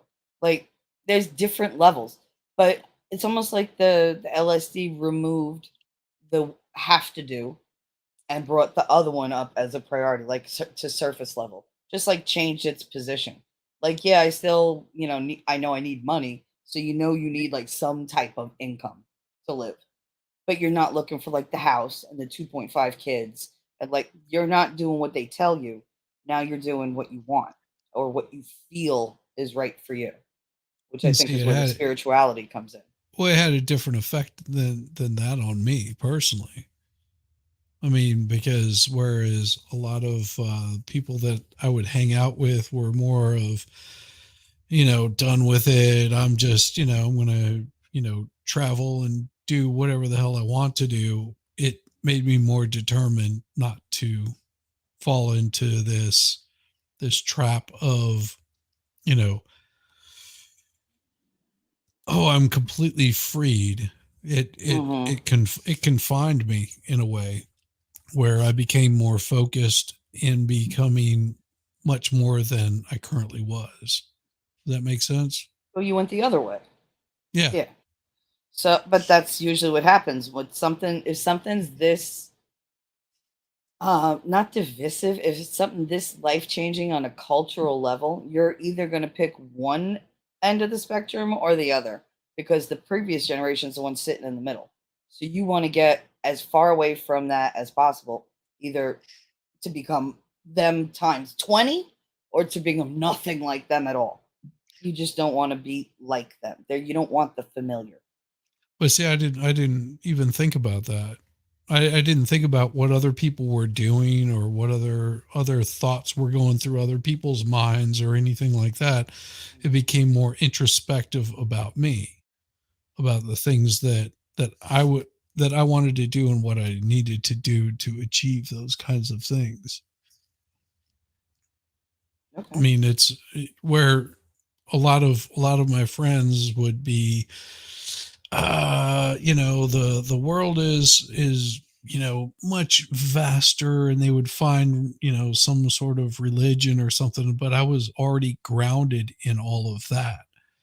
Where whenever I took What years we LSD, talking here, Shizzy? Because I need to mentally place you. I'm sorry. in the 90s. This is in the 90s. In the 90s, yeah. A lot of my friends that were, pretty stable, doing their own thing, all of a sudden just sort of like went into completely different realms of like trying to outdo each other on their weirdness, I guess is the point.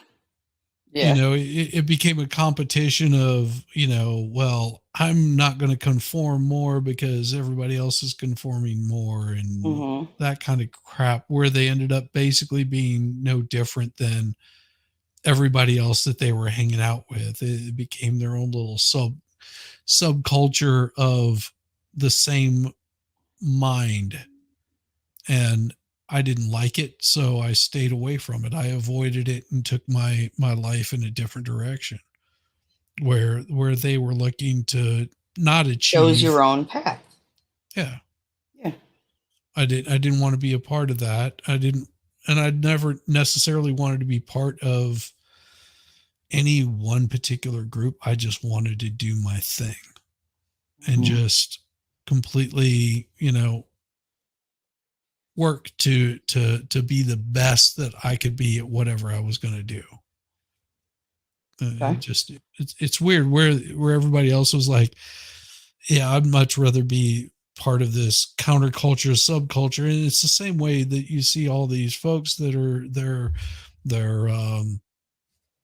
they've got, oh, well, we're totally against the establishment, but they become the establishment themselves. They become what they're preaching against. They already became that. Well, I mean, like, look at all the grunge kids. They're the parents now who won't let their kids like do anything without covering them head to toe in Purell. And they were the unwashed. Well, that's kind of masses. that's kind of a generalization there. Now I kind of fall into that category. So let's go know about that. Please. But, It's true. These were like people who never took showers and whatever. Like you all. No, that was not true at all. You dude. That's not true. You No, smelled winning. No, whatever the you grunge smelled. the grunge was not about being like the hippies. No, it wasn't. No, it wasn't about being like the hippies. It was about, I'm high all the time and I forgot to take a shower this week. No. That never stopped me from taking showers. No, I do it before the shower. He's like, yeah, I took a shower, but accompanied. Whatever. But I'm just saying, these are the parents now that cover their kids in Purell. Like, it's ridiculous how far from where they were they are. And I think it's because they know what they did. They're like, my kid's never. That's the way it should be. I'm never taking my eye off my kid. Well, and Rabbit's got a good point, watching friends and family turn inside out on drugs. And that was that I think that was one of the big changes that happened in my mind, because I had an older brother that was addicted to PCP, like hardcore addicted to it, to the point that it caused his death, because you're not Superman, you can't fly. Really. Yeah. He pretty much thought he was invincible, and well, life proved him differently. So I was very hesitant well into my 20s before I ever even touched any sort of drugs. Yeah, I was going to add to your to your story as well. Like, one reason is because you were out and about on your own at an early age, and you had definitely a different outlook on the world, than the status quo, I would say. You had to grow up so faster. Yeah, I think it does speak to the maybe that was it. That the is a good transformational. possibility. Yeah, dude, I think it speaks to the transformational properties of it, though. Like it does have some kind of effect that isn't the ones they tell you about, or the ones they think they try to warn you about, like you have flashbacks or something weird stuff like that, right? Oh, I have those all the time. I mean, I don't know. no joke. I mean, I've had like some pretty cool acid flashbacks, and it's just like, ooh, wow, that's weird. Oh, I'll hear a song and automatically the eyes close and I'm just dancing. It doesn't matter where I am. I'm right back in that club. That's it. Yeah. Back and forth, back and forth. Maybe I just don't notice it, but I've never really observed anything like that. Oh, it's just us, Shiz. Just us. I guess so. No, I mean, it's really fallen into it because I've never, and believe me, I probably got you both beat. That's a possibility. Oh, y'all got me beat, definitely. But I mean, taking acid, whenever that guy was like, I have took acid 3 times. Was nothing. I'm like, Jesus Christ, that was just like a weekend for me. Acid was nothing. It just made the lights better and it made me feel the music better. And I just didn't give a fuck what happened around me because everything was just great and like turned up to like 20. Yeah. But it was coming down off of that is where I would get the most enlightenment about where I needed to be. There was always I wish I could fall drastic asleep. changes. I was usually in bed with my girlfriend. So, man. It wasn't the enlightenment I was thinking about. All right, on that note. High-profile LSD advocate who was scaring the hell out of mainstream America. Declaration of Independence said life, liberty, pursuit of happiness. Pursuit of happiness means the right to get high. Well, there you go. There you go. I second that emotion. Kids just don't buy that whole uptight, keep your legs crossed, pure method. The aim of the game is to feel good. And the function of government is to get everyone high and feel good. It's odorless, colorless, tasteless. Leary was alarming because he was proposing to radically alter fundamental institutions. He was terrifying because it seemed like some of America's best and brightest young people were listening to him. I took a hit of Osley White Lightning acid, and I became an instant hippie. I fell in love with nature, and I looked at the rocks. I could sit there looking at weeds that were normally an item of horror to my parents, and trip on the intricate structures of ragweed and thistle plant. And I began to become a discerning acid head. I only took it every 3 days, mind you, so that I could clean up properly. That's about right. and all. But the real issue was when I went to San Francisco in 1967. In the summer, it was the love that brought me into the hippie movement. That's right. Oh, God. It's all about getting that ass. Where Johnson That or the used to hang out. CIA. This is the part I'm talking about where it crosses over somewhat.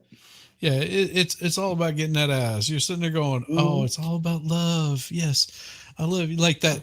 And You don't even ask their name. Shelley spotted it right away. Where a girl was just like, "Have you ever done drugs?" And she was like, "No, but I would." And she starts curling her hair. I was like, "Yeah, she's looking to get ass. She's looking to get that. She's looking to get that big D. That special experience. She could care less about the Call drugs. that the bonus plan. Call that the bonus plan. Bonus plan. Oh,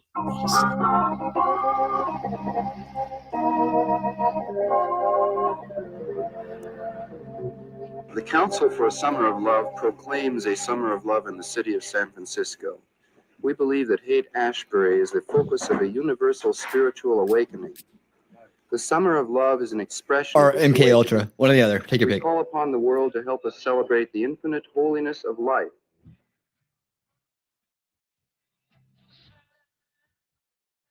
Yeah, 63 was like the height of it.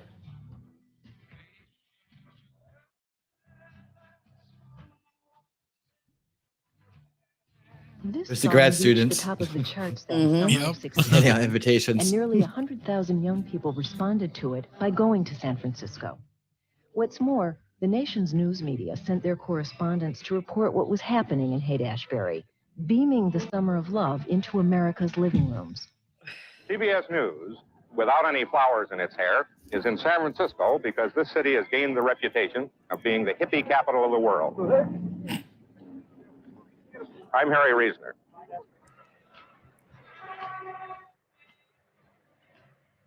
The Summer of Love was one of the most pivotal and provocative events of the 60s. To mainstream Americans, young and old, this summer was an eyeful, an oddity, an outrageous display of weirdos going way, way out. But a lot of young people found it downright fascinating. And to those across the country who were already searching for alternative lifestyles and values, the reports from the Haight confirmed that they were not alone.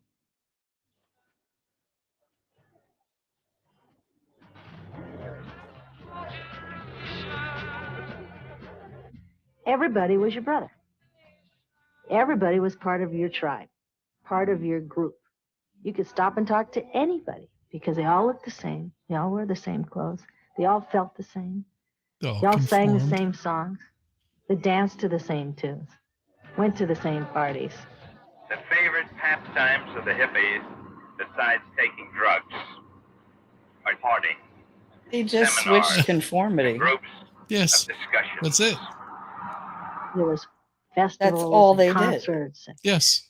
And the religious groups popped up, and the Hare Krishnas were there, and we'd all go and hang out over in one group and chant an Om with them, and then we'd go to another group and dance with them, and it was like a big party. Yes. Many of the residents of Haight-Ashbury were seriously trying to construct an alternative society, one with an alternative press. People think of newspapers as institutions. We don't try to cater to the audience so much as shape and develop those people that are ready to rebel in this society. It's the same. Same thing. With alternative Yes. business and enterprise. Right? We're not And going then to do what everybody else is doing. We're going to go over here. We're all going to do the same thing that we're all doing. Yeah. Okay. It's the same. So instead of picking from column A, you pick column B. What the Yeah. fuck? You still did the same shit. Yes, just with more drugs. Mm-hmm. But they're all in the pursuit of happiness. How can they be happy as a group when they're not happy individually? That's You got to the know point. yourself, but you got to know Yeah. yourself to know like your limitations, to know your likes, your dislikes. I don't want to walk down the street with somebody and be like, "Oh, I like bowling," and he goes, "I like bowling," whether he does or not. No, like if you don't like bowling, just say you don't fucking like bowling.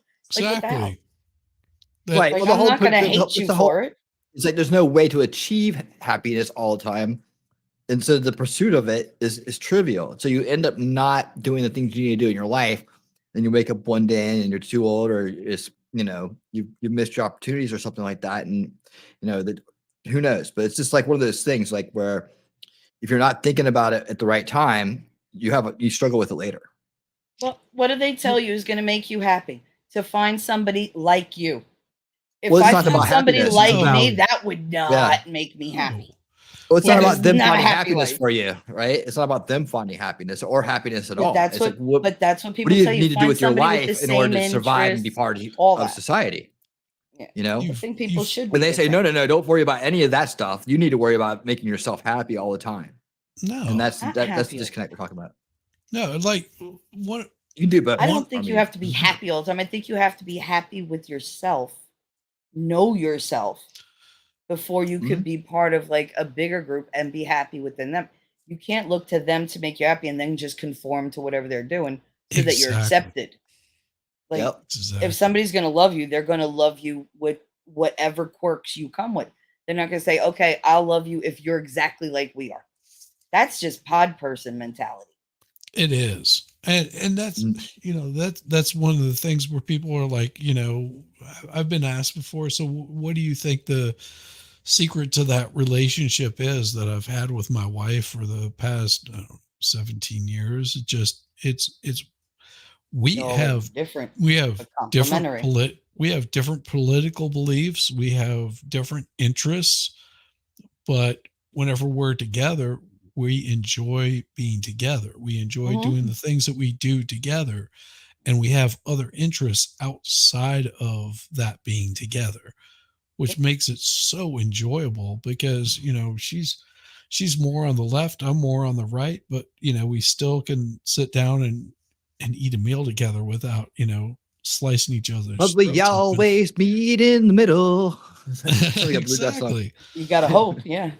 I know often. what makes her happy. She knows what makes me happy, and we do those things together. Middle. Mhm. Sorry, I keep hearing a bluegrass song. Wiggle, wiggle, wiggle. Wiggle, wiggle, wiggle. Wiggle, wiggle, wiggle. Like, can I do this? Yeah, there you go. Now you're in the Baby, red is I've had between dreams like us. this. Watch. I bet. With alternative religions, The majority of young people are very interested in Eastern philosophy, perhaps because they're unsatisfied with their own philosophy or religion. and perhaps most important of all, The people of the hate were committed. The free clinic. That's where they would pick up STDs. people to take them. That's where they were picking up STDs and birth people control. STDs and birth control. to take them to the CIA houses to do the MK Ultra experiments on them. Yes. They would come to this place right here. Mm-hmm. Because they had their own, all their medical files and shit. They took the ones with like, all kinds of issues. Didn't they? They took the ones with like the worst issues that they can manipulate. They would take whoever would go back to the house with them. Excuse me. Don't choke on the nut. No, that was a lightning bug. See? Yeah, they're all over the place. Are they glowing inside your stomach? You're not. He's not a frog. He's an idea. Yep. I'm how the fireflies got in the frog's stomach. There you go. Oh, God.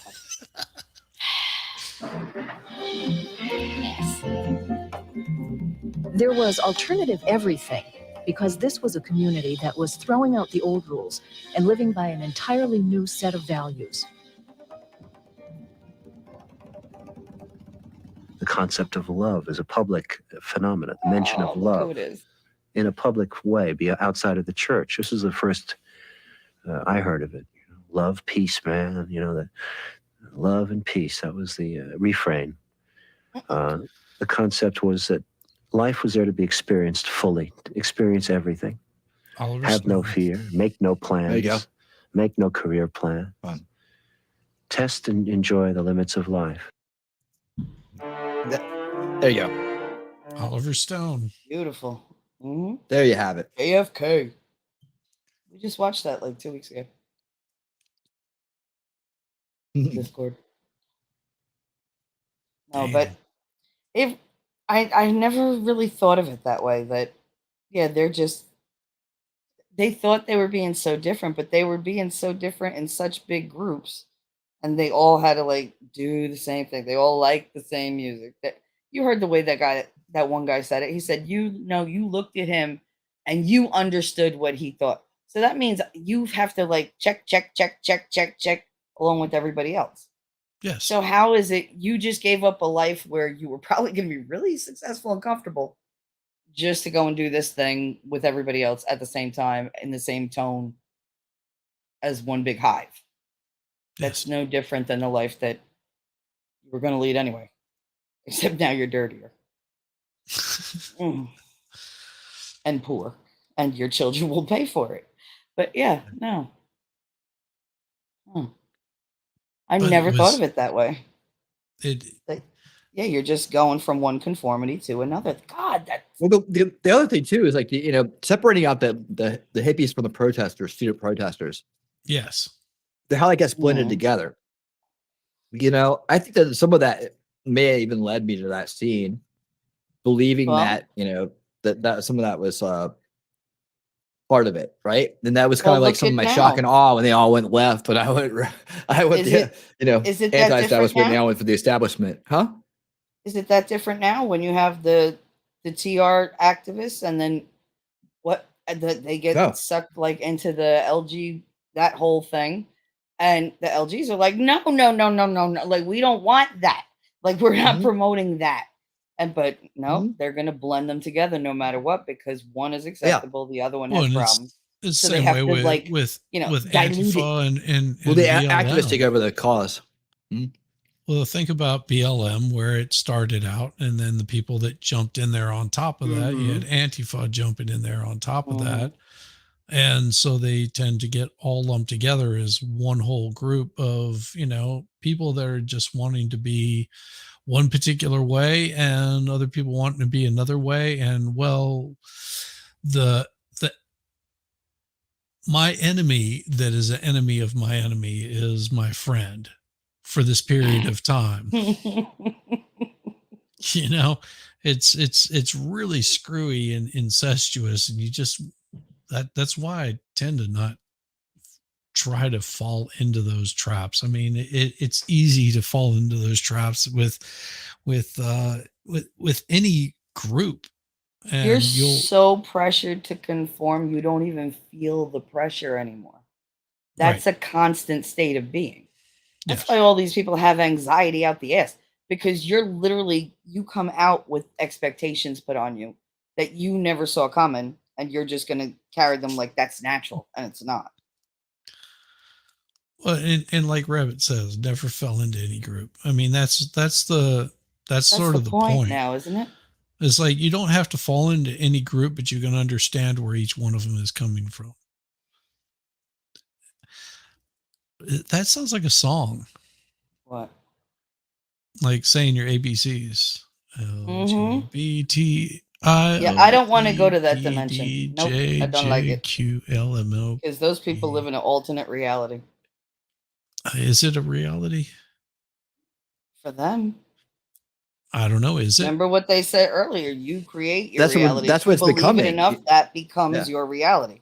That's what we're trying to fight against by pointing out, that's generational, and where we got to focus our energies to make a change, a true lasting change. I get it. Yeah, I think it's all coming together.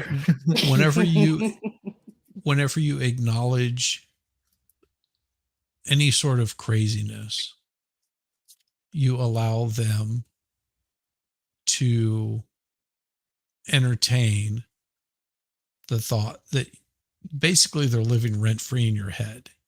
They could have that. They could stay out of the schools, because while I'm trying to pretend it doesn't exist, they've moved into the schools, they've moved into entertainment, they've moved into all the. And I'm not saying pretend that they don't exist. You fight against it, but you don't fight against it in the same way. Don't become. That's they didn't use the playbook on this one either. They didn't do this gradually or quietly. This was a full. No, they didn't. Yeah, they did. This was a full-on attack. No, I mean, let's put it everywhere you looked. It was there. No, they've been doing this very quietly. It's been a slow drip. It turned it on, and then suddenly it was there. Everybody became very aware of it at one time. Exactly. It was suddenly there. But these teachers had to be trained and groomed to be there, It's always been going on very slowly. The only thing is because of the whole, how do you put it? The weird lockdowns that we had just for a couple of years, that it became very noticeable. It's CRT's been there for a while. It's been there for quite some time, but it became noticeable because there's nothing like a captive audience. Because parents became very aware, because parents were sitting there watching, all of a sudden hearing their kid in the next room that's supposed to be on some sort of Zoom call for class. And it's like, what did you just say? Like, this is not appropriate, but this is the same stuff that had been being taught in schools for the past 20 years. They just, all of a sudden, parents became aware that this is what was being taught and realizing this is not appropriate. Yeah. The longer it's going on, the more it's accelerated because they get more bold with time. Right. Yes. So let's just keep pushing it a little bit further each year. That's the whole gradual grooming process. When it was the whole gay movement, that came out. I mean, we all knew gay people. You never said anything. We knew people who were gay. You could spot people who were gay, but nobody ever publicly said that they were. And it was because nobody really kind of thing of them. That's the thing. Out. Nobody cares if somebody's But gay. then they wanted rights, and they wanted this, and they wanted that. So they had to, they had to galvanize. They had to organize. They had to come out, whatever. I just felt it was such a long. Whenever you have an activist. Whenever you have an activist that wants to scream from the rooftops, I guarantee you 100%, if the gay community would have not been pushing for forcing people to conform to calling language, a gay relationship as marriage, but whenever you're taking someone's and I'm trying because it's control language. Yeah, it's something we talk about all the time here, and that's a root cause issue. Yeah, in fact, it's I'll pull it up. It's on the first part of the board. Yes. When you say that now what I'm doing has to be considered a marriage, it becomes now you're assaulting someone's religious beliefs, and people are going to fight back against that. And the more they fight back against it, it becomes more of a talking point for politicians. And then it becomes a mainstream idea of this is appropriate. And it's not. Okay, Right. but that's only if you look at marriage from a religious point of view. There are just people who How don't many people, have how many religious. people, how many There are people in people this who do not country, follow. how many people in this country are religious on any aspect? You've got Okay, a but they large were not majority. focusing on the religious aspect. They But when you wanted call it, the legal the word aspect. that's completely different. There is a thing But called that's what civil they were fighting unions for that originally. they had civil unions. Civil unions, nobody would have said anything about it. It's whenever you take someone else's language to make it your own that people Change the meaning started of the word. fighting back against That's it. what the argument should have been about the entire time. Let me just put this in perspective real quick. The government should have never been in the marriage business to begin with because Exactly. they co-opted the word, right? So now the Exactly. word's in legislation, and I'm not disputing that. Yes. But Yeah, we no, are where I'm we just- are. I'm drawing that middle ground there because now they're going after that word because they want the same things that are associated with that. Shizzy's absolutely right. There are civil unions. Same way with that they're doing with gender. The same thing that they're doing with gender because they're going to come but back the and they're issue gonna is say, here- well, you're not respecting my gender. Well, you're not respecting my Right. marriage. Well, you're And not look, respecting my I've been on record saying feelings. that It's the different. gay Marriage thing is a was concept. It's a stepping legal stepping concept. stone. It's an abstract. That was a Gender stepping is stone not. to That's this. biological. Yeah. Okay. One can But be proven. The other one can be changed by law or anything. You can't Okay. change somebody's gender by law. Well, I mean, apparently now you can. But you know, What my point is it's the language that you're using. Whenever you have a religious group that believes that marriage is between a man and a woman, and that's the way that it's been for as long as their parents and great grandparents have believed that a marriage is between a man and a woman. When you come in and you say that that you have to recognize a marriage between a man or a woman and a woman, you're basically kicking someone in the fucking teeth and telling you them think so? what their Because if beliefs they didn't is. change the definition of marriage, you could be shizzy with wife has- number 1, wife has number 2, wife has- number 3, has because nothing that's to what do was with it. marriage before. How does No, that have that was- nothing to do with it? That was all marriage I'm- before, where a man all was I'm allowed talking to about own is whenever- his wives. Right? That's because women should be owned. Boy, don't come at me with that. No, I'm even in making, the Bible, Jacob had many wives. I'm making a point of Shelley is right. We should get back to the Bible and doing it that way. when you say when you have somebody trying to change a definition to fit a social construct, it becomes this argument between two people of saying, well, this is how you have to exactly control of the language. And it's godlike power. Yeah, that's one of the root cause issues we talk about on this channel all the time, and it's right along the line of the gay marriage thing. Is because they should have first of all got their own term because they could have marketed the hell out of it. Had church on particular days. They totally missed a marketing opportunity. That was a once in a lifetime thing. If only you were in the word winning. 100% agree. That's all my point is. For shame.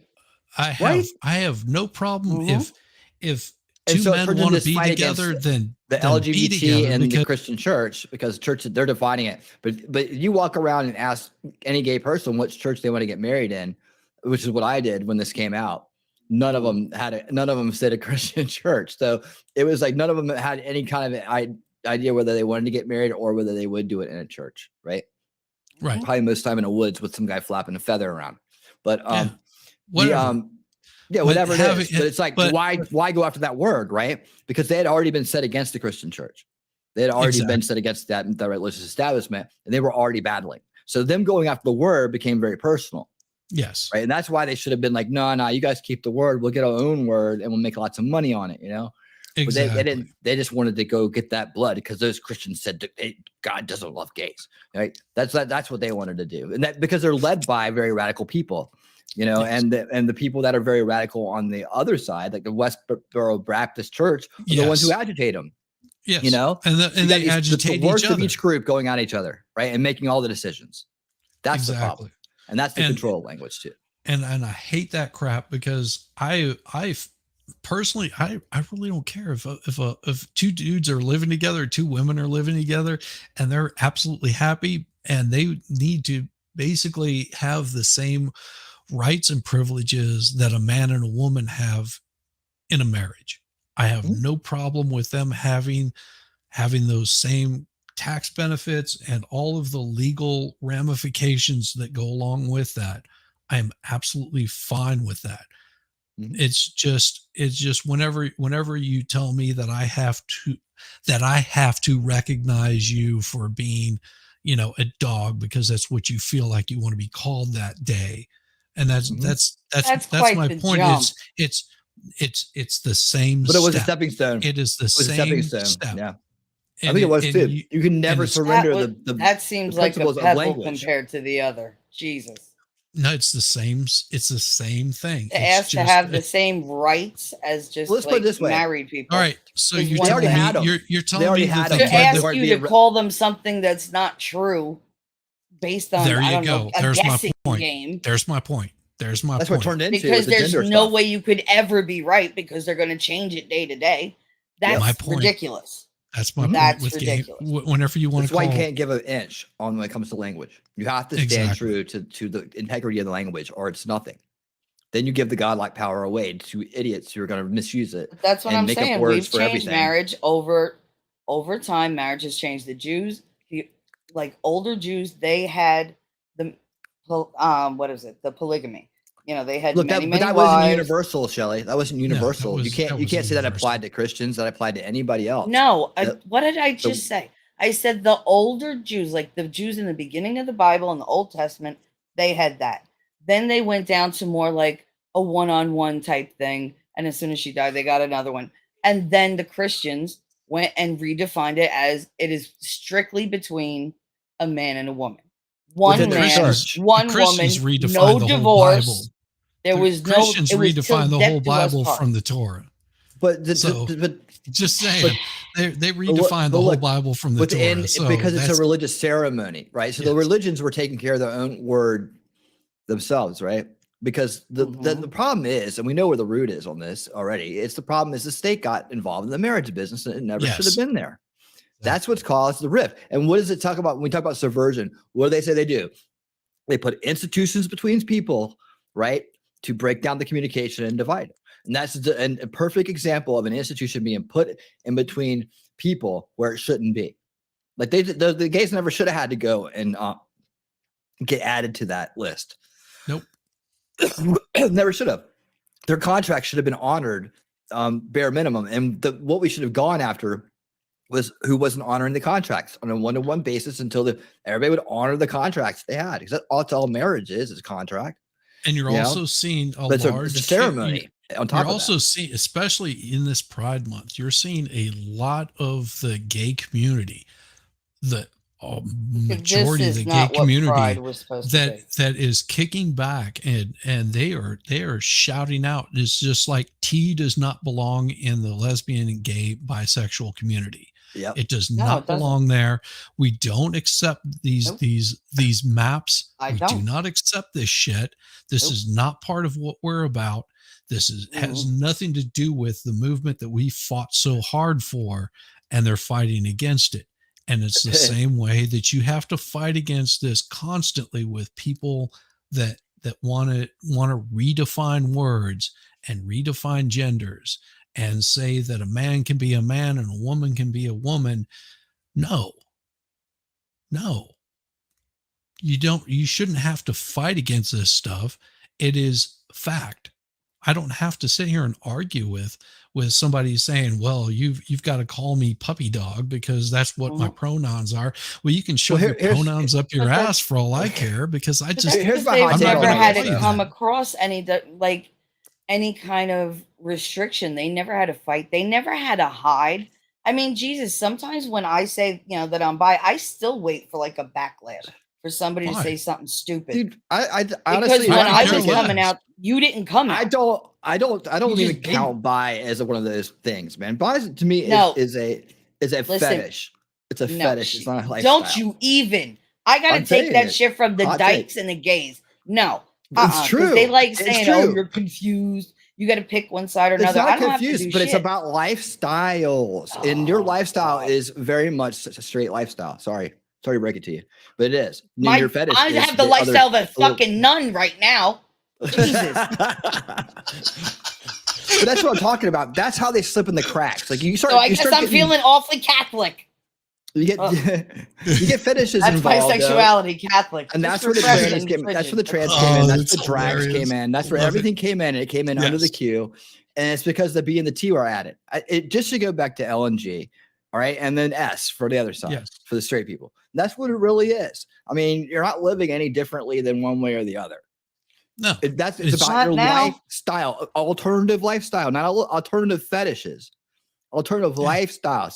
You know, And yet the only person that I continue to be in love with is a woman. But I And there's- can't have that woman. So okay. So you would move her in right now, then you would be in Absolutely. in the L If life. she- You'd be are in the you L kidding me? lifestyle. Are you kidding me? I would drop everybody. I don't know if I'm for kidding her. you or not. No, I would drop everybody except my kids for her.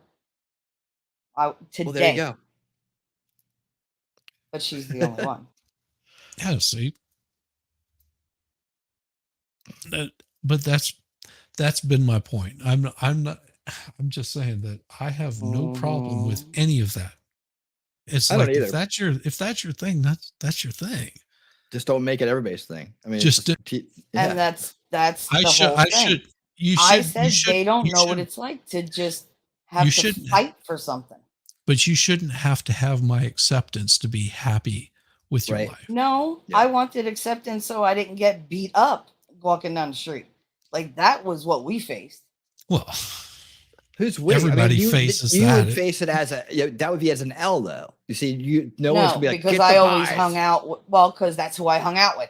I hung out with a bunch of freaking dykes. So it was like, yeah, okay. Yeah. They just lumped me into that. Like, it's like, all there right, you she's go. just a lipstick lesbian. It's like, okay, whatever. I've been. Oh, called I don't know. I've had some of the best sex with lipstick lesbians. So Yeah, they're awesome. just want to say, Don't mess with them. don't mess with them.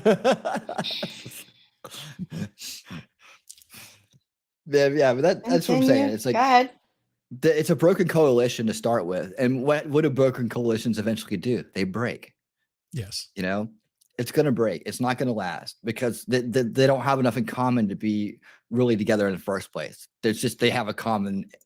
Well, they've been told is a They have common a enemy. common enemy. Yes. But it's not us, it's the state. It's not the straight people, it's the state. You know, and then Exactly. who's steering them into this groomer reputation, right? Who's steering them into that? It's all the transposers, the ones posing behind their movement. And that's what Well, they what should does the know media tell from them, too? experience. They don't need a movement anymore. They should just break apart and go their own ways and just keep an eye on their own houses. And that's what I'm Yes. saying. Like a brand split is, I said it from the beginning. Brand split is the solution to this problem. They need a brand split. You know, get the Qs and everybody else out of there, right? And because I lived in That's them, not us. yeah, seriously, I lived in Midtown, right on Piedmont Park for Oh a God, year, yes. right? So I Yeah. saw all the parades, I saw all the people. They were the neighbors, and everybody Yeah. was cool, and everybody got along, and nobody Exactly. cared. Yeah, Exactly. it felt like the way it should be. You know, where, It's hey, like- you know, be a neighborhood like that. Who cares? Doesn't matter. It's you know? like my No one's banging on neighbors my door. live right across the street from me. We get together, we hang out, we sit down, we have beers, we do dinner for each other. These guys come over to our place, we go over to theirs. We have get-togethers, we watch their dogs whenever they're out of town. Like, oh, we're going to be out of town this whatever night. Can you mind coming by feeding our pets? And one guy actually has kids from a prior marriage, and he's gay. Gay as gay can be. These guys are just some of the nicest people that I hang around with on a regular basis. Not that I approve of their lifestyle, because it's just not my thing. but we're still all human beings living in the same neighborhood, and we have the same goals in life to be happy and enjoy, life. Do I Yeah. really care that they're gay? No, it doesn't matter. It just, we do things for each other because we're neighbors, because we live on the same planet. And what good is it going to be for me to be an asshole to my neighbors just because I don't like their lifestyle? It does nothing to make anything better for anybody.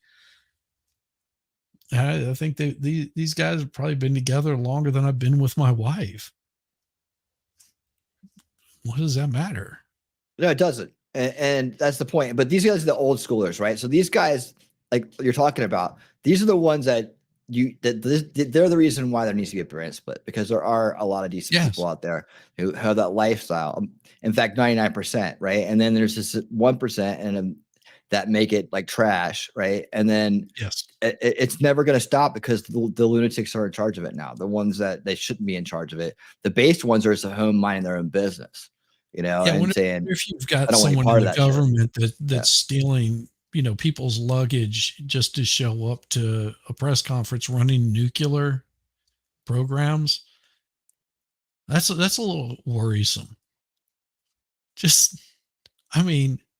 like, let's find the craziest person that we possibly can, and we'll give them the power to run the country. Well, that's what happens to these groups. So they rise up. I asked a question one time: who runs the LGBTQ? Like, where do you go to headquarters? Like, where can I call headquarters and talk to the boss? Like, so who decides that if nobody's running it? Who decides when to add a letter to it? Like, I just simple questions, right? I'm like, I can't figure these things out. I was like, where is central command here? But the truth of the matter is, when you look into it, it's all this money that's coming down from who over where, right? Through these different this funnel system, right? That runs through all these different charities and foundations and stuff until it gets down to the a couple layers down, and then they start divvying the money out to spring up these centers in every town, right? And the centers are the ones that start propagating it throughout the communities, and that's the ones that are arranging the drag time story hours. That's the ones that are going into the schools and changing things and getting jobs there and cutting off parental rights. It's an attack on parental rights.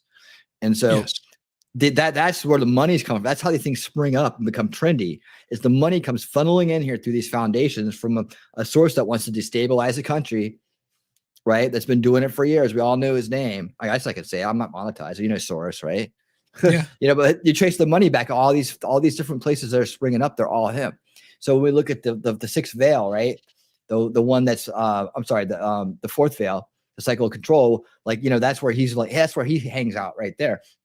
It's that getting a handle and learning how to disable that cycle of control without having to go directly at it is the key, right? So we can stop getting money from somebody like him into our country. Think about how many things we knock down in one swoop. But how often do we focus on doing that? Well, and as you were saying all this, I was thinking about the. You weren't listening? No. I was just kidding. I mean, I heard what you were saying. I just every time that I've seen a protest in the past, I don't know, 10 years, just this is supposed to be some sort of grassroots protest, and it was, you'll see these hundreds of people show up, and they all are carrying the same damn sign. Like, it just came hot off the printing presses. And this is supposed to be something that was this grassroots movement of, these people getting together and saying, this is not right. X, Y, or Z should be happening. And it makes me skeptical of that group's motivation, whether they're on the left or the right, whenever they show up in a mass protest. And it's, we're not talking like one or two signs. We're talking hundreds of thousands of signs. You know how long it takes to print something up?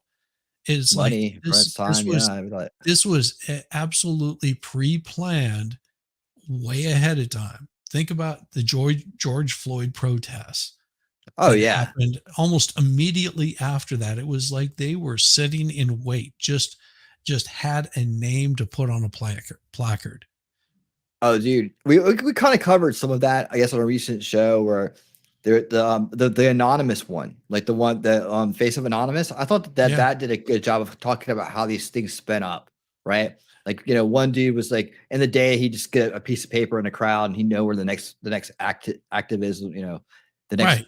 job was going to be, basically. That he was But you look talking at about being a look at the perpetual first ones of activist. Anonymous. They didn't have like a unified, like, we're talking like printed out card. They maybe would all wear like a particular flag or banner of some sort, but it was A few guys at first, and then it became this other thing when the commander got involved. Right, it became more of an Right. act because he came from a hippie activist background. Right. And so he brought that element of activism to it, which he had been spun up into by, just like he said, someone. He was a loner. Someone smoked a joint with him, said, "Hey, you're pretty cool. Let's hang out." And before he knew it, he was part of all these different activist groups. It spoke to him. He had nothing better to do. He felt like he belonged, and he just dove in head first. And Yes. one thing led to another. But that's Next the whole thing you thing. know, he's moving to Mexico. Yeah. I'm almost wanted. Oh shit. Here I come, Commander. I'm a fugitive. It's like, I mean, the guy's cool, but you see how his path went, right? Hi, He was Vicky. brought into that. Hey, Hey, Vic. Vicky. Mhm. Rabbit makes some pretty good points. Everyone has the right to legally be bound to the person they love as long as they're adults. Absolutely. Absolutely. I Totally have agree. no problem with what consenting adults do.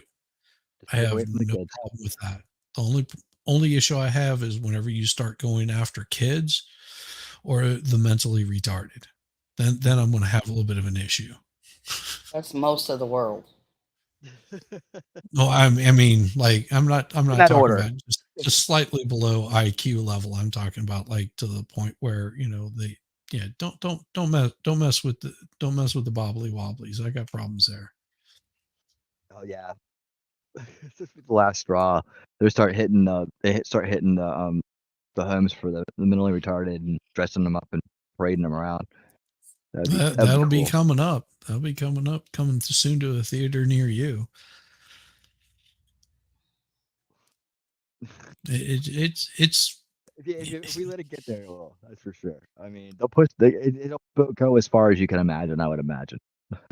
Yeah, they already do. I mean, and you have to remember that we don't work for the government. The government works for us. And if you get a large majority of people living in San Francisco that tell their leaders what they're going to do, then they will be pooping in the streets. Just saying. Yeah, he was also talking about people were living that traveler lifestyle, I guess, moving from place to place. But these are the kind of people that pick up these activist jobs, right? Well, and that's and what that union people. during the whole summer of 2021. Mhm. They would just bounce from place to place, and you had reporters that were there because they knew where it was going to be going down. Why do you think there's so much footage? Because everybody knew where the next place was going to be that they were going to go to. Yeah, I've definitely taught my kid that all that stuff's nonsense and why it doesn't work. And as far as like trying to go sit in and protest places and be on boots on the ground, it's just cannon fodder. It's like it's in optics these days. Yes, right? It's just it never gets anything done. People. Well, if he thinks it's just like that now, show him Kent State. Yes. Yeah. I mean, one of my they tend to gloss over that when you're in school. Just don't get caught up in it. If other kids start doing it or start trying to egg you on into it, don't get caught up in it. Just know what they're heading into. It's BS anyways. I mean, one of my cute girl that try to talk her into doing something else. Yeah. One of my wife's friends' daughters wanted to go jump into the protests that were happening in North Carolina. And this was at the very height of all that crap that was going on. And thankfully, Mom, which is, a very much free-flowing hippie kind of person, was like, no, No, Well, I I've seen don't. how I this don't. goes. I don't want you going there. There is no need to go there. There's going to be plenty of people there. You need to stay out of that crap. It's, I understand that you want to do what's right and you feel very much one way, but this is not the place that you want to be. And had she gone, she could have easily been run down by a Dodge Charger, because that's where the thick of it was, and she would have been in the thick of it. That could have been her, that lost her life that day because of an argument that didn't even need to happen. Yeah. So it's like, you have to pick your battles whenever you're protesting against something, and realize that there's people that are going to be your counter protests, and they are going to be just as vigorous and just as radical as you might feel about something on the opposite side of it. Chronic tardiness. Chronic tardiness. Yeah, 4 minutes late. You're so bad. Yes, I am. Oh, I'm missing. Wait, I didn't see it. Was there a comment? No, she was saying chronic tardiness. Yeah. Got ya. Oh, I got it. Even more now. Yeah. Thank you.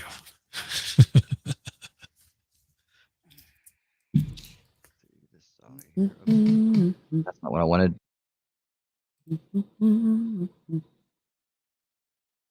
So, hey, who likes video games?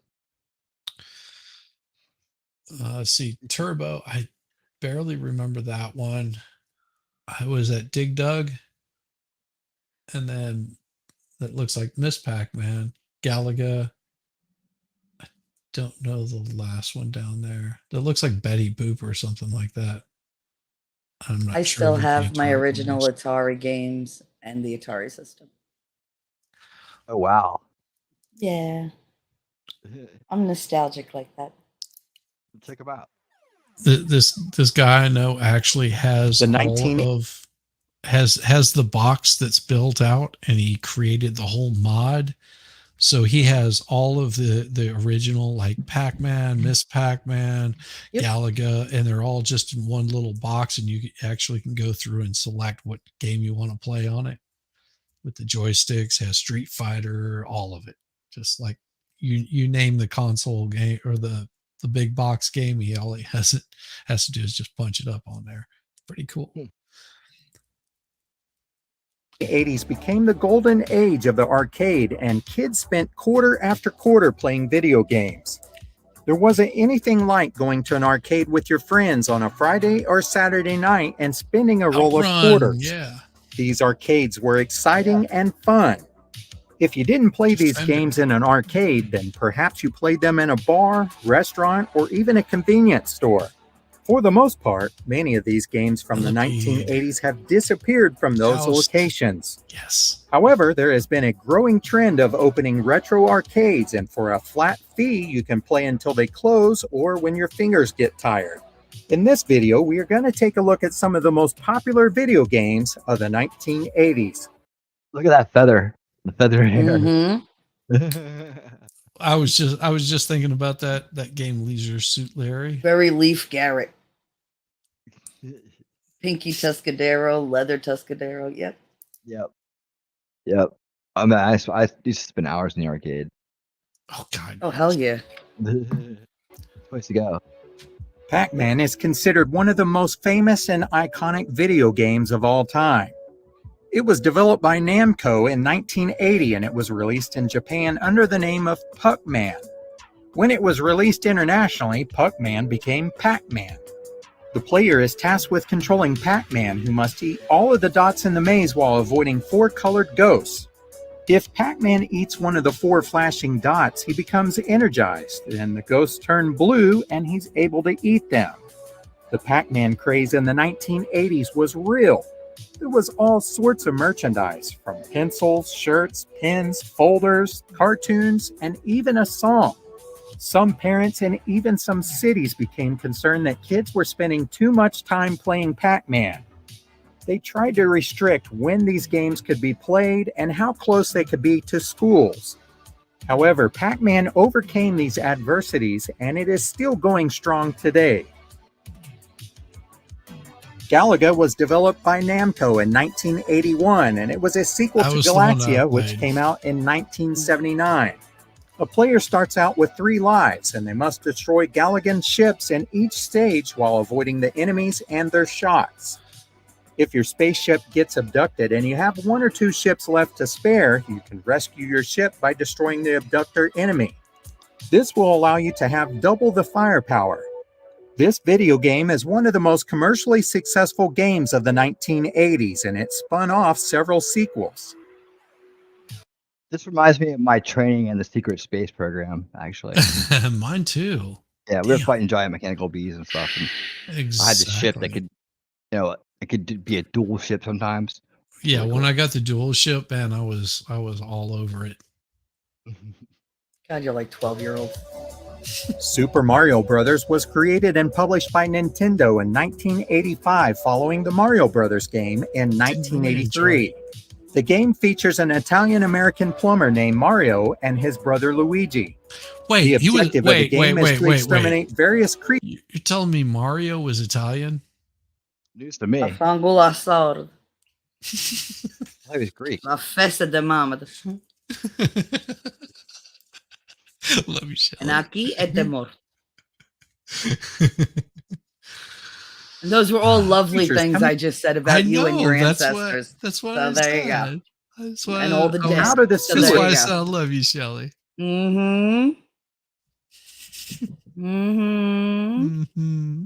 Hit play, mother. They say a lot of things, Vicky. They say a lot of things.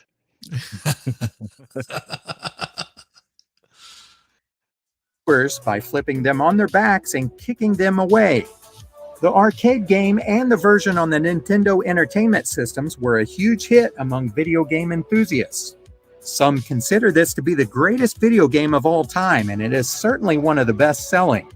Since its release, they have sold more than 40 million copies worldwide. It has also been released on some of Nintendo's newer game systems. Frogger is a 1981 arcade game that was developed and released by Konami and then published by Sega. The object of the game was to direct the frogs to their homes across busy streets and a river full of hazards. Frogger was one of the most popular games of the 1980s. It reportedly sold more than 20 million copies worldwide.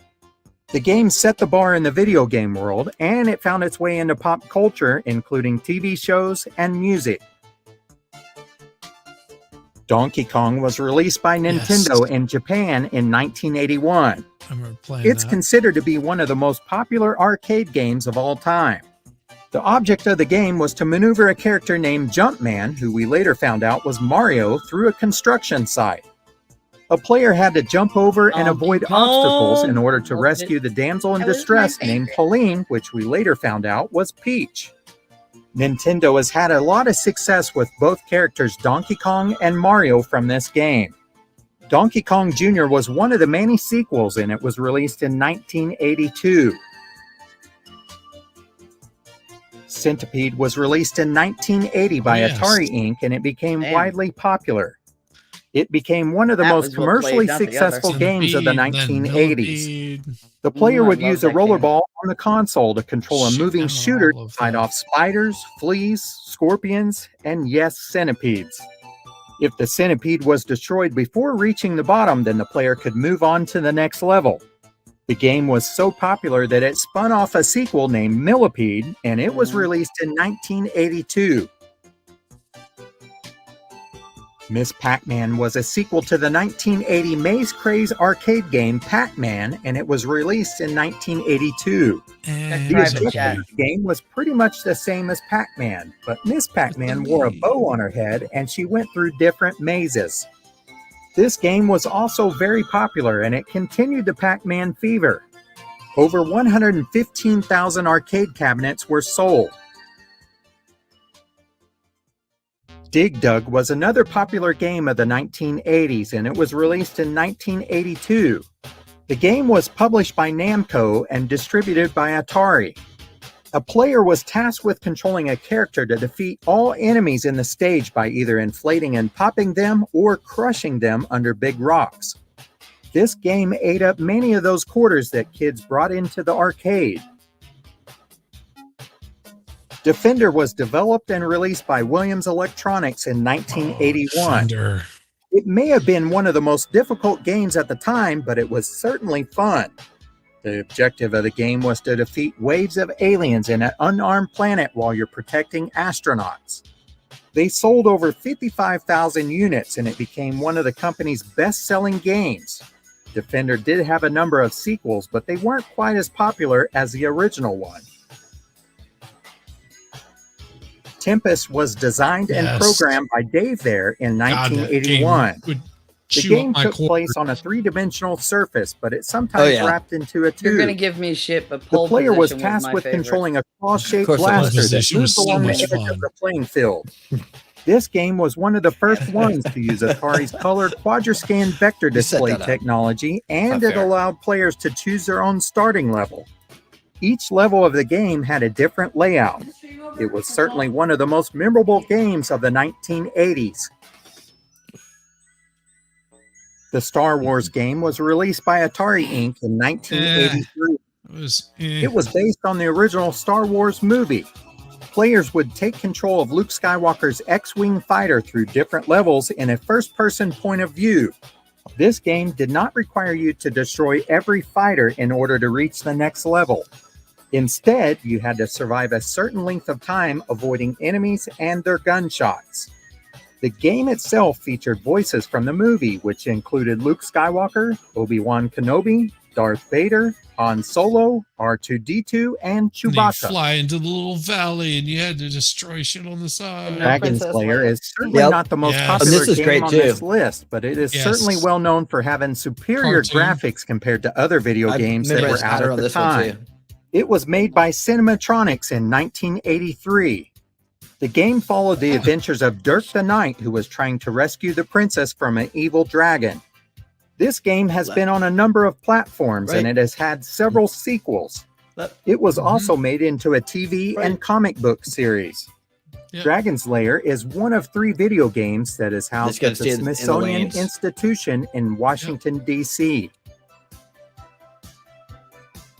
Q*bert was published and created by Gottlieb in North America in 1982. Had a cartoon. The goal too. of the game is to hop Yes. from one cube to another and change the color of every pyramid without falling off or getting caught by the bad guys. If Q*bert was caught, then he would show a censored cuss word. This Yeah. game was the company's most successful one, and it resulted in several sequels, toys, merchandise, and even an animated television show. Paperboy was developed and released by That was Atari fun. Games in That was a fun one. 1985.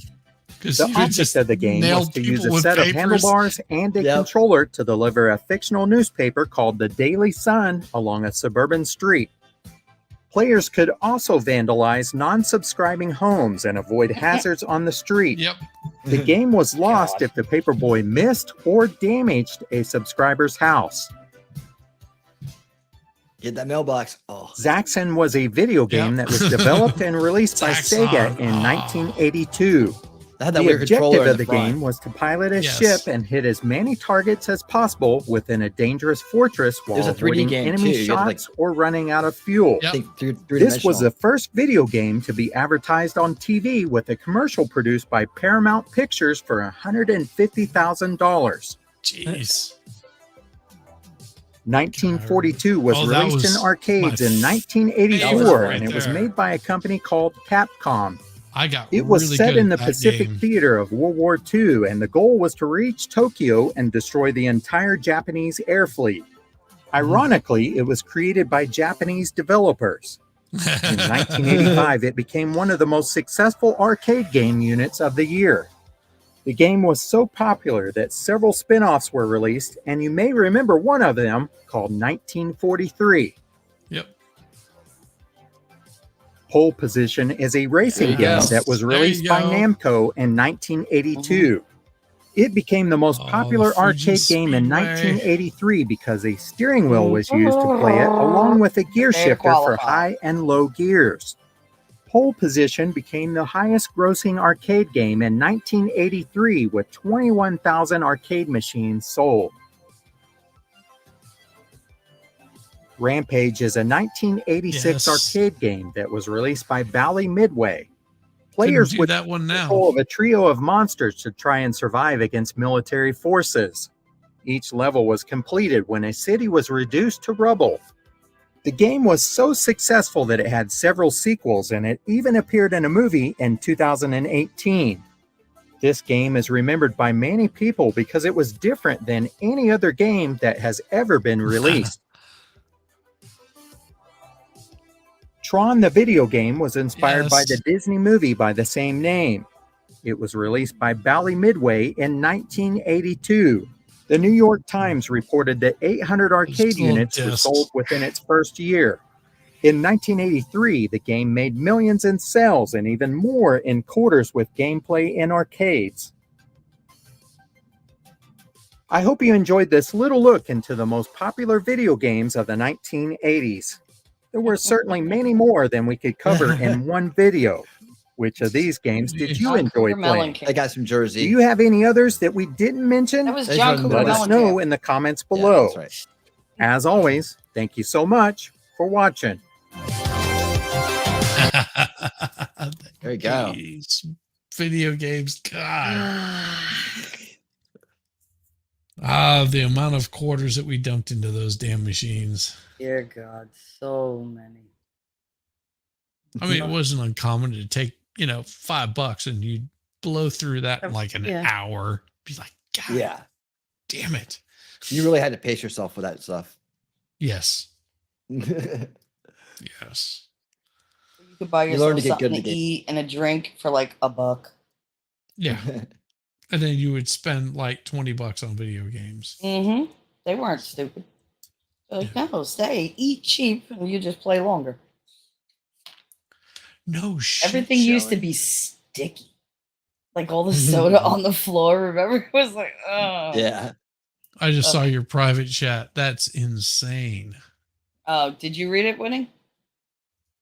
Look at the private chat there, Winning. Oh, really?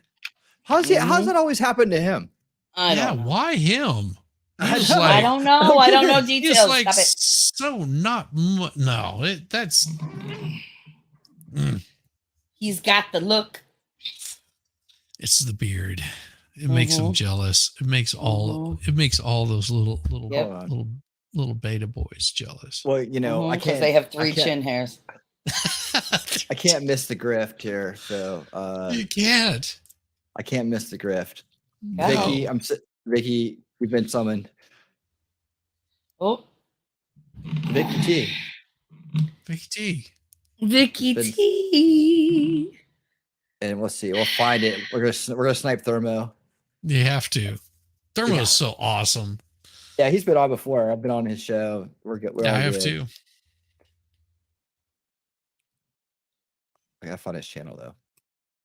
Oh, I've got it. I'll pull it up. You got on speed channel? I do. I actually. Thermo and nothing comes up. I'm like, ugh. I know I have it. Sounds like a personal problem. Right, I know.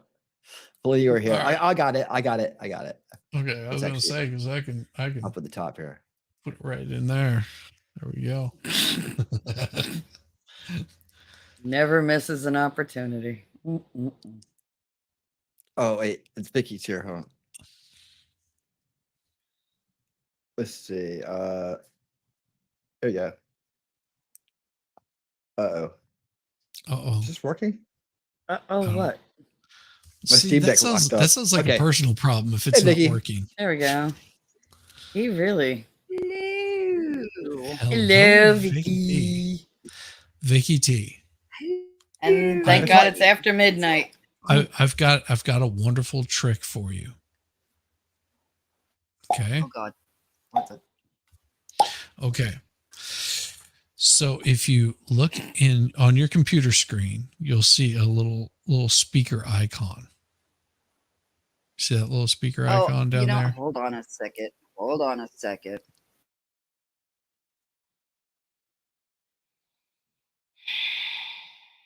They're talking about DeSantis. They're not talking about anything. No, they're not talking about anything. It's probably earlier in the show. Oh. So should we rewatch it? Are we rewatching it? No, God, no.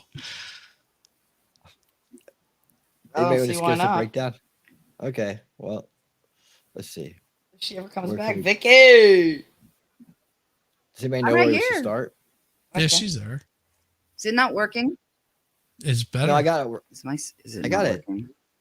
You're working. Well, I noticed that the other day, and I thought, because I have the same damn problem with mine where it'll choose the wrong device. You just have to reselect the right device. Oh. That's why I was saying that. They little have questions. That little speaker icon does it. They're being coy. I don't know why. What's the haps? What's the haps in the scene? I'm trying to find it on the video here. Wait, that's not cool. Cool Frog. No, Looks like he did a lot of much later. news. He's much later. Is he okay? It's saying it's my microphone. It's saying I'm using my microphone, so No, you're can hear good you. now. You're can hear good you. now. Can you hear us? Weird. Can you hear us? I don't know what the problem is. Y'all sound fine to me. Okay, so we're all good. I noticed when she was on with you and Cool Frog and the whole group last night that she was getting those little clips in there where it sounds like she's clipping, and it's usually because she's on the wrong device. It'll be like because mine does that often. Like if you click on the sound back and forth? settings. Well, if you click on the sound settings, you've got the like the virtual devices that'll show up, Mm-hmm. Mm-hmm. and you get those virtual devices, and it tends to mellow out. That's not that bad. That's not that far back. Okay. All right, so we're gonna figure out what's What going did I on here. miss? We're checking out the Cool Frog situation. Yeah, what's going on with Cool Frog here? Oh, they were talking about that chick. I was on there for that part. I mean, I was there for that part. Is that a chick? Is it really a chick? If I remember, if this is the right one, she's the one with the OnlyFans, and she got in trouble Okay. for having relations with a canine. Oh, okay. Why Oh, would you that's do that? special. Mm-hmm. That's all right. I'm Why? uncomfortable. All right, let's figure. You're welcome. There's not enough peanut butter in the Never world. mind, true about me. Weird. Men love Yep, persecuting there's women. one just so they of her can feel dogs. better. Just like they did with the Does she hate Salem 'em? witch trials. Why won't men just make their own countries that they live in? Oh my God, this woman's insane. No, that's what feminism does to you. You just ignore all the things I've said Uh. about pro fucking dogs, and also it's not true though. But I just We spent sweet fucking a 614, year saying it was. and today's date is There's a brunette. I will say that. 2023 Look at of that. May. That hairline is not doing her any favors. No, that's a bit of a problem, but I like the brown hair. What the fuck is going on there? Ladies, don't keep your hair in a ponytail so long that Yeah, happens. it'll end up wrecking your hairline. Frontline flea Ladies. flea intake treatment, my favorite. So yes, Roy, thank you for that one. Eric's good stuff. That's fun. Serious animal abuse. Yes. And exactly. is it though? Is it though? Yes. Yes. Look, if No, I no, die, no, if no, reincarnation you is actually real, look at it. if reincarnation is look, real, Look at the case. Look at the Vicky case. says, Now. When you serious actually think about it, animal usually abuse. those that are the ones that are, animal rights activists are also the ones that are for, pro-choice, let me do what I want. So it's really kind of weird that the activist would be the one that's having relations with the animal. It's always confession through projection. Oh, God, fuck. They're always accusing people of doing what they do. Cool frog Don't abuse brings it animals. out. She Okay, should but I have reached fuck out dogs, to so- TYT. Her and She Jen should could have get reached along. out to TYT. Flash Jesus was right. Speaking of insane women, Flash was right. let's talk about Laura Loomer. Flash does have a point about woke white women. I give him credit for that. So, Laura Loomer is, if you don't know Laura Loomer, well, congratulations. Consider it a blessing. Consider it a blessing. Allow me to relieve you of that blessing. So, Laura Loomer has run for office a number of times. She is batshit insane. And we're gonna go through some of her recent tweets. So yes, of course, oh, do you need me to pick up a box of tampons and model on my way home? How's me pointing out people's lies and calling them out for being disloyal and then proving it with receipts? Nobody died. Calm down. I promise it's going to be okay. So he replies, of course, you could try winning an election once. That's a start. Oh, snap. God, bring it, Thermo. That is funny. But yes, she has not won an election. But yes, this isn't the dunk you think it is. I've worked hard, probably harder than most.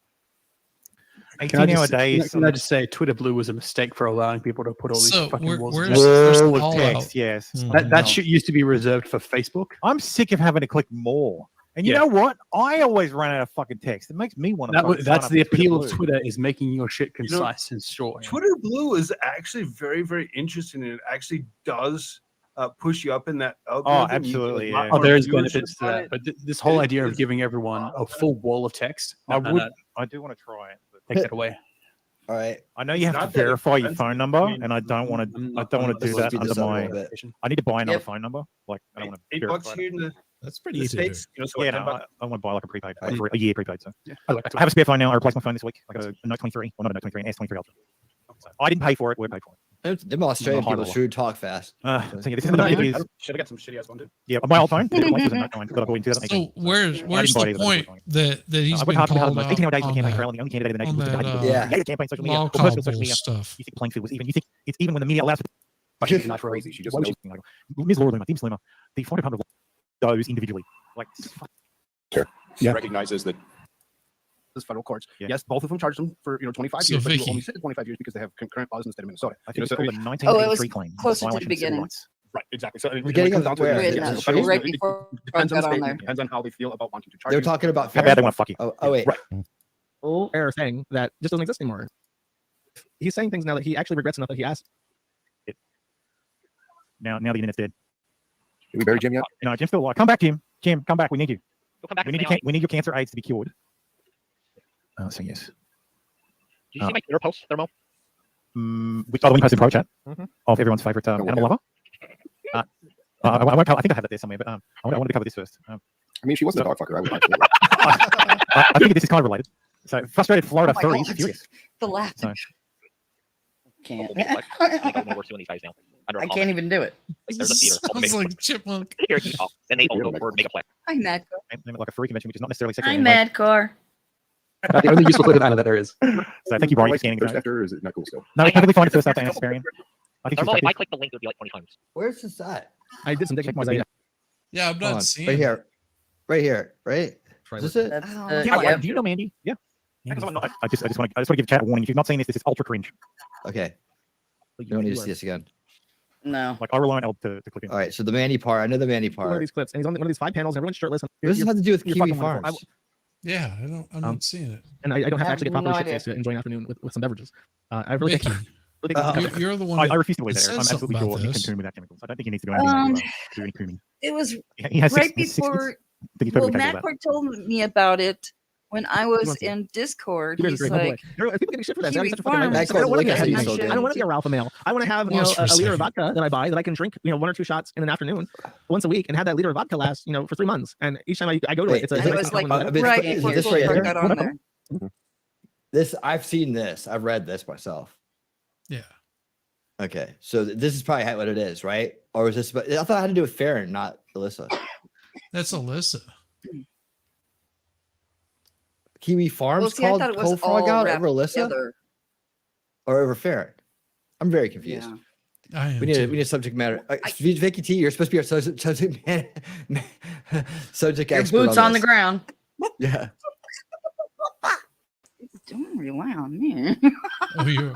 Oh, wait. Madcore's on here. He says, "Oh my God, it's still going." I There was you going to go. call the Nick for doing. Oh, so Nick was See you doing a next favor. Tuesday. Oh, because they said that Alyssa. Nick said Nick got Alyssa to take down the clip of him talking about Mandy. Yes. So I find that odd since then he left Kiwi up Farms his got Rumble. Right? That's interesting. T-Rex. It just doesn't make sense. T-Rex. It Honey. doesn't. I mean, There it is and right like if you there. read on, hold on, let's just take a look at this Cool real quick. Spectre, Mad So this is out here in Force. the open. I'm not Yeah. normally something I'd cover, but the let's just we'll look at this, man, because it's like this is it seems like someone's getting harassed here. See, I'm actually not interested in fighting with that. This is Cynthia, right? Cynthia, okay. Fighting with you or anyone else on the same side. The 3D chess of identities. She's on is thermals just right now. stupid. Cynthia is? Uh-huh. Oh, okay. We'll just watch that then. If that's the case. Do a me see. timestamp. Jesus. Is that her in the corner? Okay, timestamp. Thank you. Unless they got her on there. Hold on. 135.32. Okay, yeah, 135. We're good. Let's go live. DeSantis. That looks like Is he gonna do DeSantis. ballot Is that harvesting? hitting her? It doesn't matter. That's Hold on. Catnip Dave. Okay, that makes sense. She was in Oh, chat. Oh, she's She made a Oh, nasty what? comment about Cool Frog and about Tadpole, and I was like, So really? good. Exactly. You're going there? All right. Dang, that's not cool. So here's the issue. Eliza Look, 13 is no watch. strategist. Hold on. She says 13 watching, baby. I don't need evidence. What does that mean? Oh, Yeah, because he only had that's 13 people That watching. would be That's her. pretty mean. All right. So here's the issue. It seems Is like it- a real cat. Thank you, Rabbit. Eliza is no strategist. She works 8 to 12-hour days stocking shelves. She lives on Michael Long's parents' property in an actual trailer. Yeah, And hold your on. comment here is exactly right, except it's not for Mandy. I doubt Eliza gives 0 fucks about Mandy. All receipts available upon request. I've Hold on a spent second. months- Hold on. The winning audio is coming through your mic, not the stream. Never mind. Okay. All right. Hey, real quick. The now, first of all, I don't know why she would come out and I guess she's just trying to say that there's no. I don't know what this is referring to. Like, why is she saying this? For what reason? Yeah, there's no idea. context here. I spent months on Eliza survives by Nick's grace. She does not transform or eclipse, and she's gathered an increasingly rabid group of dissenters in her community, for which we all know he reads constantly. I doubt that. Meanwhile, she's unmonetized. That's very odd, considering one, her viewers, and 2, Nick's partner, woman with YouTube who he loves. In fairness, Eliza has financial issues. I've helped, by the way. She has no computer. Okay, weird. She does her entire channel all via her phone. Impressive. Okay, yeah. I would Okay, agree hold if on 1 she's second. doing all Stop. this stuff. First of all, I don't know why she feels the need to disclose that information about her friend. But that's not her. That's not her position and not her place to say such thing. And that to me is a giant red flag of boundary crossing going on there, because most of us know that this would be inappropriate. Am I correct? I mean, would anybody do this? No. You know, that wasn't, I guess, explicitly asked to do. Please go write some sub sort. You know, go try to get people empathetic for me or something like that. She's doing this all on her own, and so she's coming up with these things and talk. She doesn't. You know, maybe she does, maybe she doesn't know her financial situation. Maybe she just judges it against her own. Who knows?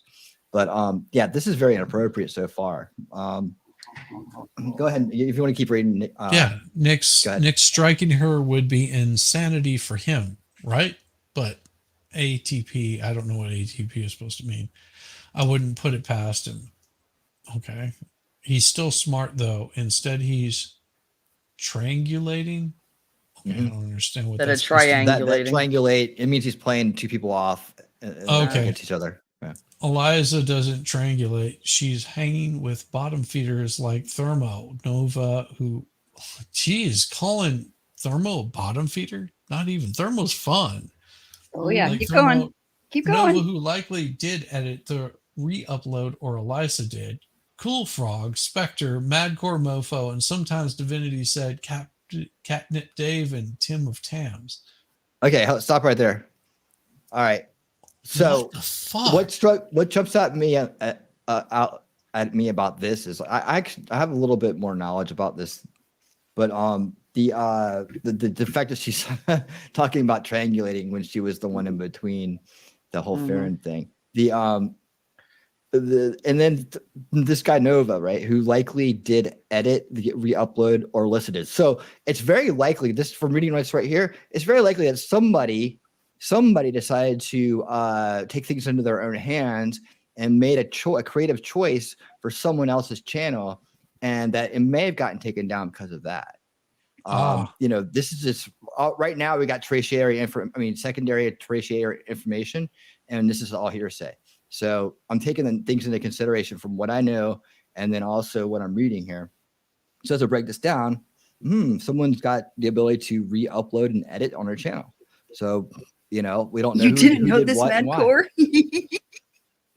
Oh yeah, Madcore, can you please come on and tell us about these bottom feeding activity you're doing with Alyssa behind the scenes, please? Please come and explain yourself. Cool Frog, somehow he's finding time to do this, and then okay, without me knowing. Damn it! I don't even qualify to be a bottom feeder.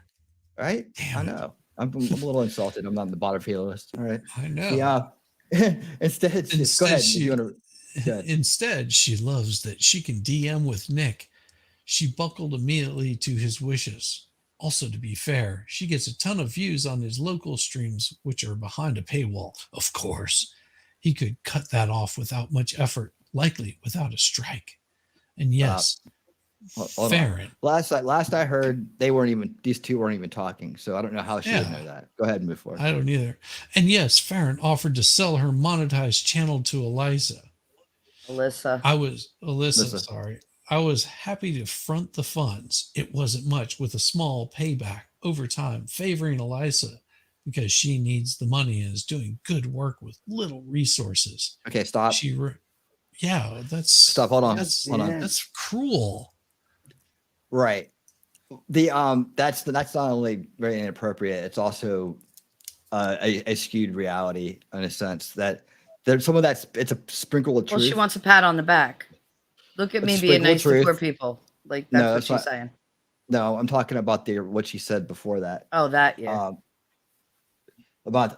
She offered to sell her a monetized channel to Alyssa. It's more like someone arranged 3 different options and was always going to be the person in control of it. And Farron was never going to be out of the loop. No, she was just going to basically have somebody else working under her, releasing clips, and then she would get all the benefit from it and maybe throw a few bones to Alyssa. Yeah. And Alyssa would, be working for that. Again, just working for her own channel now so somebody else and other people involved in making money for it. Still her work. And it no matter if you take the cursed realm that is Farron's old channel or not. Oof. All right, go ahead. She ran away from that so damn fast and burned bridges. Insanity. Even Farron detractors would totally be cool with Alyssa buying a channel so she could be properly monetized for her work.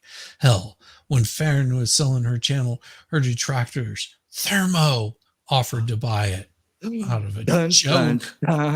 He was making a joke out of it. Sure, I'll buy your fucking sorry piece of shit channel, and then I'll burn it to the ground and destroy it. By the way, I also took to the recording of Nick versus Monty audio, for which she got 6,000 views and fed it to her. Alyssa A lot of people Alyssa. got that recording. Yeah. Alyssa would have been good to keep up the clip and dare Nick to strike her. Mandy will be fine. The uproar if Nick went after Alyssa would eclipse anything that happened with something. Okay, so you get this whole thing, right? Nobody knows, and don't anybody dare jump to a conclusion, please. Nobody knows that Nick did anything.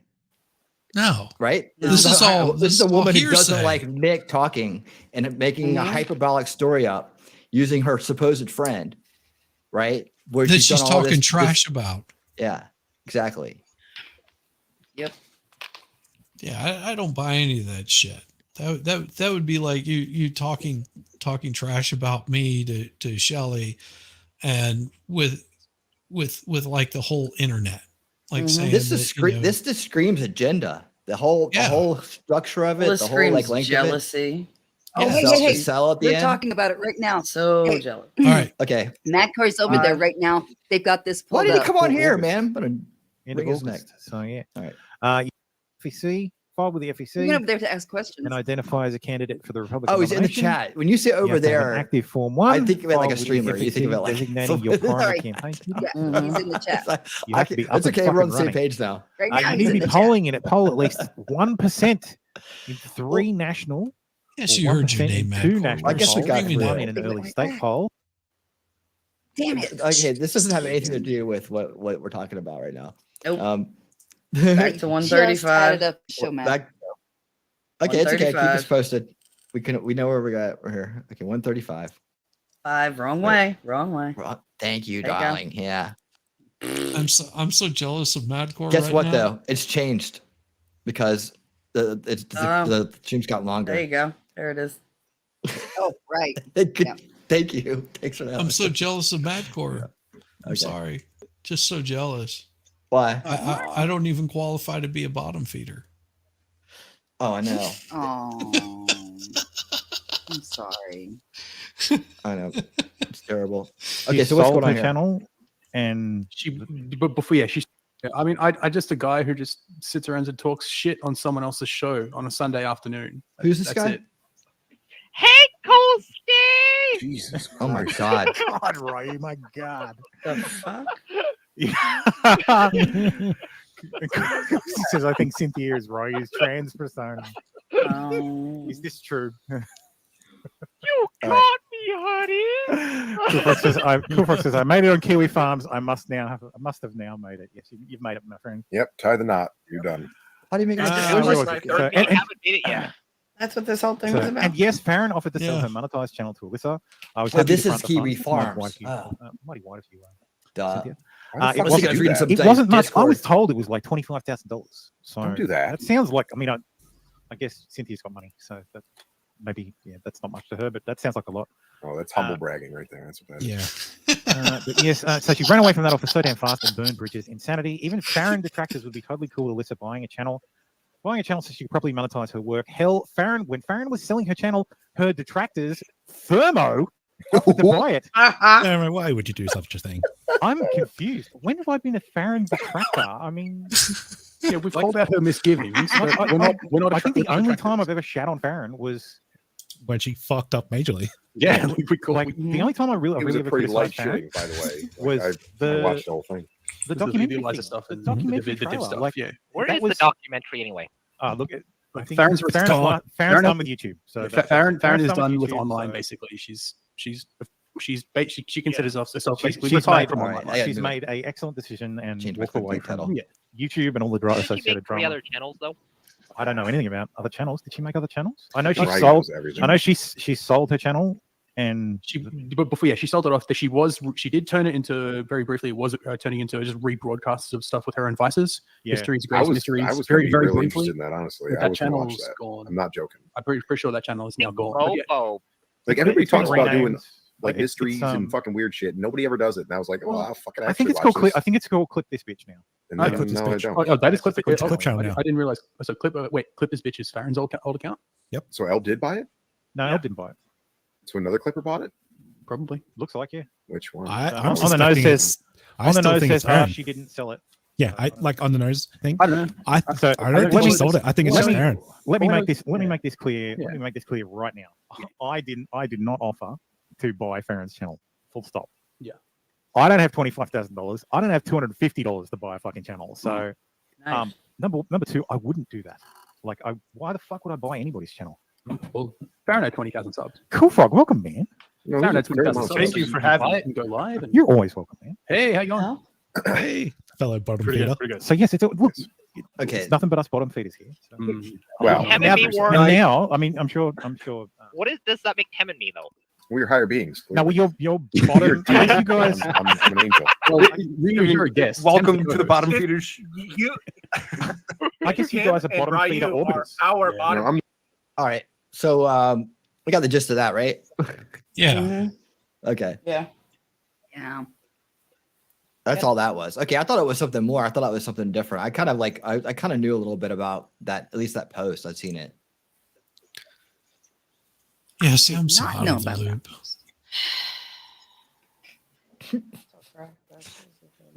The realm of the Aw, bottom feeders. frustrated shit. Rabbit's so sweet. See, that's why I'm lower than a bottom feeder is because I didn't even know about that. T-Rex, don't go jumping to conclusions. Okay? Yeah, he said that. Don't before. do that. Nick should know better. Because No, why else? he Why would he said that leave it up on before. his Rumble? Yeah. The whole Yeah. thing. That was over So- 9 minutes ago. He's Well. changed his mind by now. Yeah. Pretty much. That was 9 minutes ago. Time moves fast in this world.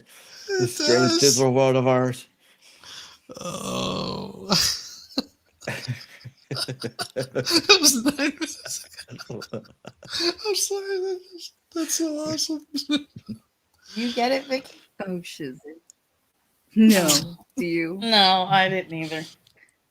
I mean, this time I laugh Okay. at them, but not at what they You said. didn't get that? What Winning said? To be fair, I stopped listening. He said, well, this was 9 minutes ago that Nick talked about this, so he probably changed his mind. But the TR said this. He's probably changed his mind Oh, by now. shit.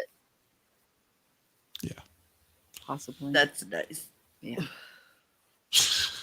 All right, it is 1 o'clock in the morning. I have things I have to do tomorrow because I am packing to head out to Italy.